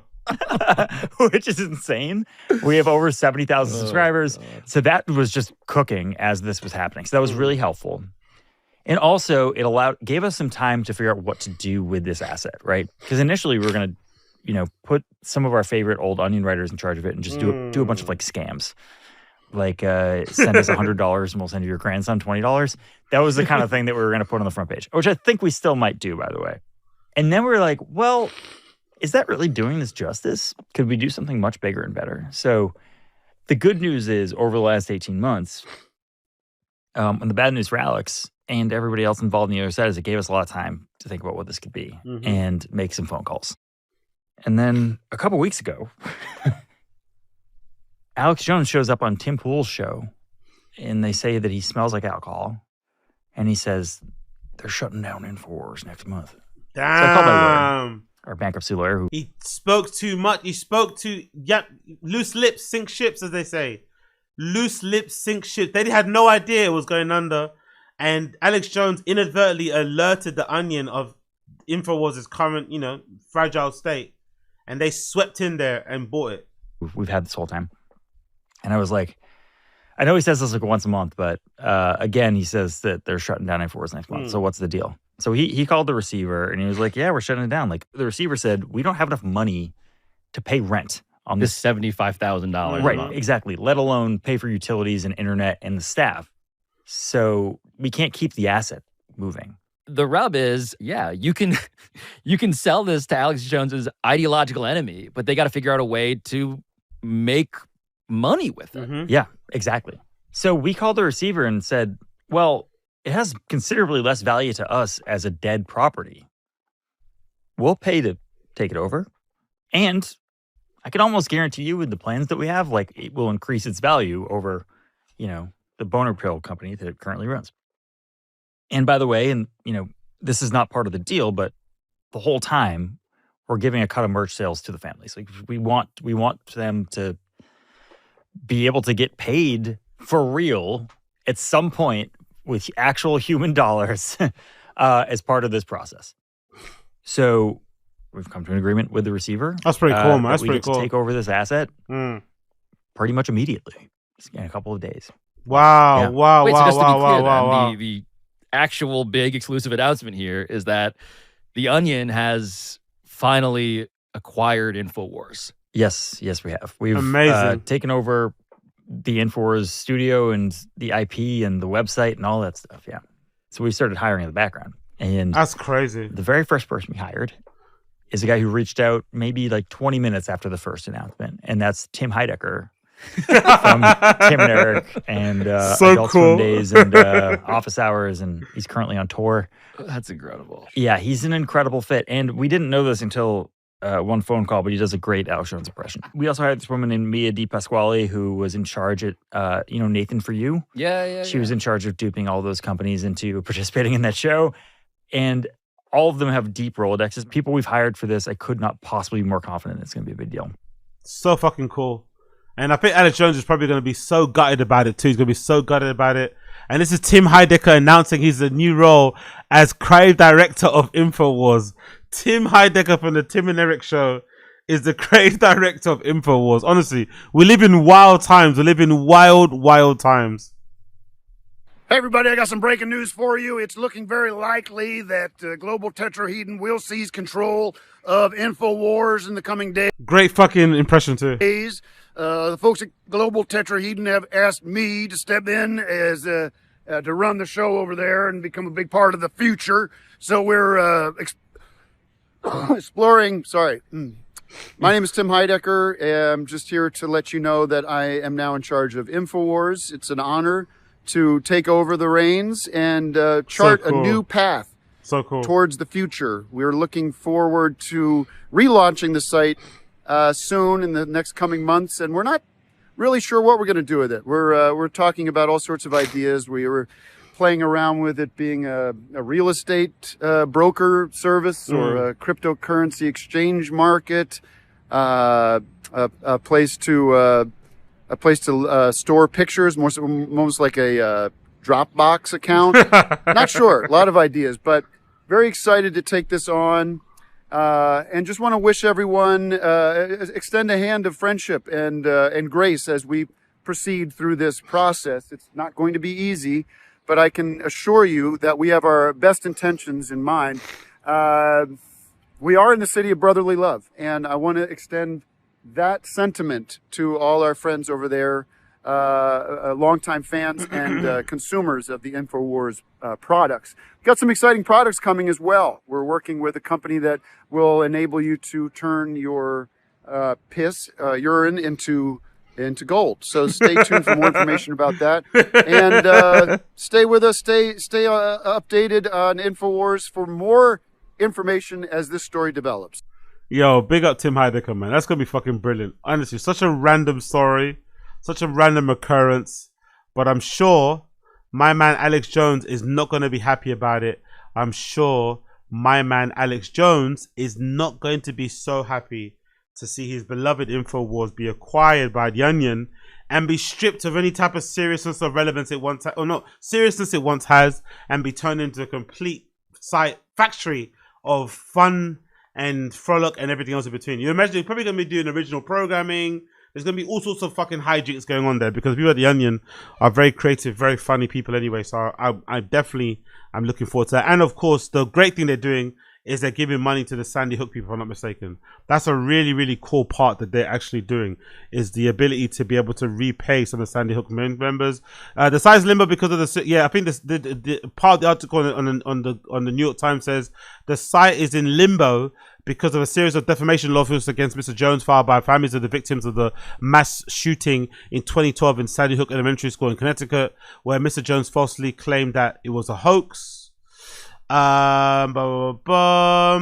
2018, the families of 2 Sandy Hook victims sued Mr. Jones for defamation in Texas, where InfoWars is based. In 2022, a jury in Texas awarded the parents and one victim $50 million. Mr. Jones declared bankruptcy later. By the way, super cowardly of him, by the way. Really, really fucking cowardly. Mr. Jones declared bankruptcy later that year. A trial putting him against the parents of a second. But it's kind of weird him and Rogan are still friends anyway. This is a really scummy thing to do, bro. You make up this fake rumor, you put this fake hoax out about the Sandy Hook victims and the parents being fucking crisis actors, all this malarkey. You get sued in court for what you said. You lose the ruling. You have to pay them $50 million in terms of damages. You then declare bankruptcy to get out of paying them the damages. Scumbag shit. Anyway, Mr. Jones declared bankruptcy later that year. A trial pitting him against the parents of a second victim was delayed indefinitely by that move. Later that year, a jury awarded the families and the former law enforcement officer who sued Mr. Jones in Connecticut a total of $1.4 billion. Mr. Jones appealed the Connecticut verdict, largest defamation award in history, all the way to the Supreme Court in October. The justice declined to hear the case. To help satisfy Mr. Jones' debts on Sandy Hook families and other creditors, the Judge Christopher Lopez ordered in mid-2024 that the court-appointed trustees sell off the equipment, intellectual property, and other assets owned by Free Speech Systems, InfoWars' parent company. In late 2024, a sealed bid silent auction drew only 2 contenders, the Onion parent company and Mr. Jones. In August, the Onion's proposal worth $480,000 in its initial 6-month term does little satisfy the damages awarded by Sandy Hook family. The families have been fighting to collect it since Jones filed for personal bankruptcy. Mr. Jones expected to lose access to his studio and equipment as part of the deal, Mr. Collins said. The Onion plans to turn InfoWars into a comedy site with satirical echoes of fringe conspiracy theories that Mr. Jones is known for. Tim Heidecker, one of the comedians behind Tim and Eric's show on Cartoon Network, has been hired to serve as creative director of InfoWars. He said he initially planned to parody Mr. Jones' whole modus operandi. So yeah, The Onion has plans to sell merchandise to sell and share the proceeds with Sandy Hook victims.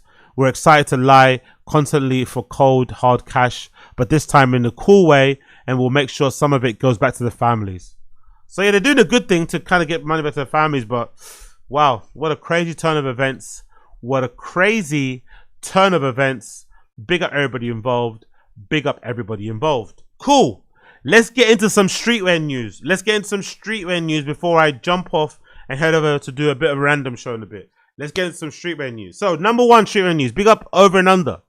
Big up the premier outlet for all streetwear, sneakers, and fashion and culture news, Over and Under on X. Check them out. OVRNUNDR.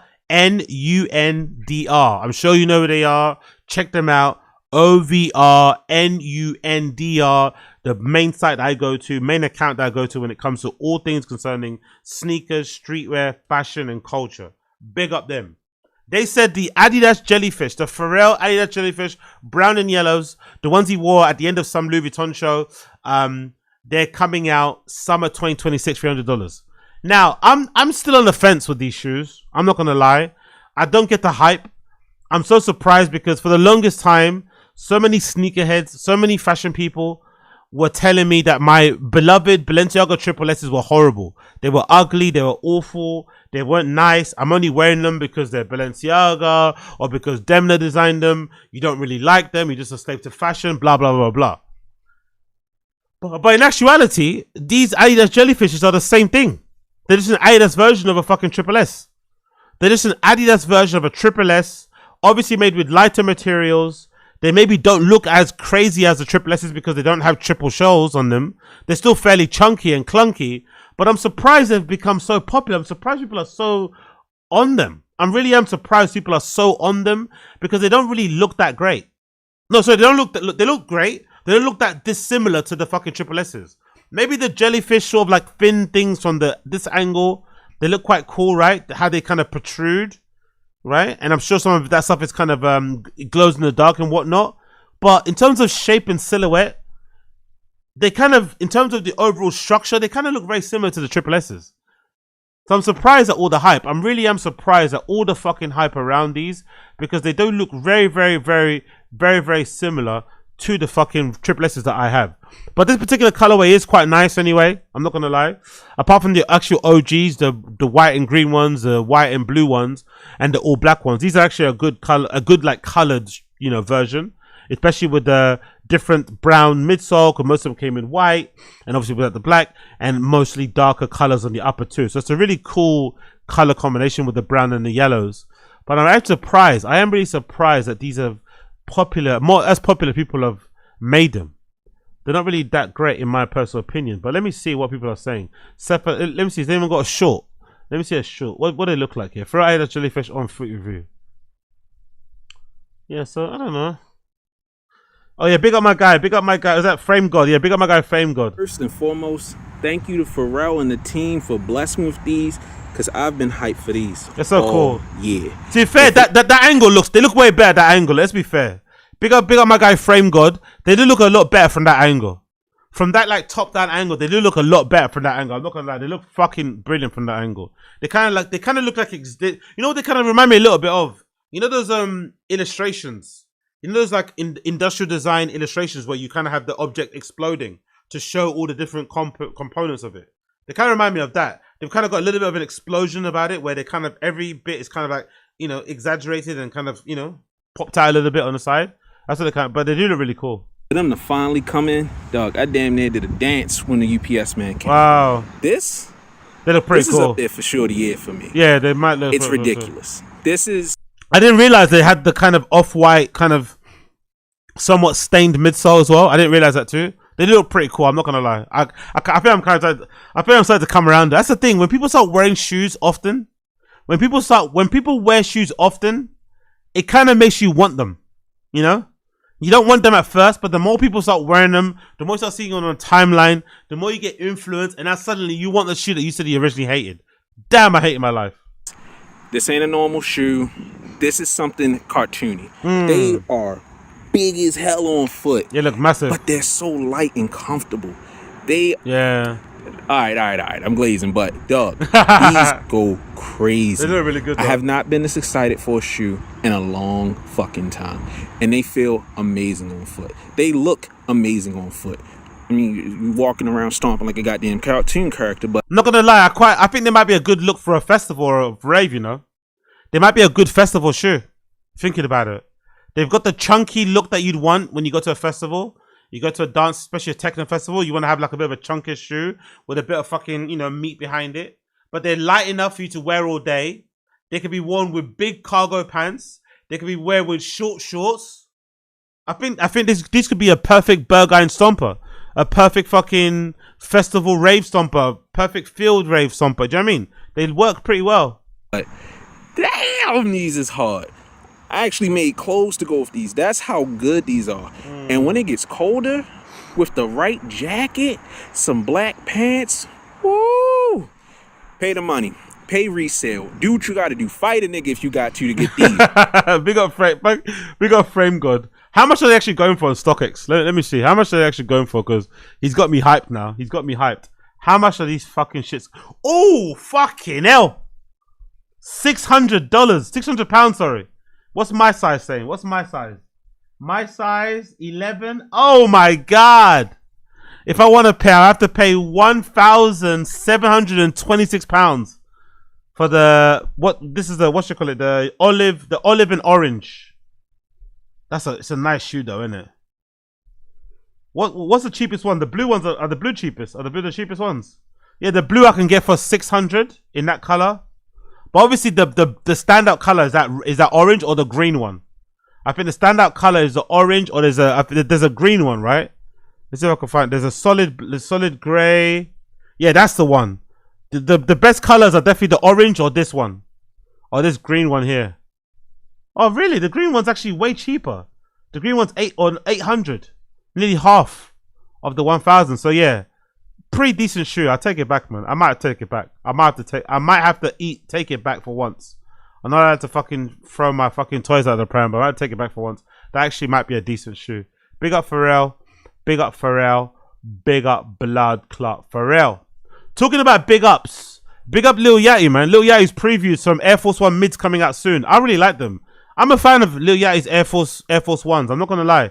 I don't think he's missed so far when it comes to Concrete Boys Air Force Ones. He's got a new one coming out soon. A blue mid. I've not seen that before, ever. I'm not going to lie. I don't think I've ever seen an Air Force One mid in this particular color combination ever. I don't think I've seen a blue Air Force One. I don't think I've seen an Air Force One mid with a solid blue midsole with a matching outsole too. It's like solid navy blue. I'm not sure I've ever seen that. Let alone the upper with the contrasting overstitch and also the red. It looks fucking phenomenal. I would prefer if the swoosh was one solid color. I'm not going to lie. Although I don't mind the overstitch, I think that it'd probably be best served as a white swoosh or a red swoosh, or maybe the same neon, or maybe the blue. Actually, the white will probably be served better. It will pop better on the side. But it looks fucking hard. And in general, Air Force One mids are very underutilized, underappreciated silhouette, especially when it comes to Air Force Ones. Personally, they were my go-to shoe, my go-to model when it comes to wearing Air Force Ones.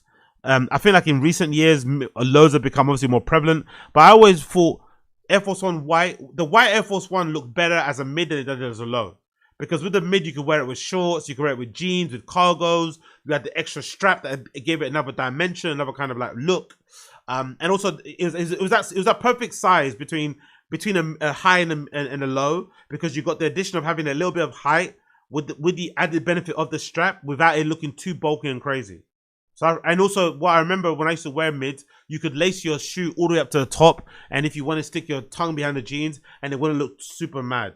Like sometimes with highs, it look mad, or with highs, you'd kind of lose the... Because the thing I didn't like about the Air Force One high, you kind of lose the ability to show it off because it's so high. It goes way above your ankle. So you have to cover it with your jean, which kind of takes the point out of wearing Air Force One high.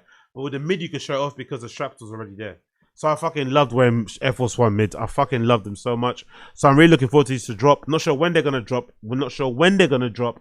But I'm really looking forward to them to drop, especially in this particular makeup, because they don't ever come up in this. They don't ever come in this sort of color combination.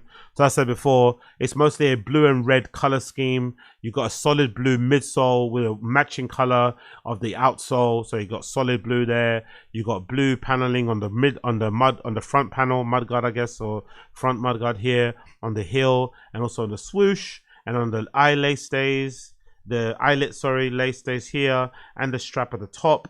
And at the strap at the top, you got a red. So maybe a red swoosh will match. You got a little red swoosh here with the Velcro strap, and you got an overstitch here, and then you've also got another strap there with red laces. Look fucking phenomenal. So those are going to be coming out soon. And there's also news here, courtesy of Over and Under, that allegedly there's another pair of Air Force One mids in the neon yellow that somebody saw. I guess they saw Lil Yachty wearing them, right, when he was there, or somebody in the team. So it's the same color, but it's black and yellow. Oh, let me zoom in on that one. Oh, I ain't mad at those. So it's the same sort of color. It's the same sort of like obviously placements, but instead of the blue and red, you've got this like black and neon green, right? Almost. Yeah, it's got the Concrete Boys logo. You can see there. It's got the overstitch as well. Oh, they look kind of hard. I'm not gonna lie. That's a hard shoe, bro. All black with neon green. What's that? Overstitch, cross stitch, whatever that pattern is. You've got the Concrete Boys logo in heavy. What I like about it, he does a heavy embroidery. It's a fucking heavy, thick embroidery. It's not going to come up anytime soon. There's also a logo on the heel and also a massive swoosh on the side. But these look so fucking hard. Yeah, I like them. I like what he's doing there. I like what fucking big little I think he's doing some good work with the Concrete Boys stuff going forward. So I can't wait to see what else we get from them, man. I can't wait to see what else we get from them, man. So big them up. Big up them. Big up them. And then there's also one thing I want to show you here. If I can find it.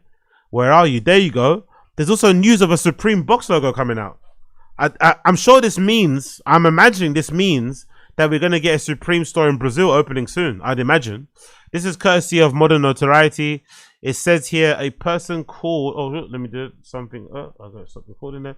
It says a person here called, what's the person's name called? Mathias Sauvageon, or is that Sauvageon? Mathias Sauvageon is rocking a Brazilian box logo. A box logo with a Brazil logo on it, but with a Brazil flag on it, sorry. So I wonder if that means we're going to see a Brazil Supreme store opening very soon. Obviously, skateboarding culture in Brazil is huge. So it wouldn't be too surprising. A lot of great fucking legendary skateboarders have come out of fucking Brazil. But that'd be very, very interesting if they do open up their first ever store. That'd be the first ever store in South America, I think, if I'm not mistaken. Their first ever store in South America. That'd be pretty cool.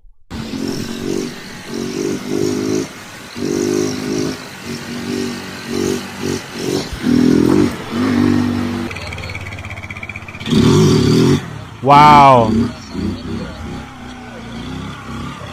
Look at this. This is some random farm somewhere in Brazil, right? This guy lives on a farm somewhere, some country, some cowboy dude who just is just sick on the fucking bike.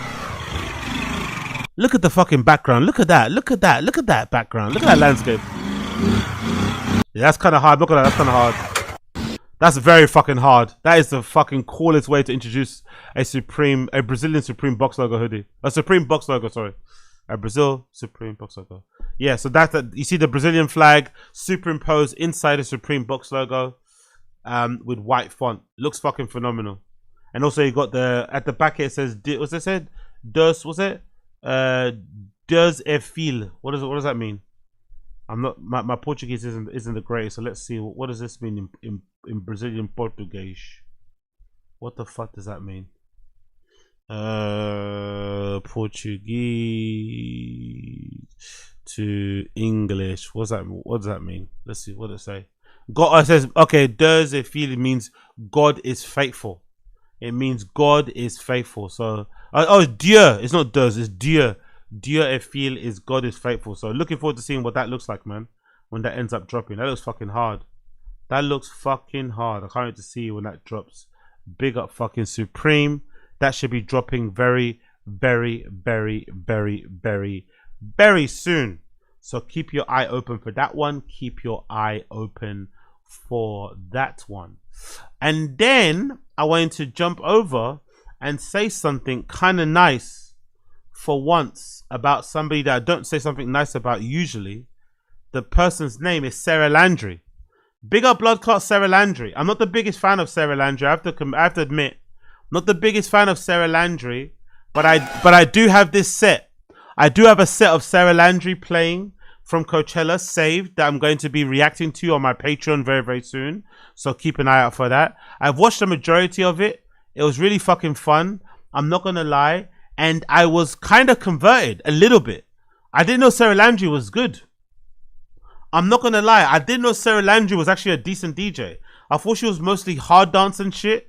But she's actually a pretty fucking decent DJ. She absolutely tore up this Coachella set weekend too. It's not obviously available to watch anymore because all the streams have gone down. But if you haven't checked it out, I recommend you do. Let's see if I can play a little bit of it without getting blocked. But it was a really, really fucking good set. I really do implore you. Wait for my Patreon to drop and you'll listen to the whole thing itself. I'll react to the whole thing. You can see it in full. But this is a really fucking good set from Sara Landry, man. She killed it.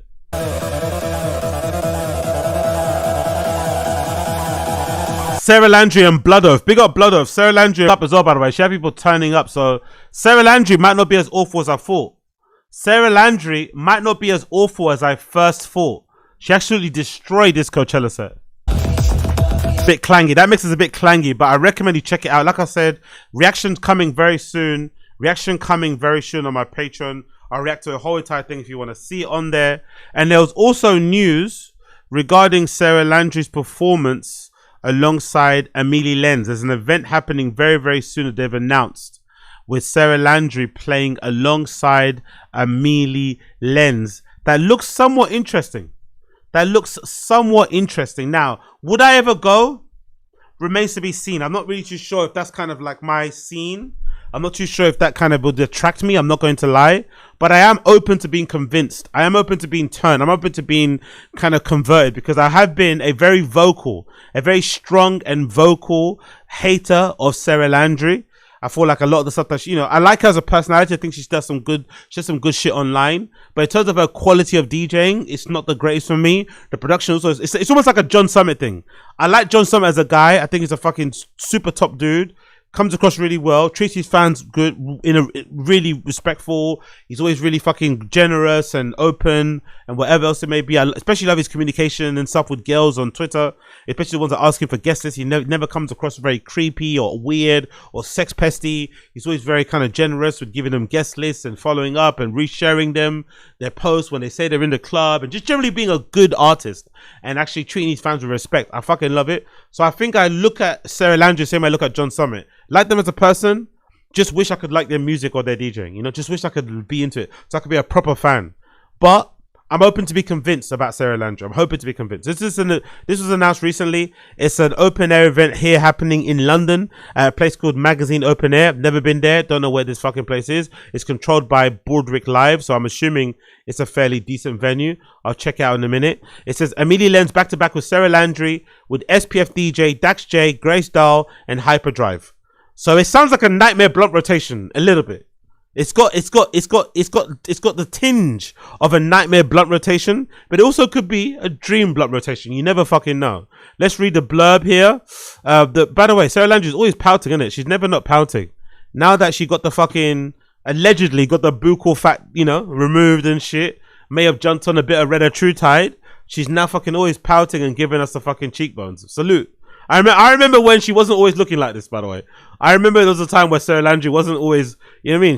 She didn't have her cheekbones popping. She was more on the Lizzo side, but now, you know what I mean? She's doing her thing. Big up Sarah Landry. What does it say here? This summer, Amelie Lenz and Sarah Landry come together for the first ever London back-to-back at Magazine Open Air. Amelie Lenz, a Belgian techno powerhouse whose unrelenting passion and signature sound and global exhale movement have cemented her as one of the genre's leading. Come on. Who is saying she's leading in? Come on, maybe you guys are saying it. I ain't no one around my area listening to Amelie Lenz. Ain't no one putting on Amelie Lenz on my fucking Serato. Like no. We ain't got that shit on our Serato, or record box, Alphabeta, whatever. Alongside her stands Sarah Landry, an unwavering self-taught producer and DJ. That's a diss, by the way.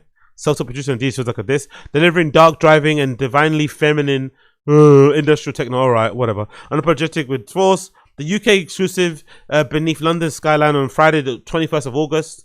Brand new for the summer. Magazine's Open Air is Broadway Live signature outdoor series. By the way, it's very white, by the way. Very, very white, innit? The whole lineup is fucking full of fucking mundeles. So much for diversity and exclusion, eh? Of course, they got some girls in there. They got the token white. They got a token male, right? Dax J. They all probably want to fuck him. Big up Dax J. Right? They got a token hunk in the middle. But it's all full of fucking mundeles. So much for diversity. That's what they want. They want all female lineups, but they have to be all white. That's not exactly diverse, is it? Let's get a diverse lineup. Let's have them be all women. Let's change the notion. Let's push it forward and fuck all these men. It's not going to be a boys club, but they're all white. I love it. Set on the banks of the River Thames on a never before used location. Also, it's not actually a location. Okay. The area is transformed into a roofless dance floor, blah, blah, blah. But yeah, okay, cool. It's a weird lineup, though, if you think about it, right? Isn't it? What the fuck is SPFDJ doing playing on a lineup with Amelie Lenz and Sarah Landry? Like, SPFDJ has become very, very, she's become very kind of annoying, let's say, right? She's become very annoying online, but let's not lie. SPFDJ is a fucking big DJ. She's a high-level DJ. She's a top level DJ. She's very annoying, especially when she gets on the fucking soapbox. You know what I mean? She definitely sounds somebody you wouldn't want to be caught dead with at an afters. But let's not lie, she's a fucking elite DJ. So I'm very curious to hear what somebody of her level, of her quality, of her taste will be doing playing alongside Amelie Lenz and fucking Sarah Landry. Like, I get your girls and your women and shit. I understand that, but like, really? Okay, this is from an Instagram story. So much fun spinning and drinking champagne with you. Can't wait for next time. Somebody called Simone or Simeon. They played with Sara with SPFDJ recently.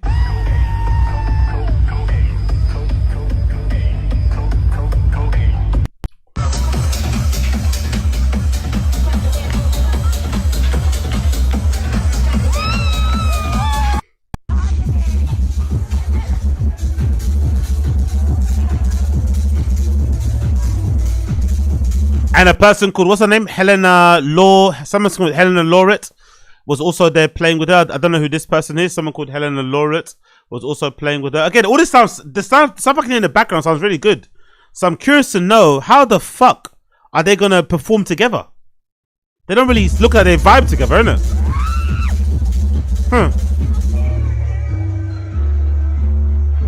And like I said before, the only bigger hater of women is other women. So I'm very curious to see all these female powerhouses, right? All these big women, all these big female DJs in the scene. I'm curious to see how they're going to coexist, because they're all, you know, they're all of a certain level. They're all of a certain standing. How are they all going to coexist in this particular space? Let's see.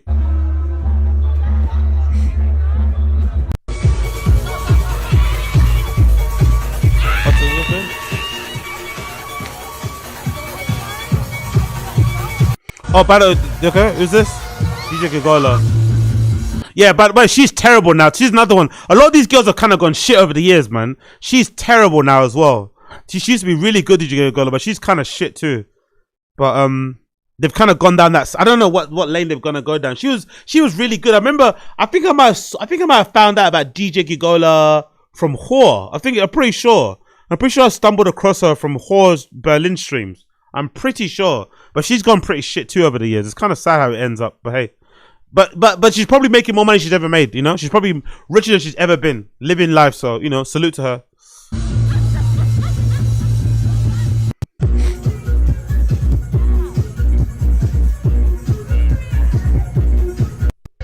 Like, are you hearing what you're hearing in the back? What the fuck is that in the background? I wanna fucking I wanna listen to this. Like, what the fuck is that? Like, I've never heard Amelie Lenz or Sarah Landry play anything as good as what I heard in the background. What the fuck was that tune?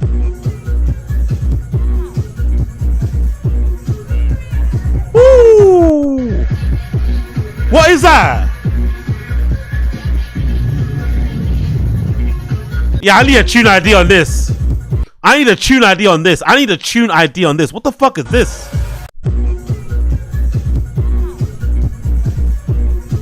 Ooh!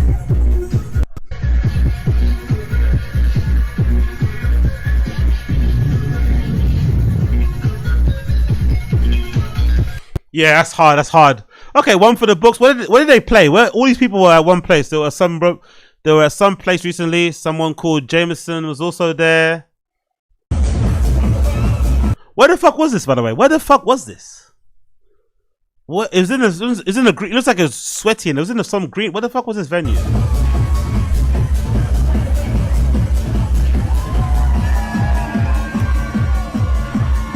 I guess I could find out this way, right? I could just find out here, though. I could just go here. I can go her name, and I can go past events. I think it should show me here. What the fuck was that they were playing at? Oh, was it this thing, right? Maybe it was this thing. Was it Terminal? No, was that Edinburgh? Or was that this? Or was that Rotterdam? They were playing with some girls, so let's see. Maybe it was this one. Was it this? Oliver Jensen. It wasn't. I don't think it was that one. Maybe it was Terminal 5. Was it Terminal 5 in Edinburgh? Was that what it was? In Edinburgh? I forgot who the person was she was with. Who's the other one? Somebody called... I don't know what that event was, but it looked like a vibe. Me not gonna lie. So I'm wondering, what the fuck is SPFDJ and those people going to be doing together? What are they going to be doing together? Okay, there's this lady. Person called... Was that Helena Lauwert? Somebody called Helena Lauwert was also out there. What event was this? Oh, it was Terminal 5. Okay, cool. It was Terminal 5. So this was in Edinburgh, really? This fun event was in Edinburgh, really? Shit. Okay, big up Edinburgh, man. Big up Blood Clot Edinburgh. That was just past weekend. Terminal 5 in Edinburgh. Terminal 5 Festival in a place called Royal Highland Centre. Adrian Mills, Alarico. Who do I know here? Anita. I know Anita. Anita's one of my favorites. She's fucking brilliant. Anita was out there. And she's usually good on Instagram. What did Anita do? Okay, she's not on Instagram anymore. Okay, cool. Well, Anita was out there. Who else was out there? Who else you got here? Who direct? Clara was out there. Clara Couve. So all the trendy Instagram girls are out there. This is one big trendy Instagram girl contest, isn't it? They were all playing in this particular place. Okay. Fair. Clara Couve was out there doing the damn thing. Who else was there? I hate models was out there. Really? Okay, he's still getting booked. I thought he was getting cancelled for those allegations. So I hate models is still out there. Fair play. He's beat the allegations, and he's kind of showing his face a little bit. He's kind of showing his face and beating the allegations. Oh, he's tiny, isn't it? My nigga's tiny, innit? He's a little pocket rocket. He must be really small in real life, innit? I hate models. He's a little pocket rocket, this guy. So he was out there as well in, I guess, Terminal 5. Yeah, there we go. That was what? That was fire, Terminal 5.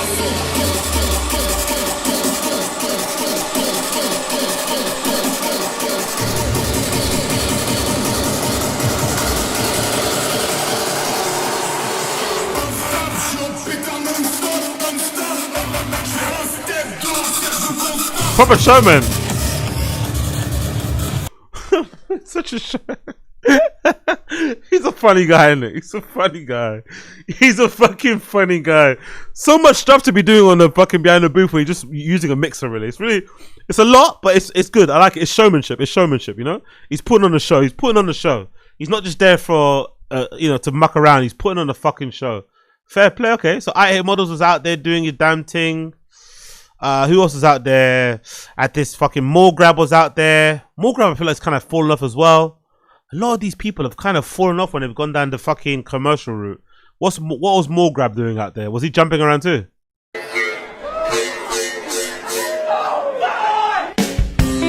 Okay, that's not Mall Grab. He's just trolling, I guess. Mall Grab was out there. Who else is out there? Who else do I know here? Patrick Mason. Oh, he was definitely dancing on tables, isn't it? He was definitely dancing on the booth. Was he out there? Oh, he's not on there anymore. Patrick Mason's not on there. Or did I get blocked? Did I get blocked, or is Patrick Mason not on Instagram anymore? Let's double check. Did I get blocked, or is Patrick Mason not on Instagram anymore? Let's see. He's not on Instagram, it looks like, right? Is he not on Instagram? Oh, okay, cool. Fair enough. So maybe he's taken on his profile. That's cool to see. Who else was out there? Patrick Toping. I know him. He's from UK. He was out there too at Edinburgh. I mean, that makes sense because he's actually from, I think he might be from there. Is he from somewhere else up north? Who else? Robert Hood was out there. That's that person called Simon. Is it Simon or Simon? Simoni, however you pronounce this person's name. They're from the UK. They were out there too at Terminal 5 Festival. Fair play, man. Actually, let's just go to the fucking... Do they have a fucking Instagram? Terminal V Festival. Oh, they must have a fucking Instagram, right? They must have one. Let's see if they got one. I'm pretty sure. But yeah, I'm curious to see how they're gonna all fucking coexist in that one place. So there we go. Terminal V Festival, Terminal 5 in Edinburgh. Let's see. What are their stories saying? Have they got any videos here? Got any videos here, please, sir? Okay, there's fucking, what's his name? There's Morgrab playing. Recognize that nose anywhere. Big up Blood Clot Morgrab. There's fucking sweaty I Hate Models. All the drip all over. Nice production of the place. I've never heard of this festival. I'm not gonna lie. I've never heard of this festival, but I'm not surprised I haven't heard of it because it's not my type of music. I'm not gonna lie. I wouldn't have heard of it because this music and the DJs in general aren't my type of flavor, so it wouldn't come across my table. But it's weird because a lot of these are cross-pollinating, innit? A lot of these big festivals are just starting to like book everyone. So they kind of book everyone. Like there's not really a separation anymore.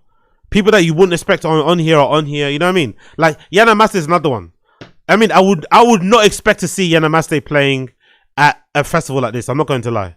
That's a surprising one. So it's kind of all over the place, you know? They kind of just book everybody so they can kind of appeal to all people, it seems like.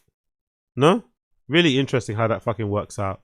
So let's see some of the videos of people performing here. Who's this? Someone called Ben Hemsley. Ben Hemsley. I don't think you'll get a better crowd than Scotland. I guess this person's Scottish. Okay. Scottish crowds go crazy, yeah? Okay. Hey! To do what you want to do, you got to live your life. There's nothing more British than playing a song like this and smoking a cigarette behind the booth as you're DJing. There's nothing more British than this. The only thing more British is getting underneath the booth, having a quick bump, and then coming back up. There's not a more British scene. There's not a more British DJ thing to do than play this exact song while smoking a cigarette, quickly kneel down, quick bump, and come back up again. Beautiful scenes. Big up Ben.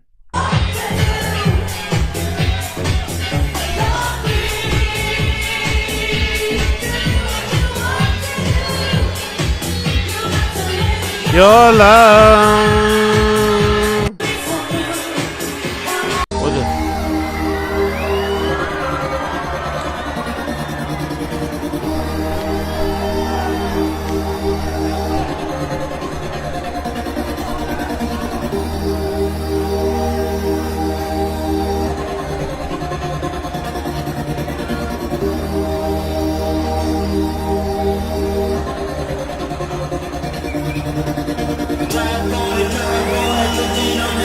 Yeah.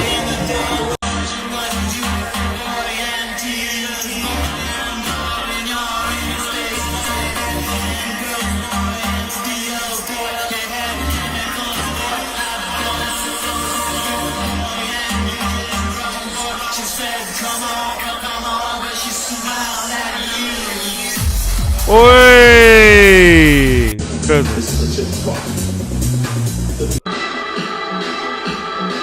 Yeah, big up that Ben guy, he killed it. Big up that Ben guy, he killed it. Who's this? Someone called Alex Fairfield? Is that? What's this person?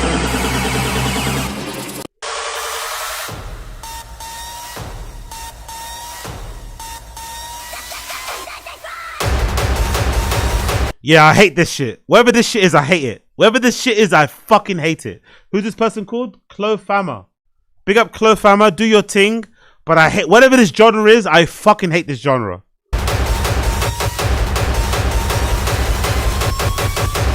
What the fuck is this?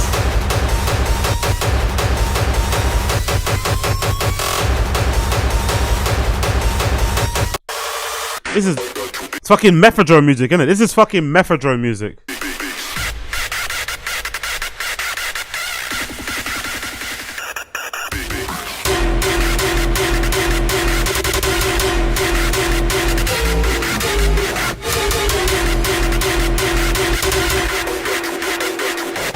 Yeah, no thank you, man. No more of that, no more of that.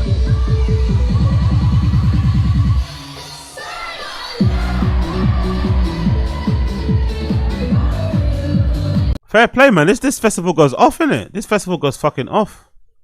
This festival goes fucking off. Who the fuck is this? Winston. Fucking hell. Many heads. Okay, Tomlinson. Okay, cool. Well, let's see how it plays out. Let's see how it all plays out with all of these folks. But like I said, I'm very curious to see how all of this goes, because that lineup, as I said previously, with the fucking Amelie lens and shit, SPFDJ, seems a bit random. Seems a bit random, quality control wise. And then you got Dax J there, right? Then you got Dax J, one of our greats. Right? He kind of fell off a little bit, but he's kind of come back. I feel like he's doing some of these best mixes I've heard of him in a while. Do you know what I mean? He's always good, Dax J. He's always fucking good for the most part.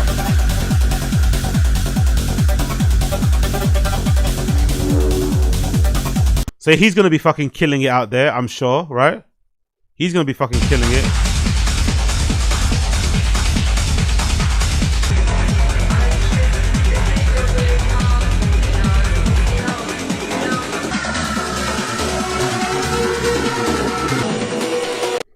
Yeah, so big up Dax J.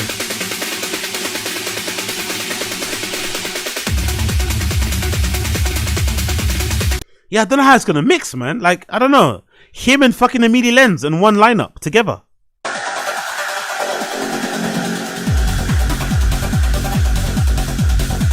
How, Sway? How? I don't know. Do you know what I mean? Amelie Lens and Sarah Landry. Like, how, Sway? How? So yeah, Grace Dahl's gonna be there. DJ Hyperdrive is gonna be there also. Oh, sorry, there is a black person. My bad. Is this a black person or is this a white person? I don't know. I thought this was a woman. I'm not gonna lie. DJ Hyperdrive is not a woman. Okay, fair play. I'll take it back now. I thought it was all white people on there. But I guess there's one, like, maybe, I don't know what they are. But yeah, everyone else is obviously doing their thing. So let's see how it plays out. They're going to be there soon. They're going to be there soon. Let's see how it plays out. As I said before, the date is the 21st of August. Open air, magazine open air. I'm not too sure what that place, magazine open air, actually even looks like, to be fair. Can I find it? Yep, there it is there. I don't know what it actually looks like. Or if they've had, have they even had any events? I'm not sure if they have. But this is it. Magazine open event somewhere. Set alongside London Skyline open air. It's set to Can we see any videos of what it looks like? Do we see any events of it? Have they got an Instagram for it? Is that the Instagram? Broadwick Live, sorry. But I'm not too sure. I've not actually seen what this magazine open air looks like. But that might be the first event, to be honest. That might actually end up being the first event that they actually might have over there. So maybe it hasn't actually opened. Past events, yeah. No, so it's coming up. We'll be able to see a live look at it when it actually does come up. And the event itself, if I'm not mistaken, the event itself is going to be on the 21st. Tickets are what? 56? No. Basically £66 pre 5 p.m. General admission is around what? 80 quid. VIP entry 110 goes up to 190 essentially. So yeah, not too bad. Not too bad. Let's see what happens. Let's see what fucking happens. Magazine open air. Who else playing there? We got Josh Baker back to back with Max Dean. That'll be fucking cool as well. I'll maybe add that on my list. That might be a vibe. Be the complete opposite of the Emmy Lens, the Sir Landry one. Purple Disco Machine also happening. Flight Facility, Jada G. Ooh, this will be a good disco, that one. Flight Facilities, I've not heard them in time. They had that one disco track from back in the day that was banging. David Bay, Jada G, always great. So that will be a good one. Can't wait to see when that eventually does happen. And then I think there was one last thing I wanted to talk about here before I roll out, which may have been this update courtesy of Junction 2. Have I got it here? Let's see if I've got it. Is this the one? Yeah, there's a Junction 2 update, right? Which is kind of wild. Let's see if I can get it here for you guys to kind of see. So Junction 2 is going to be spread across different months or something like that, if I'm not mistaken. I read somewhere. Yeah, I got the email actually. I got the email. And they said that Junction 2 is now going to be spread across different months, if I'm not mistaken. Let's see if I can find it. Travel. There we go. Starred. There we go. Starred Innervisions. So according to them, it's now going to be its own thing, which is kind of cool in a way, no? So this is courtesy of Innervisions, right? So it's called The Bridge. So Junction 2 are putting on an event called The Bridge, the best in electronic music under one bridge. So I guess they're now custodians of Boston Manor Park and obviously doing a lot of content under The Bridge, which I think has been one of the greatest fucking, discoveries in London. I'm assuming because Boston Manor Park is so secluded, it's like in an area of West London that's kind of near residential areas, but also far enough that they can increase the volume. And I think because it's near a motorway, they can really go fucking crazy. And maybe because it's under a bridge, the acoustics are really nice as well. But regardless, it's one of the best festivals I've been to in London. It's got the best sound system, and it actually is worth the money because you can actually hear shit. And you don't have to fucking go super close to hear anything. So big up Junction 2 for doing that. So they've said here that they've got an event called The Bridge. It's going to be spanning across... Oh shit, yeah it is, see? It's going all the way. It goes from July, August, yeah, so it goes from the 24th all the way to the 1st. So the first event on the 21st, so Junction 2 is spread across 6 days. Essentially, kind of. There's an event called HEDEX Presents My Home is a Rave Festival on the 24th with HEDEX, Serum, Base Layers, Born on the Road, Volt. Okay, no, it's not. So each day is different things. So Junction 2 is going to be spread across 2 days instead of being one. So Junction 2 is free, kind of like 3 days a little bit.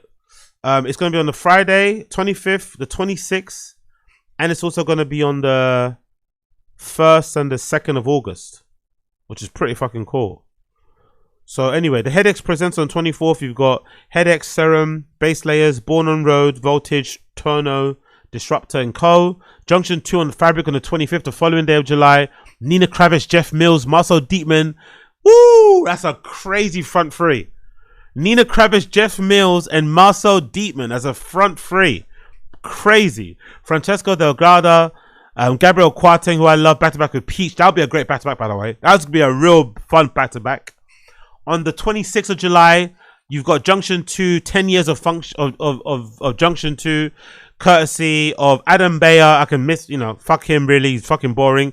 Miss Monique, Indo Warehouse, Frankie Wah, Aaron Hibil, someone called Avantgarde, Talbot, and Tribulosium. Not the greatest night, that one. On the 31st, you have Effie and Morgrab presents Fragrance with Benga, back-to-back with Special Request. DJ Storm, Effie, Morgrab, and Sully. On the 1st of August, which is the one I want to go to, you've got INNERVISIONS London night featuring Dixon, Howling, very rare outing from Howling alongside them, and those type of things. Amelie live with Tricks live, I'm assuming. Sama Abdul Abdid playing, Jimmy Jules back-to-back with Rye X DJ, plus many more. On the 2nd, you've got Junction 2, 10 years with I Hate Models, Charlie Sparks, Funk Tribute, Caravel, and Supergloss. Really good lineups, man. Interesting idea. The explanation here, courtesy of them, is The Bridge. We're expanding our program at Boston Manor Park, opening the site up for a series of 6 events across 2 weekends. Long established as the home of Junction 2, its iconic stage beneath the M4 motorway, Boston Manor Park, one of London's most unique festival settings, combining open fields, woodlands with a towering industrial backdrop. Alongside 3 days of Junction 2, the program will also feature a full takeover of Innovision, a bass-led lineup curated by Morgrab and Effie, and a high-energy drum and bass showcase with UK star HEDEX. Tickets are limited, selling quickly. Cool. Great idea, I'm not going to lie. Really, really good idea. Really fucking good idea to mix it all up like that. Innovision London's obviously my standout. And maybe that fucking Nina Kravish and that Junction 2 and Fabric one as well. That might be also a bit of a standout. But big up them, man. Big up them, man. Big up Blood Clot them, man. How much are tickets going for, by the way? Are they still kind of expensive? Let's see how much tickets are going for. Are they all really expensive? Unusual traffic detected, really? What are you talking about? All right, cool. Let's just go there. Let's just go. What are we doing here? Innovision London, right? Innovision London. I want to see how much it's going for. I bet you they're probably all sold out. Or maybe they're not all sold out. Are they not selling on RA? Oh, they're selling on. They're on Dice. Okay, cool. The tickets are on Dice for £66. Not too bad, actually. Not too fucking shabby, considering all things are going on there. So big up them. Big up Blood Clot them. And also available on RA2 for £61. Second release is available now. Cannot wait for that to happen. Cannot wait for that to happen. Anyway, people, thank you for tuning in. That has been the Extraemily English Show, episode number 1033, I think, if I'm not mistaken. If it's your first time tuning to the show, smash like, hit subscribe before you leave. For those of you who care, I'm going to be playing my song of the day. My song of the day will be courtesy of the one and only Tezzus and Diamond. The song is going to be called I'm an Artist, from their fucking collaboration mixtape called Uskuri. Right? So it's going to be Tezzus and fucking Diamond. The track is going to be called I Am a Artist, from the album, or from the mixtape album, whatever you're going to call it, called Uskuri. Is it Uskuri? How you fucking pronounce it? Is it Uskuri or Iskuri? It's Uskuri Boys. Uskuri Boys will be my track here, courtesy of Tezzus and Diamond. You see the track title there. That'll be my song of the day. For those of you that give a shit, that'll be my song of the day. Tezzus and Diamond, I'm an Artist. Everybody else, it'll fade to black, and I'll see you guys on a random show in a bit. It'll be starting in about, what, 10 minutes? Everybody else, take care, be well. It's been a pleasure, never a chore. Peace.